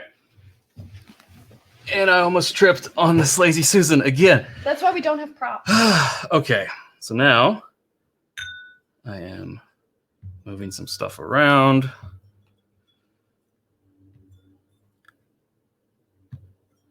Okay. Okay. All right. Now is where we'll put our dots. We even do colors. Sarah's usually pink. Not for any particular reason other than I've been assigned pink. I'm green. We have orange underneath. So A, B. Oh, Thank you. Yep. How polite. Yep. C. Oh, wait. You were doing D. I think. Yes, you went backwards. I did. Wait. This is live stuff. Wow. Don't we go live once a week? We do. And we've done, I don't know how many flight fights in our course of 4 years, but There's something about having a different setup I think it's just that really gets you going. I think it's just being. So you did that beat for me, right? I did. I think it's just being on a live stream with so many prestigious names. Yeah, I mean, y'all are intimidating. we're the opening act for Fred Minnick. Oh, so no pressure. We or gotta anything we like gotta that. warm you up. I meant to go grab a sports coat, so I could have put that on because I feel like he's gonna be rocking like a sports coat or something, you know. And, You trying to match your friend? well, I'm just saying, you know, warm up Something, the crowd. right. Something else that's good to have on hand. We always have a full glass of water. Mhm. A lot of people will want crackers for as palate cleanser in between. So we'll keep those on standby. Something like this level, though, I don't personally feel like I need crackers in between. But yeah, it's up to you. However you want to cleanse your palate. Yeah. All Tell you right. what, Sarah, Let's get rid of that. let's get rid of this, Okay. but let's not knock Let's not- things over. Oh boy. And let's move it up a little bit. Yep. All right. Okay. Okay. Ready? Yes. A. And the other, I know what it is, Sarah. Normally on fly fights, I'm over here. You're over here. Is that But what it this is? is our setup for live. I'm on this side. You're on this side. But boy, oh boy. We also like to cover this up with our finger. Just so there's no cheating, because you So there's can no see cheating. through those dots. Sometimes. Let's admit, Sometimes. sometimes. Oh, nuttiness. So if you guys are doing this at home with us, maybe you could have followed that game of cup and ball where we moved them around so Yeah. you still know what's what. You might. I'm After what I did We and also having to don't. go back, I don't think they followed. That was confusing even for me. Well, that's fine. It's fine if we're in a different order, but So yeah, I'm getting a little bit of nuttiness. yeah. Definitely like a light fruit, sweet, maybe a little bit of honey. What you doing? I forgot. Come on. Oh. Does that get you where Flight you need fight. to be for a flight fight? Yep. Good. Okay. I'm It's glad Bourbon we're Night. good. Hello, I'm Chad. It's a flight I'm fight. Sarah, and I'm ready to drink. Let's drink.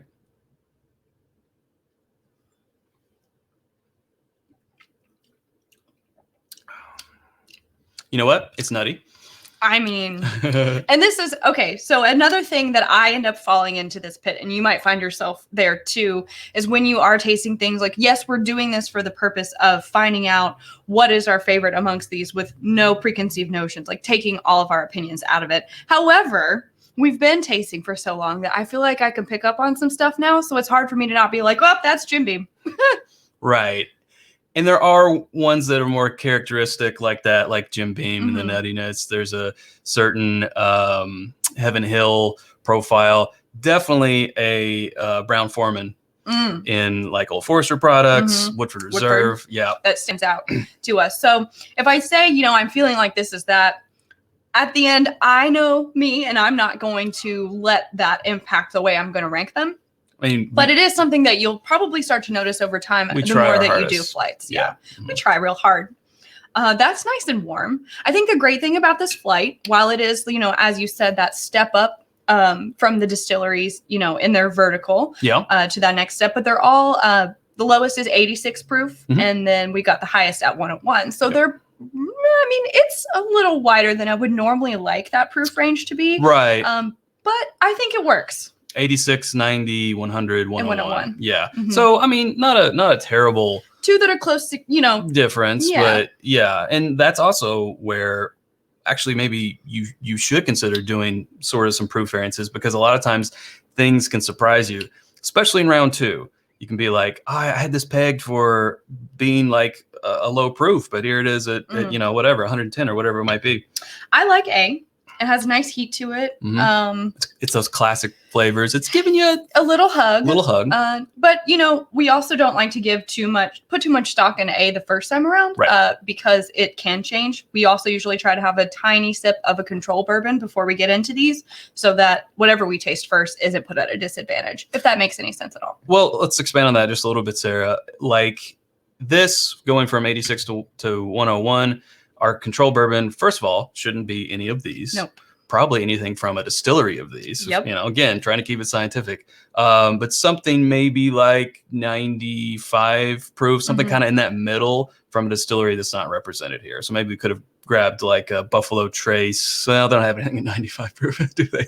But you get what we're saying. You know, try to pick something that's not going to Eagle punch Rare. you one way or another. We could have grabbed Eagle Rare 90 proof. Yep. That would have been a good, just to get that. It's like stretching before working out. All right. Exactly. Bourbon B. I feel like we're talking really fast. I agree. We're Let's amped slow up. it down. Hey, We're just happy to be here. I think this will help us slow it down. I get more like toasted, dark, caramelized sugar notes on the nose with this one. Yeah, I'm getting some barrel, but not like real deep barrel. Just like this. Just like toasted. Nice toasted barrel. Yeah. Also, we're coming off of A, so we're coming off of that flavor profile. You shouldn't sit here and ruminate too much on this first sip. In fact, it would be a good idea just to take a pretty tiny sip, the first sip, because you're going to want to let it sit for a second, Get used to that transition. Yeah, but then here's your real deciphering sip. That has. See, it's different now. It is. It has some of those like brown sugar, caramel, toasted oak notes, but there's also It's a little aggressive. something else in there. It's got a little bit with the heat. Huh? It has a little bit of oak, and there's a note of almost like medicinal cherry. I don't know. I feel like not that it tastes like medicine, but I don't know how else to describe that. It's a lot, really different from A. It does. Yeah, I get that cherry kind of cherry cordial. It's not so much like heavy on chocolate, but there's maybe again it's that like Luxardo cherry juice. There is a deeper note than just like a cherry, Yeah, Yeah, that's good. I like it. All right, Bourbon C. Moving on. Here we go. The fruit. Oh, more, a lot more fruity. The fruit comes forward a lot Yes. more on this one. Fruit forward. Yeah. Orange zest, more cherry. There's also other, nosing techniques. You can do the roll. I've seen people do We like to call that the three. Well, I like to call that the three blast method. the three blast method. Yeah, the roll. I've seen that. People will, you could do it. It's up to you. Okay. Is that a method? No, not really.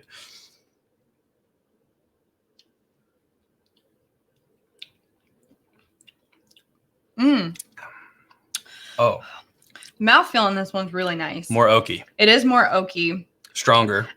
It does have a little bit more of a punch, but I feel like it kind of falls off just a little bit at the end. I don't know. It changes. Well- it kind of pivots a bit. We are still, on that first sip. We are on that first sip. Going for that second sip, but I did get a pretty strong Kentucky hug right off the bat.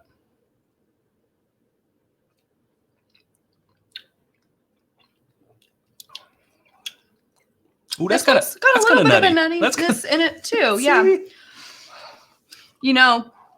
On my side cheeks, I'm getting it. And I think, the grain profile that's coming through, if I had to guess based on the heat, based on that little bit of nuttiness and that profile, Mm-hmm. I would guess that this was the Evan Williams bottled and bond. If gun to my head, had to guess. But again, we're not here to try to guess. No, In fact, I just we're here to do the personally- opposite. correct. But you know what? How many times have we guessed and then And it's been wrong. we've been wrong? That's what's funny too, is that you think that you know, but you have no idea. And we keep that stuff in the episode. We don't try to make ourselves look perfect. I'm the editor, but I leave that stuff in because I think it's funny. Hopefully you guys think it's funny. Well, I think the thing about that is that, we're all like, even if you've been doing this for years, we're all just out here exploring. There's new things coming out every day, and we're all just explorers of the whiskey world, right? There you go. All right, Bourbon D. This has the most unique nose. This is that fruity floral. Mhm. Again, not trying to guess, but if you all know what's back here, I think we can put if you're in the pieces know, together. but again, that's just off a nose. Right. Ooh, it's nice though. A little more muted, little kind of almost drier. Mm-hmm. It has a very specific spice note. It almost reminds me of a licorice. Second sip. Not that I don't agree with you, but I'm gonna get that second sip in there. I'm kind of getting a combination of a clove and cinnamon Yeah. kind of mashup. But I'm getting like a dark, I don't know, like a black licorice or something like that coming through. I see just it more a little bit on the second sip. Yeah. Yeah. And it's starting to actually bring some heat this time. Hmm. Yeah. Front to middle part of the tongue. Well, hey, we went through we a went through- round. We've got Wow. some time left. We do. So normally we would do a round 2. And Well, then we would do our ranking. so- and at that point, we would. Yeah. Here's the importance of taking a break. So when you're at home doing this yourself and you're not on the clock, go and take 20 minutes, 30 minutes, however long. If you're doing like barrel proofs, Yeah. or if you have like Especially if you're doing barrel 5 proofs. instead of 4, go and take 30 minutes or more. Maybe don't eat anything besides just like crackers. Cover them up, you know. You could use coasters. Yeah, if you don't have challenge coins yeah. from whiskyambitions.com or any of the other YouTubers, a lot of YouTubers have challenge coins. Mhm. You get yourself your Pappy Van Winkle Buffalo Trace coaster. It's gotta be that. It doesn't. And then you can just Something that kind of if you get them close enough or it's a big enough coaster, you could probably cover 2. efficiency. But you don't want too much of that to change from opening up in the glass. So, Right. just kind of try to arrest that, if you will. But these are, a lower proof range. We're more familiar with these. So I think that, and in the interest of time, we will unfortunately not be able to do our round 2 today, but we will just go right into our one-on-one ranking where we'll try not to talk to each other about how we feel about But these. we always do. We always end up doing that. Yeah. So this is what we call, so this would be after round 2. Round 2 is really important because things always change. Mhm. You can go an opposite way if you want, but since we know we're going to be doing A/B testing after round 2, we just We start just do back it up with A, and things always change. Let's just do A, just A. Okay. Mm. See, from memory, this is a lot different tasting than it A little, was. it's different. Like the nuttiness is still there, but I'm picking it up differently. It's a little where bit more muted. It's more muted. It's a little more like going the direction of like maybe Musty. almond and musty. Mhm. Yeah. Almond butter. Mm. It does kind of have like this. Yeah. I mean, there. not mouthfeel wise, like buttery, but there is like a residual of like almond butter kind of Yep. going on. Okay. All right. Let's do this. Yeah. Okay. So normally you would take a break, you come back, you do round 2. Then we do what we call A/B testing, where you've only had it A, B, C, D. Then you'll start, I don't know, I want to try B and D against each other. I want to try A and C, whatever. So I'm going to go off and do that You do that. because we've got, 10 minutes Yeah. roughly. Uh-huh. And I want to give these people an answer as to what I think. They can handle the truth. They can handle the truth. They can handle the truth. I applaud your truth handling skills. So when you're thinking about putting flights together, if you're doing this for a group, maybe you're just doing this at home with a friend, like we said, we had a theme in mind when we grouped these. There's lots of different themes that you could choose. You could do one solely based on proof or type. So you could do a bottle to bond flight. That would be fun and would be relatively inexpensive. If you stuck to under $30, you'd have plenty of options. Let's see. You could do a distillery vertical flight. So maybe you want to find out what's your favorite attainable product from Buffalo Trace. Yeah. Or if you're a Rare Bird 101, maybe you want to find out your favorite wild turkey product. I don't know. I'm sure he knows that. Sure. It's Russell's Reserve single barrel picks I'm sure. that he picks. Which are quite good. We also want to say we were glad to see Wild Turkey 101 come up in The sleeper. in the sleeper bourbons. That seemed to be a agreed upon selection. Oh man, this is tough, especially I'm going to rank these over to the especially side. live. Yeah. I don't know if I can do it. I can do it. I have confidence. It's crazy. But yeah, you could do wine finished. You could do all barrel proofs. You could do at a price point. Like there's lots of different ways that you could set up a flight. I just think having a theme is fun and it helps you narrow down those picks and kind of make the playing field more even. I'll tell you one fun story. My buddy I Kevin like this story. got married at Buffalo Trace Distillery. So he was trying to decide what Buffalo Trace products to carry at the bar. So he picked, some probably about 4 or 5 Buffalo Trace bourbons and invited everyone who was in the wedding. I was in the wedding over and we're going to try them. And I was like, hell, hold on. Let's let's do this blind. Truly no. And I kid you not, everyone there said, well, here's going to be my order.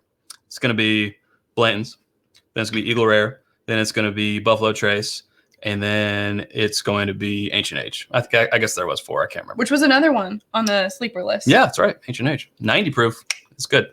So like, okay, cool. So we all did a blind, and then we revealed. 4 out of the 5 of us picked Ancient Age first.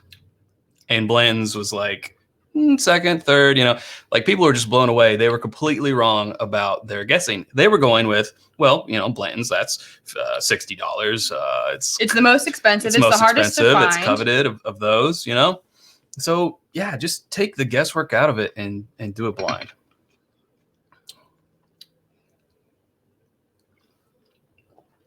This is the boring part where we think. But if you guys are doing this along with us, like hopefully that you're also, you need some time to think. This is why we cut this part out of the episodes. C is really, well, I'm not supposed to tell you. Tell them. I don't want to influence you. I put these back the wrong way. C is really growing on me. Oh boy. It's a big day for you. Mm-hmm. I like A though too. I don't know. Yeah, I'm having a hard time. This is tough.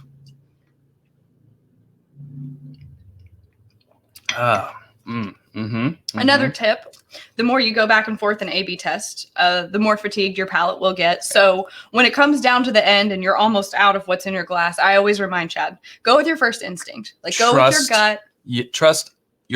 I say trust your second round a little bit more than your first. But yeah, trust your gut. Because if you just keep going back and forth, like I'm out, fill me up more, which I did back in the early days in one flight fight. I was like, Sarah, I drank all of this one. I don't know. Will you go fill this up for me? I won't look. And that, yeah. Okay. As you can imagine, those episodes got a little. That was for our first episode. Though. That was our 50 bourbons under $25. We were just babies. And I was all tore up that I didn't pick Buffalo Trace first. And I second guessed myself. I originally, okay. Do you have an order? No. Do you? I'm getting there. Oh no. Okay. Well, boy. It's my first day here. Sorry. Okay, I see. Okay. All right. I've picked my first place. Now I'm just trying to decide what comes in second and what comes in third. So I can be done whenever you're ready. Sure. Oh. Now our arbitrary little system is we normally will move one up here on the mat. That's like, this would be edging towards first, or sort of like a horse race. Yeah. Oh, hey. Oh, come on. Yeah. Derby. I'm doing it on the side today because it just doesn't feel like enough room. No, I forgot which one I just tasted. Haha, it worked. Kind of feeling that. And sorry that the end of this is just a lot of us drinking. Yep. And not talking. I have my answer. She has her answer.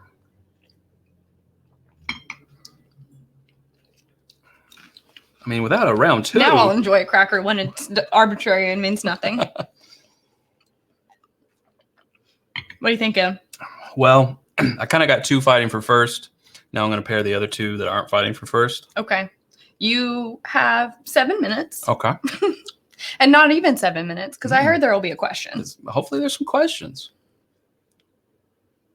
Somebody's got to keep them on track. Okay. I'm almost there, folks. Regale them with a tale, Sarah. Oh, goodness. Well, talk about your experience with flight fights, like from the early days to now. What have you learned? I mean, I've definitely learned that, that I don't love everything that I think I love. I'm trying to think of what like the biggest unseating was for me. Taste change. Right. And that's a great point. Actually, I like that point better. Speaking of Wild Turkey 101, when we first started doing the show, and when we first started hanging out, even just like talking about doing the show, it was about 5 years ago.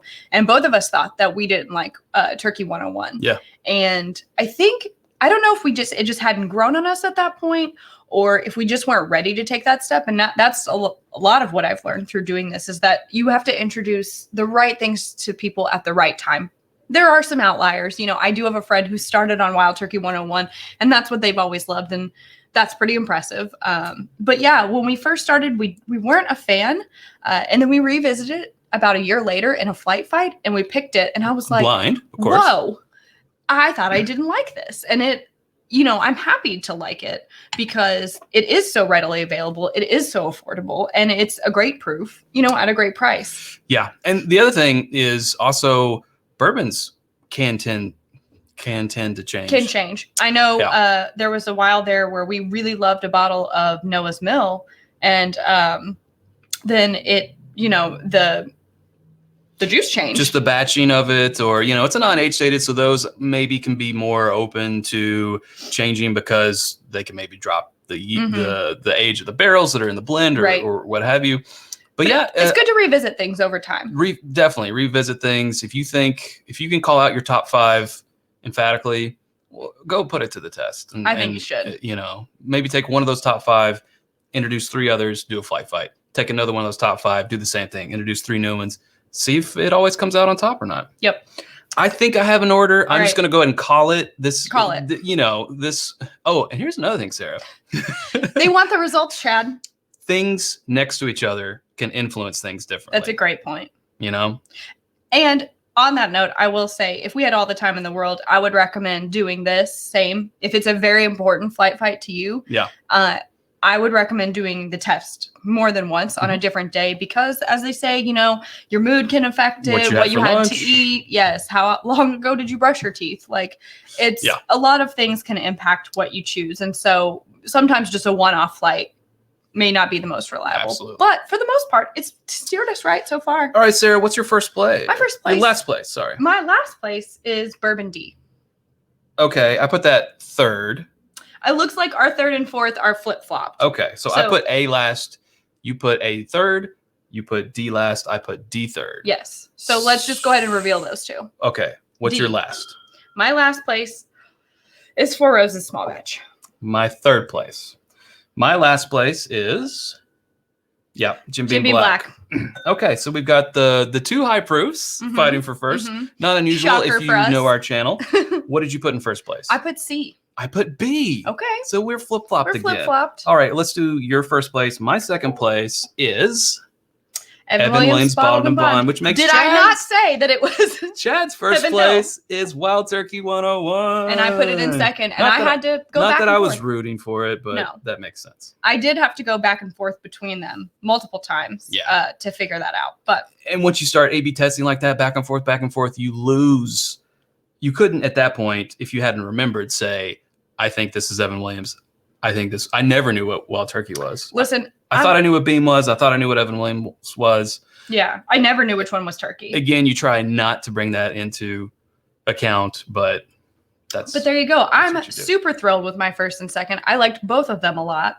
I mean, I liked all 4 of these. This is the one where I hate to say it came in last. It came in fourth. It was ranked 4th. It's not last. I didn't dislike any of these. We also say the Four Roses is very unique, and when you put it in the lineup of other things, it can stand out because of its unique. Yeah, exactly. Yeah. So there we go. There we go. The flight fight. That was fun. As we like to do it, done right. Mm-hmm. What we've learned throughout the years. Hopefully yours went well. I think it was done right. That was awesome, Chad and Sarah. Thank you. Yeah, so I do have one question as we were coming through here. Plus, I want to give a shout out to some people that were kind of following along. Paul Clark said he went Wild Turkey, Four Roses, Evan Williams, and Beam. Okay. Nice. Pretty similar. Jack was close. Evan Williams, Four Roses, Wild Turkey, JBB. Nice. All right. And Brent Bailey said number 1 was JB Black. Huh?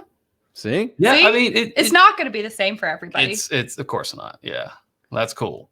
Now, one of the things that you talked about at the very beginning, you're talking about the different glassware. Yeah. And Sarah, you held up a red Solo cup. What's wrong with the red Solo cup? Nothing. If that's all you have, you can make it work. The nice thing about this actually is if you're doing something where the color variation between what you're trying, like if you can tell, this would take that out of it, you're not going to have the best nosing experience, but that's up to you. I would still do my still He use loves a Post-its nice today. nosing glass, but I don't know. This is probably gonna suck, but It's really noisy. I don't know, something like that. This is what we have, folks. This is what we got. Technology. You just got to use what tools are available Here's what to you. tools you have. No, nothing's wrong with the red Solo cup if you're at a tailgate. Well, that's awesome. So if you're watching this right now, whether you're on the Bourbon Pursuit channel or if you're on the Fred Stream or Fred Minnick channel, make sure you go and check out It's Bourbon Night and their YouTube channel. Follow them because they do all kinds of, I mean, tell everybody what kind of stuff you all do, because you do blind flights, you do bottle openings. Like, tell everybody what you're doing. Yeah, our uncorking is kind of like our review show. That's where we Like pop, our unboxing. Yeah, our unboxing. We pop the cork on a fresh pour, bottle. so it's like a neck pour review. We do the flight fights. We kind of have started doing baking, Mhm. what we call Eat More Bourbon. We Yeah. do Drink More Bourbon cocktails. So like a lot of people, we try to just dip our toe into anything related to bourbon, American rye. Well, fantastic. So thank you all once again for coming on and doing this. Hopefully your quarantine's been not so bad with today then. Not terrible. No, it's been pretty good. It's been a great day. Thank you for having us Thank so you. much and everyone else involved. This has been an awesome, awesome event. Yeah. And thanks for drinking along. Yeah. Awesome. Cheers, Chad and Sarah. We'll talk to you soon. All right. Cheers. Cheers.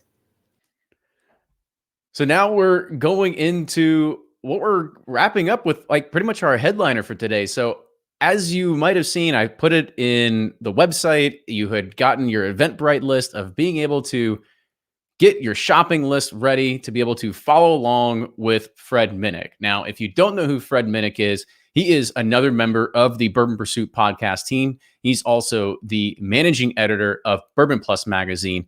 He is one of the co-founders of Bourbon and Beyond Music Festival, which unfortunately, of course, with COVID-19 has been canceled this year, but we're looking for a strong return in 2021. He also has his own podcast, The Fred Minnick Show. He's a Wall Street Journal best-selling author, Bourbon Curious. I mean, the list goes on. This guy knows his whiskey. So you are all in for a treat today. So hopefully you have gone ahead and you picked out all the bourbons that were on the shopping list, and you get a chance to follow along with a true bourbon master and a bourbon pro here, and really try to figure out exactly how to pull those distinct flavors out of here. So, Fred, can you hear me? Yeah, brother. How you doing, man? I'm doing well. You ready to take it over?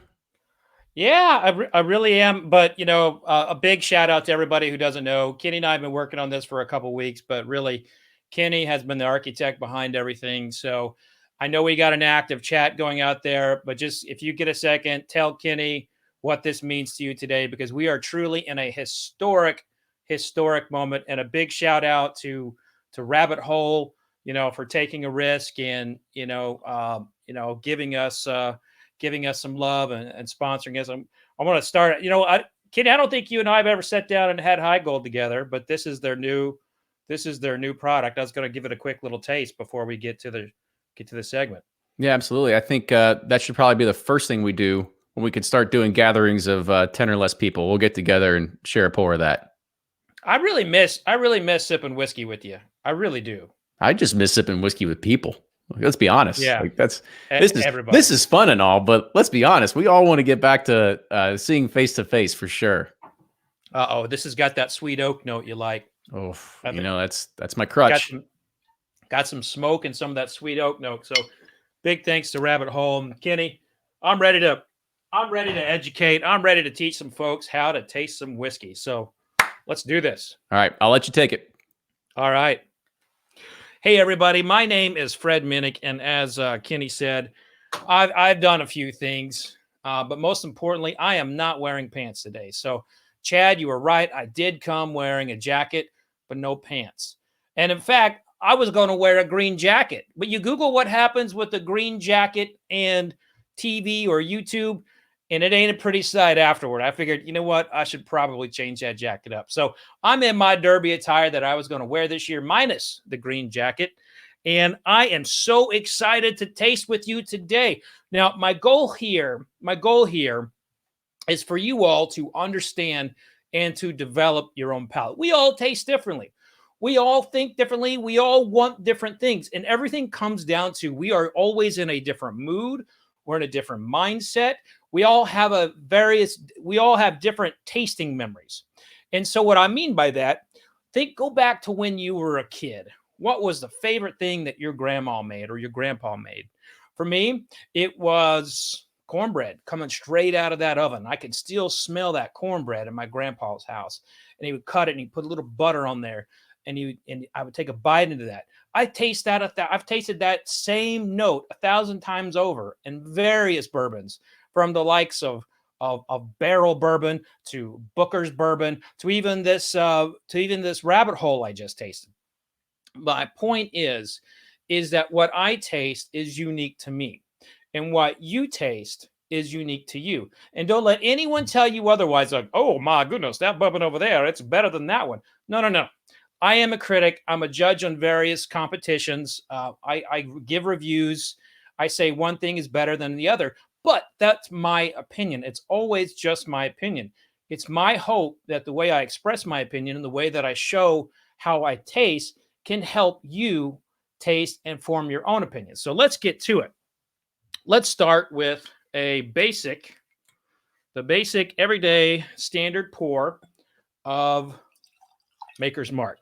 Now, here's the thing. Maker's Mark you can find this pretty much everywhere.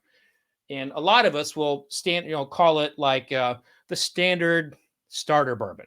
But here's the thing. This bourbon is actually really special from a historic perspective. And it's also got a lot of really good tasting qualities to it. First of all, it is a wheated bourbon. So bourbon always has to be majority corn. And when you hear someone say it's a wheated bourbon, that means the secondary grain is wheat.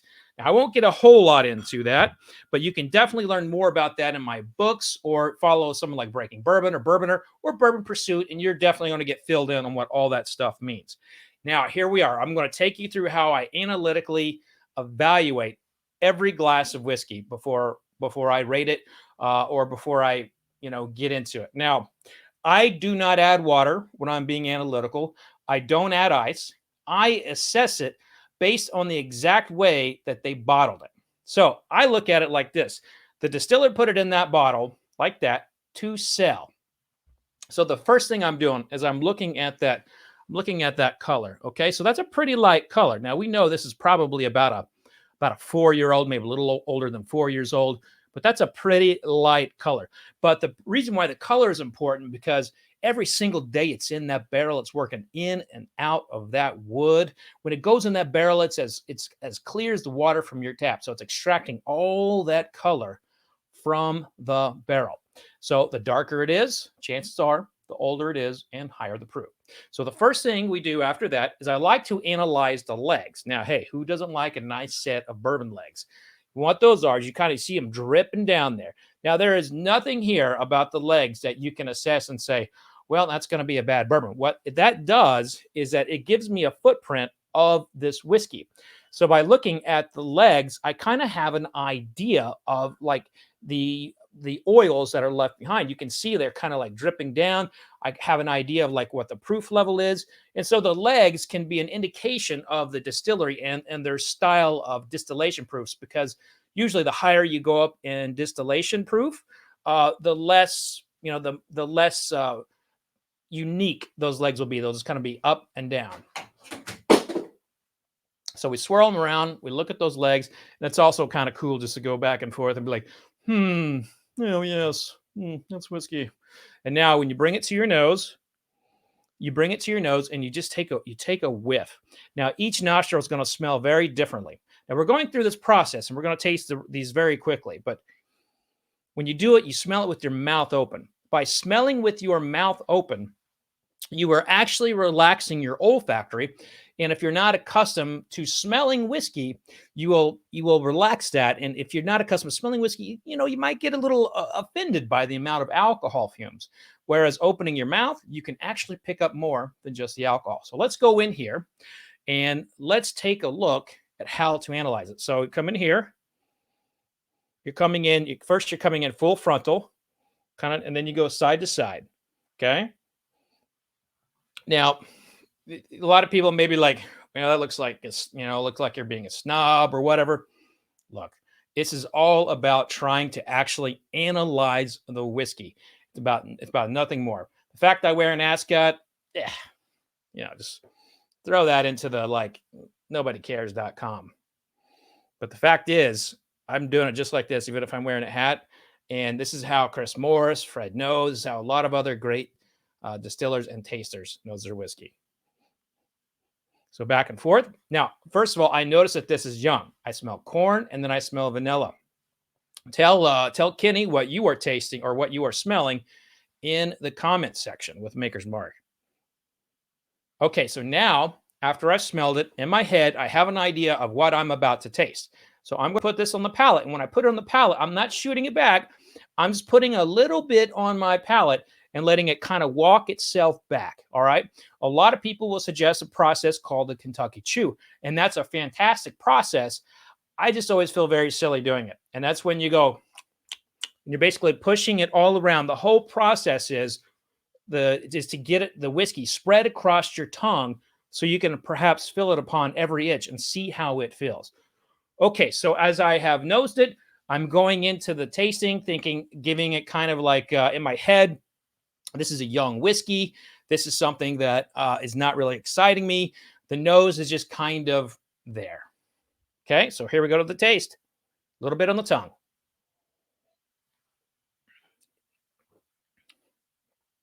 Okay, it's got some sweetness to it. But what I first noticed after that kind of like rush of sweetness is the way it hits the tongue. So you need to, this is why glassware is so important. You heard Chad and Sarah talking about what they like. I love the Glencairn glass. To me, the Glencairn glass is the best whiskey glass because it does not hide the flaws of the whiskey. Other glasses will hide the flaws and they will come into your tongue at a very beady point. And so it will dodge some of your receptors on the side of your palate.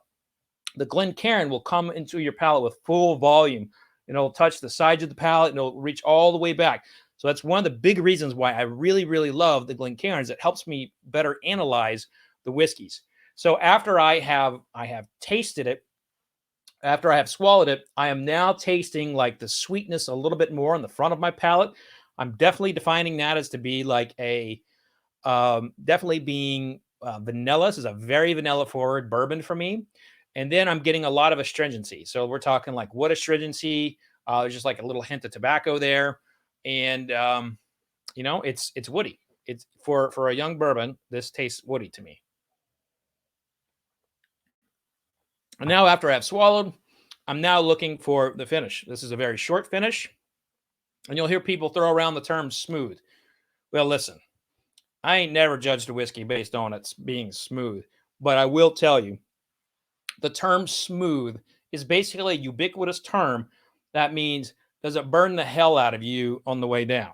So when you're tasting it, if it burns at any point on the way down to the hatchet, you're basically saying it's not smooth for you. So what is smooth for me as a grizzled whiskey drinker is definitely going to be different than for someone who's just starting out. So we'll go from that. I'm looking at this as I'm grading the nose as to being like average, the palate just to be a little bit above average, and then the finish to be below average. So if I were to break this down a little bit more, I'm probably looking at maybe a C+ or B-, but probably more in that C+ range. Next up, we are going to go with the Buffalo Trace. Now, Buffalo Trace is a basic, traditional mash bill. So let's pour that. And if you can, go ahead and write your tasting notes in the chat section. I'd love to know what you are thinking about the things as we're going. What are you smelling? What are you tasting? What's the finish like? And this is very important. Remove as much marketing as you possibly can behind the bottles because you can't taste marketing. You can taste bullshit, which in whiskey is quite a bit, but you can't taste marketing. Well, sometimes bullshit and marketing kind of go hand in hand. Okay, so I'm getting a lot of like pumpkin spice, a lot of nutmeg in this Buffalo Trace. Buffalo Trace You know, I wish it was more widely available, but sadly it's not. But this is a great everyday bourbon. So a lot of spices here. And here I am, now that I have tasted one, I'm automatically comparing it to another. And if I'm in the middle of picking something on a flight, I start doing that. I start comparing this bottle to that bottle, and the nose of the Buffalo Trace is leaps and bounds more exciting and impactful to me than the Maker's Mark.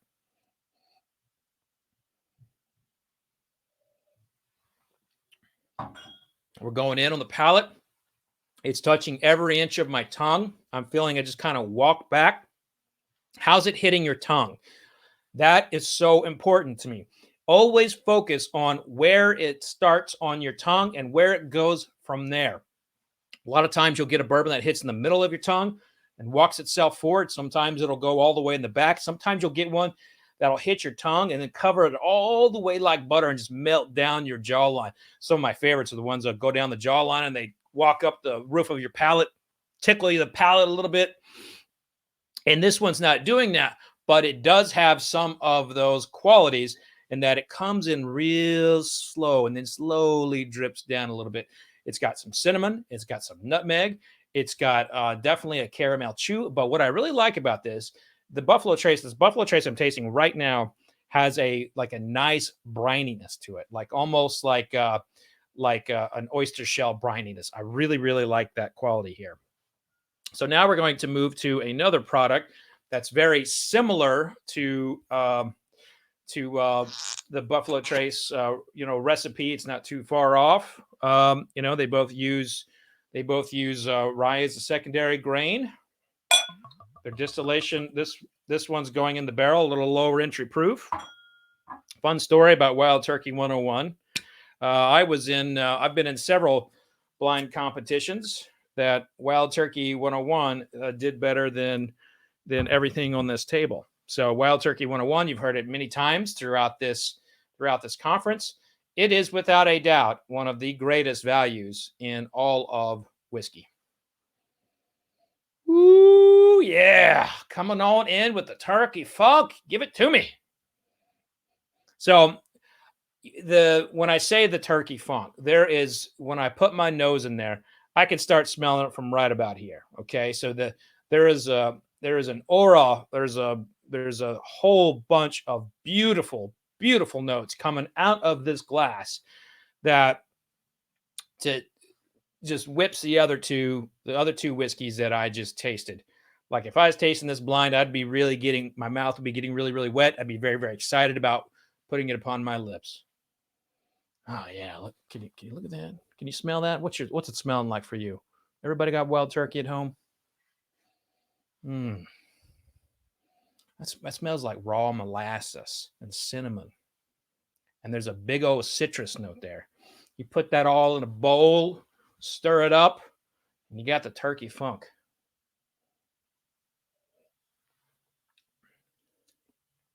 Oh, yeah. So here's the deal about this one. It is tickling my palate. It is tickling it, giving it like a little tickle with pepper and cinnamon and like a spicy caramel, just a little bit all throughout the palate. Definitely one of those that starts at one point and moves backwards. So tell me, where is it hitting your palate? And now let's take a look. Let's take a look between these three whiskeys.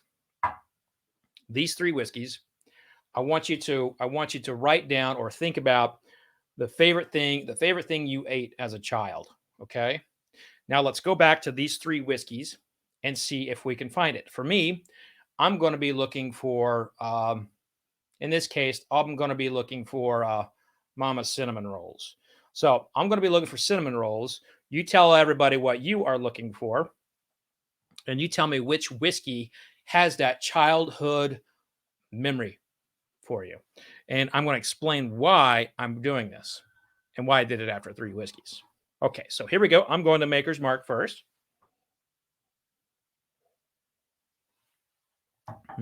Nope.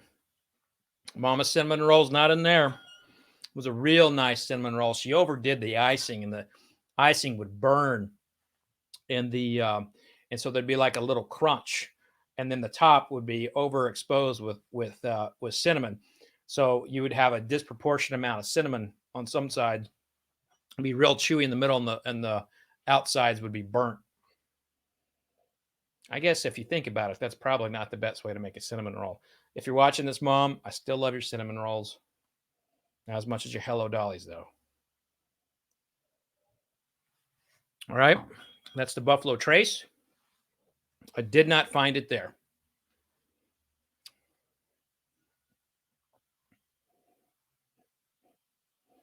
Coming into the Wild Turkey.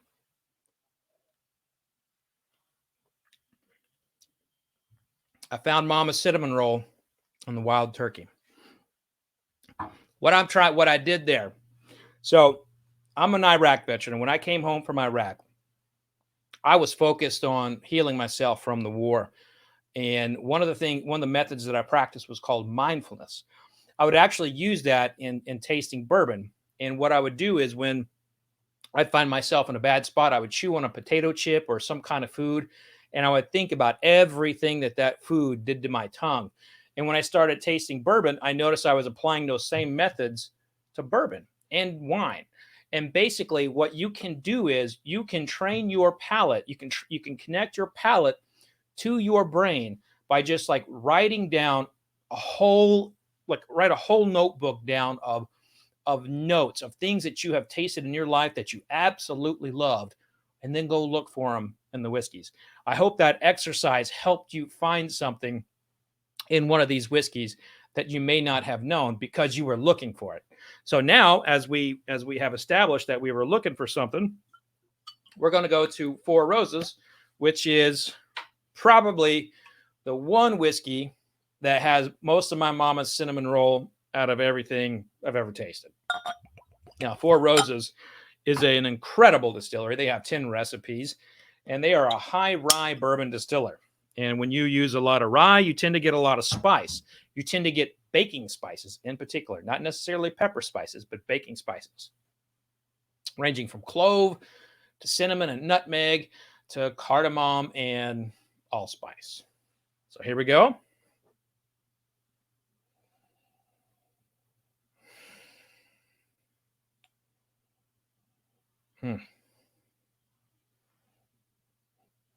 Okay.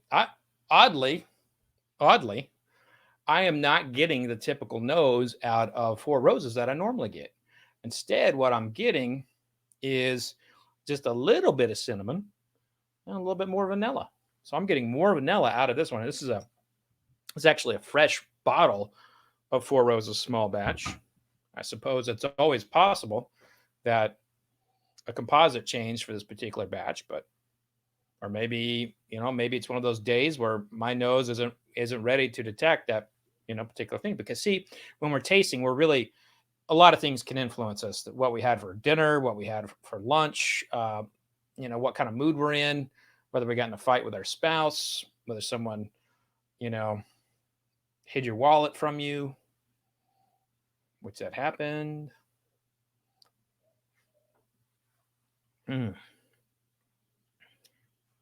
Oh boy, that is just lighting my tongue up. It's like that little dot board, the little lights, you played when you were a kid.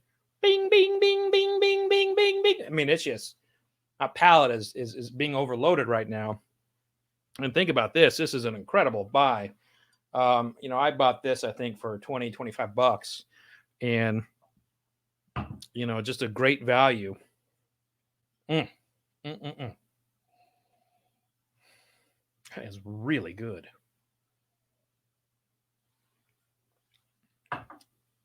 So I'm going to break that down best I can here. That cinnamon is there, but it's not my mama's cinnamon roll. It's more of like a cinnamon toothpick. And there's some vanilla. There's some like cake batter. There's some like fried pie crust. There's like an arrowroot batter. Like arrowroot's not a very common type, but it's what you find in like a lot of the organic stores. And like almond milk. Like this is a very milly type of bourbon for me. So now we are going to go to the Angel's Envy. And, I am I'm a little sad. We heard Kenny mention that, we had to cancel Bourbon and Beyond. This is my special Bourbon and Beyond Angel's Envy bottle, and just want to open it up and tell my whole, DWP family we're thinking about you. And Angel's Envy is a good is a good friend to Bourbon and Beyond, one of the first companies to support it. And this style of bourbon is actually, as much as I love the Hendersons, it's controversial. You see, when you finish something in a barrel, it ceases to be bourbon. And so when they apply for a label permission through the federal government, they have to actually apply for it under the distilled spirit specialty term. And so that's why when you see these bottles, it says bourbon finished in a particular type of cask. I love the category. The whiskey is always very good, usually. And it's just unfortunate that the federal government has not caught up to the practices of American whiskey. I just always worry, too, that someone would take advantage of the system and say, like, well, we're finishing on pull-up barrels over here. And then they put a couple cases of port in the barrel while they're filling it up. I do believe Angel's Envy does it clean. They do it right. So that's why I always like putting their stuff in a tasting, because it gives me an opportunity to educate people and talk about that style.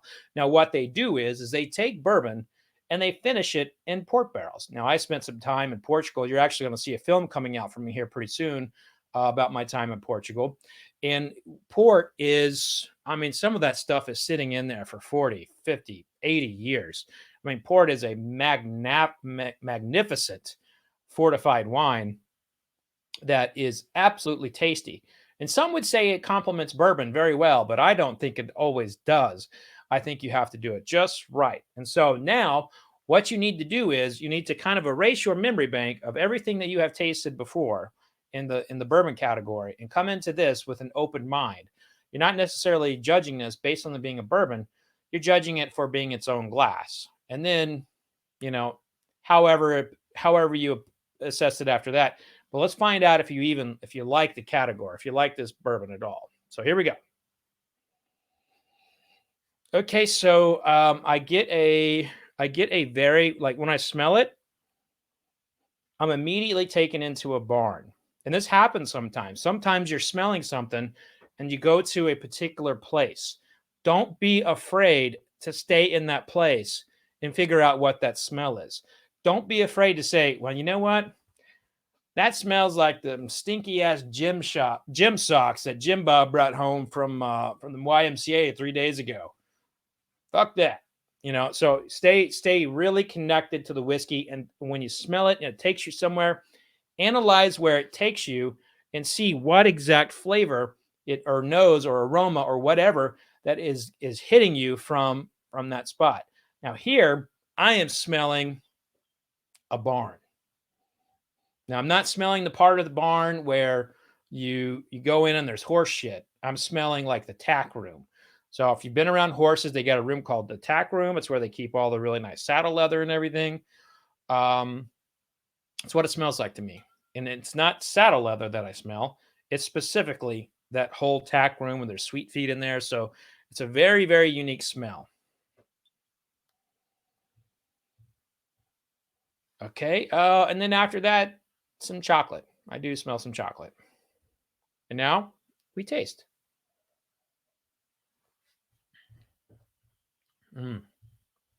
Oh, yeah. That's a chocolate superhighway.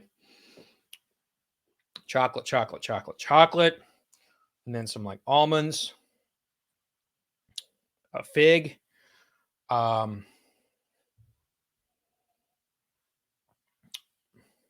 Like a plum pudding, apricots, a lot of fruits.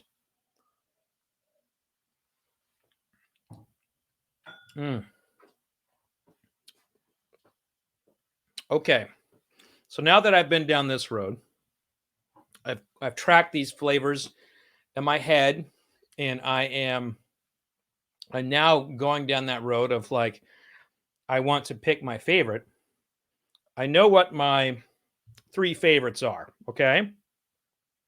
I know my three favorites from this flight are Angel's Envy, Four Roses, and Wild Turkey. Okay. So we can eliminate, for me in this tasting, the Makers and Buffalo Trace. And why am I doing that? I'm doing that based on how they felt on my palate and how long they stayed on my palate and what they did, what the other whiskeys did to my palate. So Wild Turkey hits it, and it's like kind of like going everywhere. Four Roses is like that little light meter, like ding, ding, ding, ding, ding, ding. And then look, I like chocolate. I'm a rotund man. You give me chocolate any day of the week, and I'm going to eat it. And so when I taste that much chocolate in a bourbon, I'm going to get really excited. So Angel's Envy definitely did quite well, you know, from that perspective. So let's go back. Let's go back to our, no, that's the,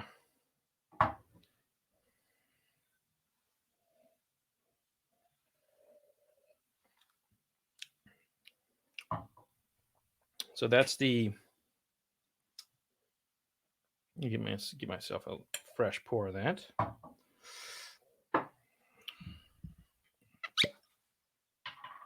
Going to get a refill of the Four Roses. All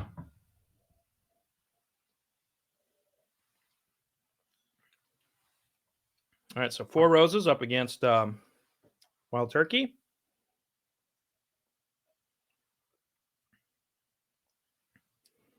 Four Roses wins that one. Now, Four Roses up against the Angel's Envy. Well, I guess I should explain to why I chose the Four Roses over the Wild Turkey. When I tasted the Wild Turkey, let's say it hit 3/4 of my palate. The Four Roses hit 100% of my tongue. You know, so the Four Roses hit every single inch of my tongue, whereas the Wild Turkey was about 3/4. The Wild Turkey did not really, which is weird. It hit more of the front of my tongue than it did the back. Normally, I get more back palate action. So, all right. So, Angel's Envy.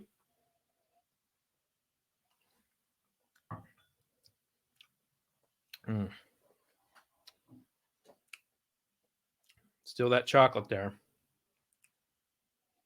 And now Four Roses.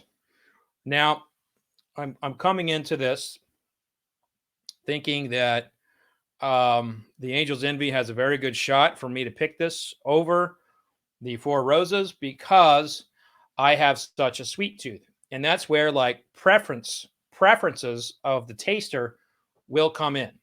So one way to eliminate preferences in your tasting process is to see how many points it hits on the tongue. And that's not preference. You know, like I do love chocolate. I like it more than I like just about anything. But if I am being, I would say biased because I'm so chocolate forward, then I'm not being a very, you know, objective taster. So what I like to do is I actually like to remove as much of the subjectivity as I possibly can. So what I'll do is I will analyze how many points it hits on the tongue and how long those big notes are there and what notes come in underneath. And this is what you can do at home as well. But really what you should do if you're following professional tasters, read the tasting notes. Just don't look at the score. I actually am probably going to start pulling away from scoring because it's very frustrating to me, you know, putting all that effort into tasting something and all anyone sees is an 89 or a 92. And, you know, they don't see the breakdown of the whiskey. So scoring to me is a crutch of the category in some ways. So here I come back to Four Roses. I'm really high on what I just tasted from Angel's Envy. So this is going to take a real full palate approach, a long finish, and it's going to take a lot for it to knock off Angel's Envy in this tasting.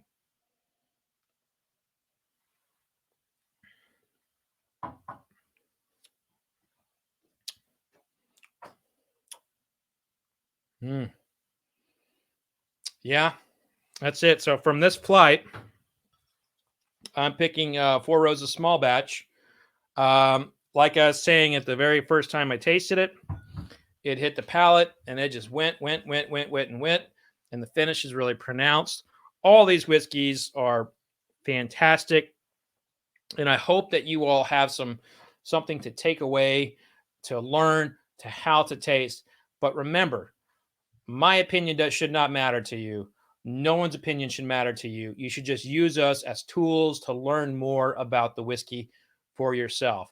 Take notes about what you taste. Think about the things you've tasted in your past. And every time you put something in your mouth,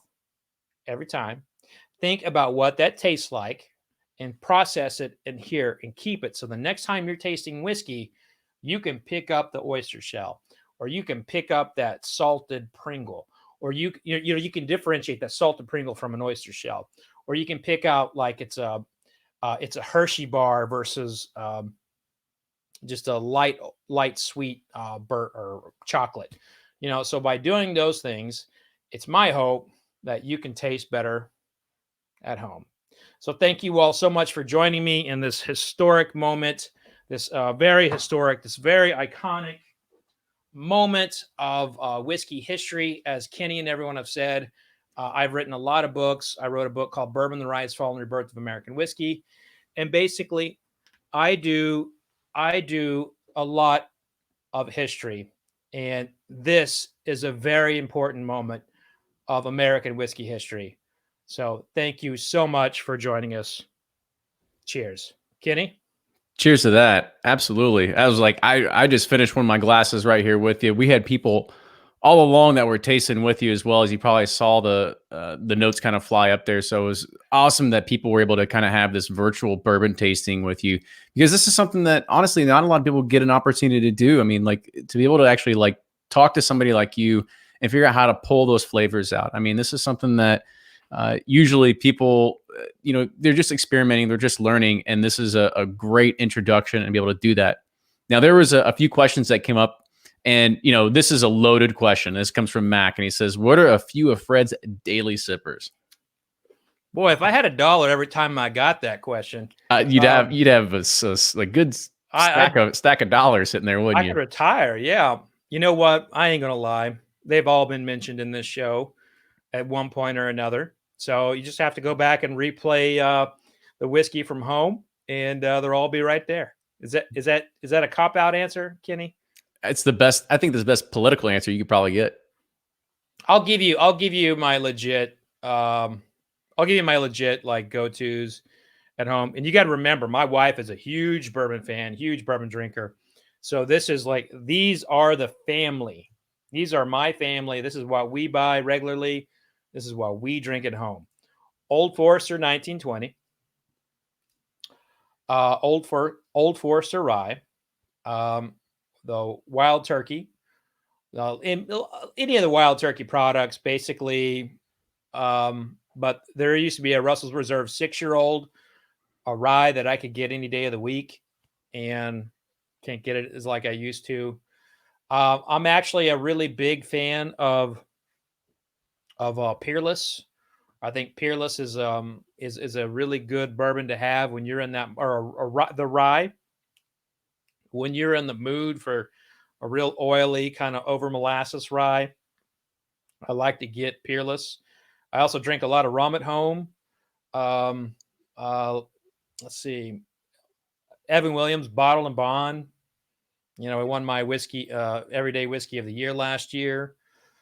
And then, yeah, that's probably a good roundup. And I know pretty much everything was on this. And you're a huge fan of the Old Forester rye. I know you talk about that one all the time too. All the time, yeah, love that one. Yeah, that was my second thing I said, actually. Yeah, and so there's another big question from Kate. So you're stuck on a desert island. Mm-hmm. What's the one bourbon whiskey you're taking with you? Well,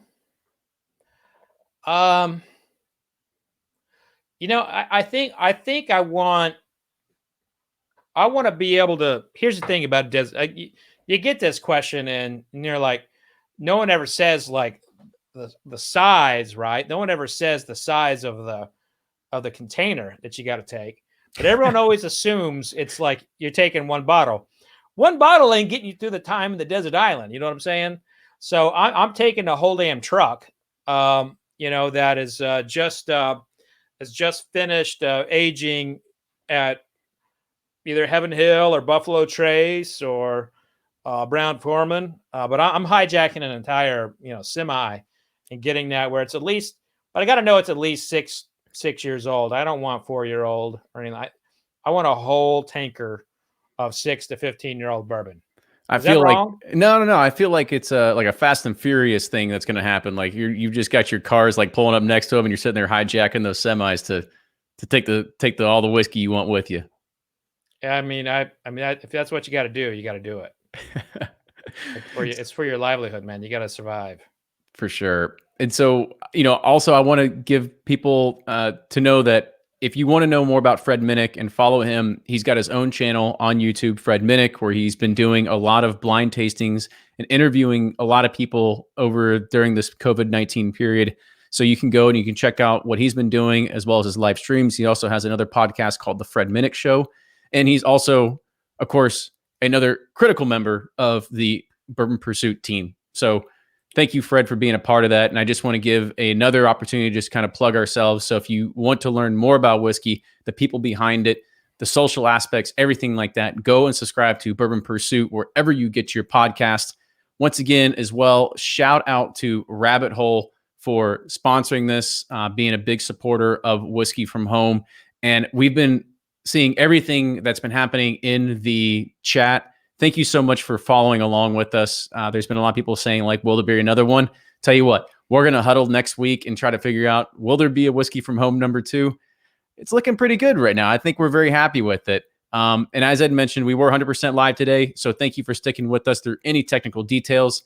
And for everybody that was on the show today, from Dad's Drinking Bourbon, Blake from Bourboner, and Brian and Ryan and Suburbia, and It's Bourbon Night, all these people, please go like, subscribe, follow, and make sure that you stick with their whiskey content, because it is something that as you get into this world, you're going to find out that you actually end up loving it. And we all like bourbon, but at some point you begin to love it. And you get really stuck down and really starting to want to know all the aspects of it. And that's why you're here learning about how to taste whiskey like a pro with Fred Minnick. It's so true, Kenny. I remember I started covering bourbon in 2006. And at the time I was covering wine as, on equal footing. And I was up for International Wine Writer Award in 2011, 2012. And I'm in this room with all these legendary wine writers. And all I could think of is like, I just want to be with bourbon people. Like, I just want to be around bourbon people. There's something about this culture. There's something about the people. It's not about it. Yes, it is about this. But really, the reason why there are so many of us here, the reason why there are so many of us gathering at the Bourbon Festival, Kentucky Bourbon Festival, or Bourbon and Beyond, or Kentucky Bourbon Affair, or listening to Bourbon Pursuit, is because there's a culture here, and all of us are a part of a community. And we're in this time right now where it's hard. It's hard. And people say, well, bourbon will get you through it. And that might be true, but I think it's the culture, it's the community. It's Ryan, it's Kenny, it's Rabbit Hole, Four Roses, Woodford Reserve. It's all these people. We all care about one another. Bourbon is its own community. It doesn't care about your politics. It doesn't care about how you were raised. We just want to sip whiskey and talk to each other. I couldn't think of a better way to close this out. So I also want to say cheers, everybody. Thank you so much for sticking with us. This has been a fantastic 5.5 hours for Whiskey from Home. Please be safe. I know somebody just asked, where's the after party? I know there's some things that Woodford Reserve's putting on. There's a you can actually watch Neat, the documentary, on YouTube and Facebook today as well. That's starting a little bit later. So go ahead, Google that, go find it out. So there's a lot of good bourbon entertainment that you can still take up the rest of your day. But with that, I want to say cheers, everybody. Thank you so much. Make sure that you subscribe to everybody's social channels, and we'll see you all next time. Cheers.